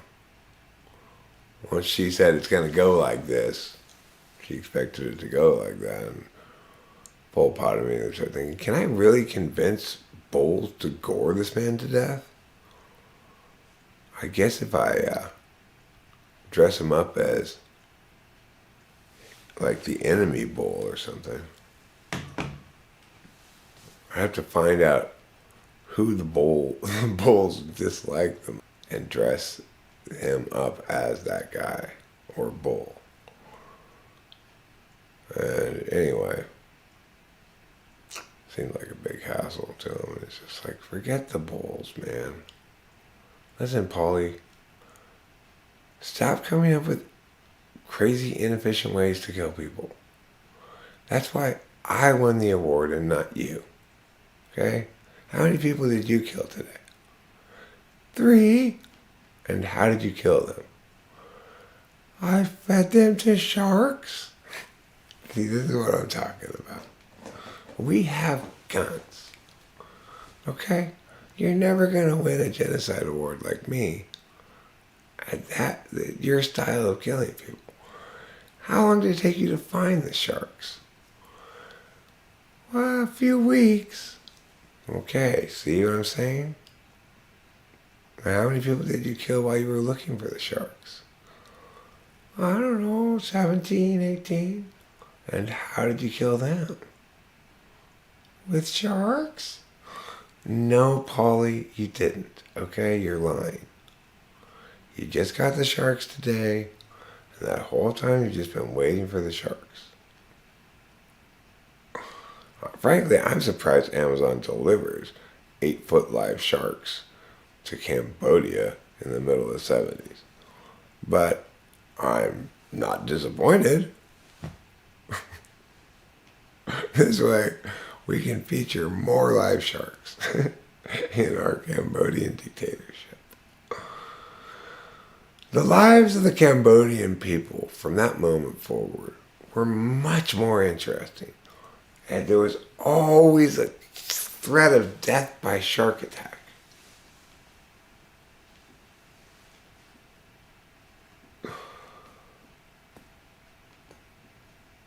You know what? Yes, I have more wounds from shark bites, but I gotta say, it's a fair trade-off. Things are so much more interesting now that sharks are being used than they were when guns were being used. I feel like I have a sporting chance. Even if they do throw me into the water with a shark. Some of the times, they throw the shark onto the land with me. Those times I think, hey, maybe I really can get away from this shark. They don't swim very fast on land. They're basically like not any faster than a thoroughbred racehorse on steroids. But not the kind of steroids that help their performance. It's albuterol. They're thoroughbred on albuterol. So, you know, basically it's an asthmatic thoroughbred. Which still runs faster than most people, though. Doesn't run faster than me. I run 75 miles an hour. 80 if I'm wearing shoes. It's pretty fast. I can only keep it up for a maximum of 24 hours. Then I gotta rest for 15 minutes. before I can run 80 miles an hour for another 24 hours. That's how I got to Washington, D.C. for my school trip back in 7th grade. I just sprinted across the country. I managed to make it just as the plane landed with the rest of the kids. As my family, we were able to save money on flights accordingly. The school said, but won't he need to stay in hotels as he runs across the country? And my parents explained, no. He'll just run continually, averaging 80 miles an hour for like 72 hours straight. And then he'll see you in Washington, D.C. And that was exactly what happened. The amazing thing is I did it without even a single snack along the way. Okay, that's not quite true. I had one carrot stick. I found a carrot stick that had fallen down into the waistband of my shorts from a meal I'd had before I left home. And I found that around Missouri. I was near Missouri, coming up on Missouri when I found that carrot stick. And I ate that, and it was a real lifesaver. Because prior to that, I had eaten nothing but pickles. Because I tried to learn how to cross country from Rachel's Oregon Trail experience. And what Rachel did to her poor pilgrims as they traveled across country, they died of pickle poisoning because she fed them nothing but pickles. You can't expect those families to cross the wilds of the United States on nothing but pickles, Rachel. You're right. You gotta give them at least 2 different kinds of pickles, like sweet pickles and dill pickles, Yeah.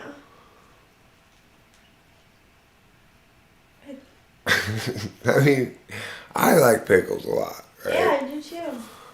But I wouldn't want to cross the country in a covered wagon eating nothing but pickles.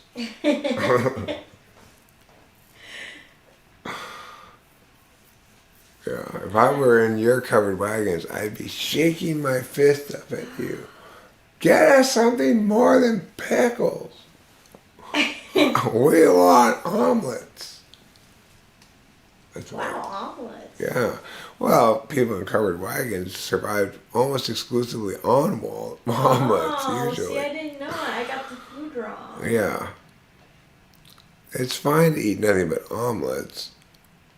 The thing is, of course, the people in covered wagons had to make their omelets without any eggs. I was just gonna ask, did you bring chickens with you, or No, they were faux omelets. faux Yes, they were faux omelets. omelets? So what were they made out of? They were made out of custard.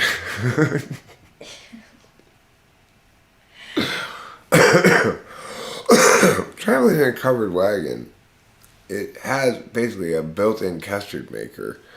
As the wheels go, that's the exact churning motion you need to make custard. Wow, that's a modern invention. Yeah, and they had recently discovered tapioca as a Oh, flavor. So, be vegan. well, they just had tapioca custard omelets. I mean, they weren't vegan because they had a lot of bacon and ham and stuff in them as well. Okay, And naturally, you're not going to make an omelet without any bacon or ham in it. that's true. The reason they didn't have any eggs is because eggs were too fragile for a covered wagon.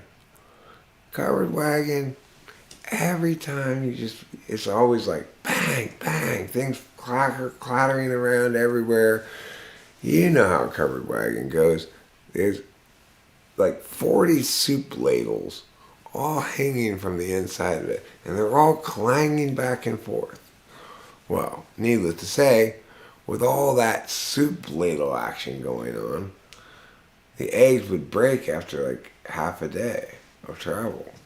They barely have left St. Louis, Missouri. Be just on the outskirts of St. Louis, and all 482 eggs they brought with them were broken. Oh my gosh. Yeah. A lot of people regretted making such huge investment in eggs when they realized this isn't a good food for a covered wagon. Anyway, that's when America invented tofu. Would like to eat this? I was like, that? What is that? Nobody knows. It's just this beige stuff. Just like this brick of beige. That's what they should call it. Do you have a brick of beige? Oh, you mean tofu? Yeah. It tastes like beige too, right? Oh yeah. Very, very beige. It won beigest food 6 years running before it was finally replaced by Beige Dave's Beige Donut. Sugar-free, dough-free, frying and oil-free, and baking-free. This donut is terrible. I wouldn't recommend getting it. Okay, I'm just, what am I doing right now? I'm just stalling because I don't want to go get cat food. But the bird is just looking at me, keeps looking at me and saying, I'm hungry. He's looking around for food, making me feel guilty. And I already used all the tuna we had to feed the cats this morning. The bird doesn't want tuna anyway. I don't think. Birds don't eat a lot of tuna. Peacocks don't. Peacocks in the wild obviously catch a lot of tuna. But you know, these peacocks are far removed from their native home at sea, where they hunt the great flocks of tuna.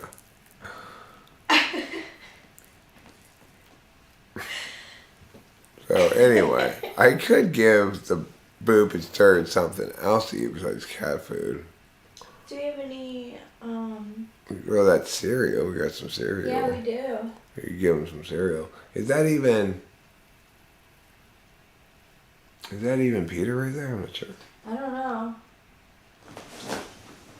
That was before styrofoam. Styrofoam. It's like regular foam got a sty. I don't think any of them are Peter. I mean, Peter was out here earlier. I guess he must have been replaced by some other birds. Yeah. Oh, other birds, we don't like you. No. We don't like you other peacocks. Other birds are fine that aren't peacocks, but peacocks are just so messy. Even if they just stand there and don't poop where they've been standing, when they leave, there's all this dandruff on the ground. You know, they're very dandruffy. Yeah, they are. I'm considering pouring some Head and Shoulders on one of the peacocks maybe, so that it won't have embarrassing dandruff. That's very considerate of you. Or I could use Selsun Blue. It tingles. That's how you know it's working. They're on the roof now. They know they're not supposed to be here. Are peacocks delicious? It is illegal to molest the peacocks, but it would be very simple and easy to get away with killing one and eating it if one really wished to. Like, they're always in my backyard. All it would take would be, I just get like a stick with a garrote at the end of it, and just put it around the peacock's head, and just and then slice it right off. It'd be very easy to do. I could probably like sneak up behind one with a pair of fucking loppers and just, yeah. But no matter how delicious a peacock is, what's not delicious is plucking all of its feathers out of it and cutting out all of its gross parts. You know, dressing it. That sounds like a huge pain in the ass. It's such a big bird. It's got a lot of feathers. And I'm guessing, despite what you say, that a peacock is not as good as a chicken to eat. Oh, baby boy. They make good dip pens. That's just their long feather that makes a good dip pen. I've never seen anybody try to use an entire peacock as a pen. Muting host Eric now? Why are you muting me? Yeah. What did I do? Oh my god. Oh my god. What? He's caring so much. I'm very mad. I don't know. I don't want to eat a peacock. I don't want to eat a peacock because they're not gonna. It's gonna be gamey. You know, it's gonna be not as good as a chicken. There wasn't a sad peacock story. Nothing happened to any peacock. I was just saying, in theory, if I wanted to hunt a peacock, I could get away with it, right? Easily enough. They're so not scared of people around here. It's very easy to get one. But I am not interested in hunting a peacock because I do not believe that it would taste better than a chicken or a turkey. And I don't want to pull out all those feathers. And why would I want to do that when I could just go buy a supermarket chicken? You know? It's like, it's not even worth the time. It takes such a long time to do all that. Very gamey. Their necks and heads make good walking canes. Oh, swans, you mean? You eat roast swan? Does it taste like elegance? You have to steam it or boil it for hours. What about if you deep fry it? Bread and deep fry a whole peacock. That'd be good, probably. Then you deep fry anything with the right breading, with the right batter. It's gonna taste pretty good. You can make fish and chips out of a peacock. Not the chips part, just the fish part. Oh. Yeah. What do you do with the feathers? Well, you garnish with the feathers. That's a lot of garnishing. You don't have to use all the feathers for garnish. Although that would be fine too. You can you put a whole table worth of feathers down so that when the plates are set down, they aren't set directly on the table, they're set down on feathers. And then what appears to be Atlantic cod is then served to you, like in fish and chips, except it's not cod, it's peacock. And the chips part stays the same. They're just French fries. But you put vinegar on them. That's what makes them chips. Surprisingly, if you put vinegar on regular chips, it doesn't make them French fries. But that's the laws that England has, so we have to obey them. Eat your feathers before you get any flesh. those little Cornish game hens. Look, I don't care where these game hen are from, whether it's Cornish or not. You still can't put them in a freezer. Why, look, it's Rachel. It's Rachel Appaloosa. She's my British wife. Hello, Rachel. Hello. It's good to see you this morning. It's good to see you too. Would you like to go to the lorry station? The lorry station, yes. We can take a perambulator down to the lorry station. It'll be a wonderful time. I'm going to go pick up my copy of the Evening Standard, London's most prestigious newspaper. Oh. You're so refined. I know. I'm very, very, very refined. That's why I take the lift to my flat rather than boorishly taking the elevator to my apartment. Oh my goodness. You take care of things. Those Americans are insufferably boorish people. What with their palm trees and their wazoos.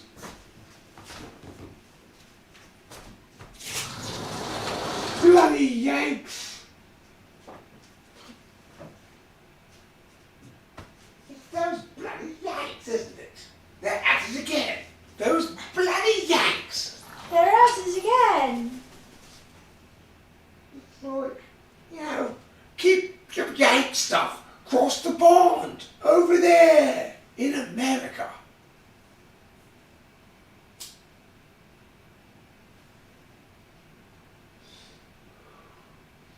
Have you seen this? Have you seen one of these? No. It's called a lighter. A lighter? It's those bloody Yanks again. Oh, it's the Yanks. What? We were perfectly fine with matches. Yes. And then the bloody Yanks gotta come bring lighters over. Since when do British people need to make fire with something other than a stick? Sticks are very good for... Why don't they have any British people on Naked and Afraid? Do you know, my great aunt, I believe, was on Naked and Afraid. Your great aunt? Yeah, I believe so. She was partnered with a guy named Biff. He was from, I believe, Scranton, a town of Scranton in the United States. In the United States, Yeah. okay. She only lasted 6 hours. 6 hours, I mean... She made a Yorkshire pudding, and it didn't come out very good. And she got demoralized. She said, you know what? This is bloody awful. I'm going home. Was she upset because they didn't like her? What was it called? Well, Yeah. you know, Biff tried to get her to cut her hair immediately upon meeting her, even though they were both naked and neither of them had scissors. And then he said that he wanted... He said, I don't like your haircut. Can you cut it for me now, please? Oh! Needless to say, my great aunt, she said, oh, okay. Do you have any sharp rocks? But they couldn't find any rocks that were sharp enough. Oh no! This is such an interesting... I wish I had seen that episode. He spent the whole episode hair shaming her. Hair shaming, it's so sad. He said her bangs were too long, the back part was too short, and the sides were in the wrong orientation. wrong orientation. That sounds like he doesn't know what he's talking Well, you about. know, her head does kind of poke forward instead of backwards. And that is the wrong orientation. But you shouldn't shame her about it. Winston's mom says there's a parade going on December 10th, 2022 in Mariposa. A parade? Yes, I know how much you love parades. I can picture it now. People walking down the street. I can't wait to see. Look, just as I predicted. There they are, walking down the streets. We're not going to be there by then. Okay, we're not going to be in Mariposa on the 10th of December. No. We're not going to be there till like late, at the earliest, late January. At the latest, late February. I mean, if this house somehow doesn't sell in the time frame provided, then it could be later than that. We'd have to either go find a different house or just let this deal fall through and then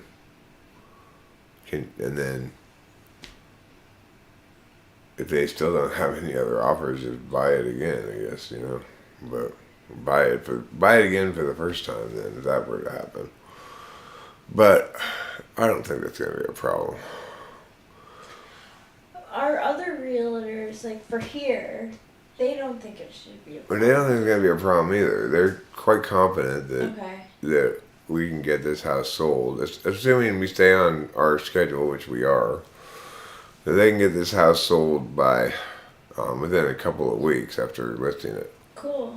So, you know, unlike many places in the state, right here, it's still more of a seller's market than much any place else, although it's not as poppin' as perhaps it once was, but it's still like that house down the street that listed for 115. There's this house down the street listed for $1,150,000, and it closed at 1.2. Like 2 weeks after the sign went up, it was already sold, and it sold above their listing price. So I don't know. There's something about this neighborhood that if you're Chinese, you really want to live here. Yes, it's Chinese. Because I guess it does have a good school. It is a nice place to live if you like this kind of neighborhood. See, the whole neighborhood turned super Chinese. Like, there used to be Coco's up there, the restaurant I went to. There used to be a Coco's down there as well. And then that one closed. There used to be Marie Callender's on Baldwin down there. That's closed. They all turned into Chinese restaurants, you know. There's still the mall, but I don't like the mall.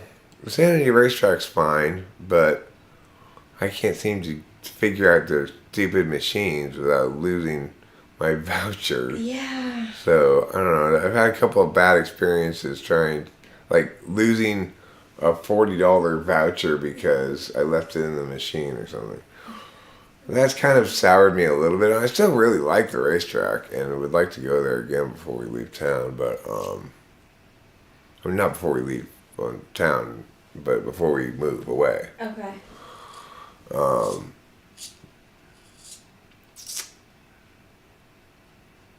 But, you know, the slabs won't let you have a good time at the racetrack if you're being avoidant of things. You have to really earn going to the racetrack or else you're not gonna... Yeah, it's kind of like everything else has to be going right. Yeah. And then you can go to the racetrack.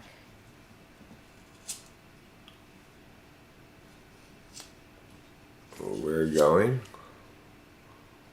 The racetrack, the horse racetrack, Santa Anita. It's right over there. It's just we could easily walk to it. Although it's actually not that easy to walk. It's Better not. to drive. They don't make it. It's not an easy walk. Well, I remember though, on at least one of the occasions where we walked there, I took us a super stupid way and we had to go super long around. Yes, that was. But that was not the racetrack's fault. That was my fault. You're in some trouble. Hello. Mommy loves you. Mommy and Daddy love you, Trouble. But then last time we tried to go over in that general area, we were trying to go to the mall to go bowling, and Oh, man. it was the 66 Oh, yeah. night market was concurrent, and oh my god, I have never seen it so crowded over there. Like every single parking space and all of the mall's parking lots were filled, and every single parking space of the racetrack was filled, and it's all because of that night market thing. It happens like maybe 4 times a year or something, but maybe twice a year, I'm not sure. But it draws huge crowds. There's also, right now, what's going on, there's something at the Arboretum. It's a light show where they basically shine spotlights up into the sky. And that seems to be drawing some pretty good crowds on certain nights too. They have these signs up saying don't park in the residential neighborhoods and yada yada, which suggests that their regular parking's overflowing. Anyhow, I gotta pee and I gotta go buy cat food. Switzerland's gonna lose this game. They're down 2-0 already. 2-0. It's only 30 minutes in, but I think Portugal just looks like, well, when you're up 2-0 in soccer, that's a pretty substantial lead. Yeah. At this point, I'm just happy to see more goals, even if it's from Portugal. But if Switzerland doesn't get one back before the end of the first half, then I don't think they're going to pull off this comeback. But the advantage they have is every Switzerland player is equipped with a Swiss Army knife. So if they need to open a bottle of wine, if they need to scale a fish,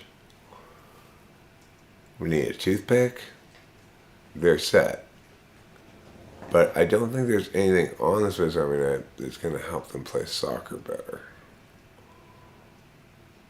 Well, it's just because you haven't seen the very big Swiss Army knife. It's got a little booklet on how to play soccer.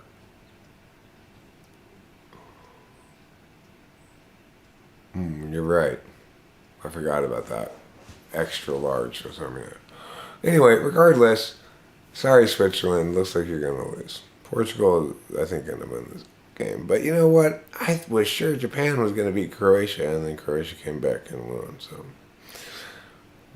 I'm not a very good predictor.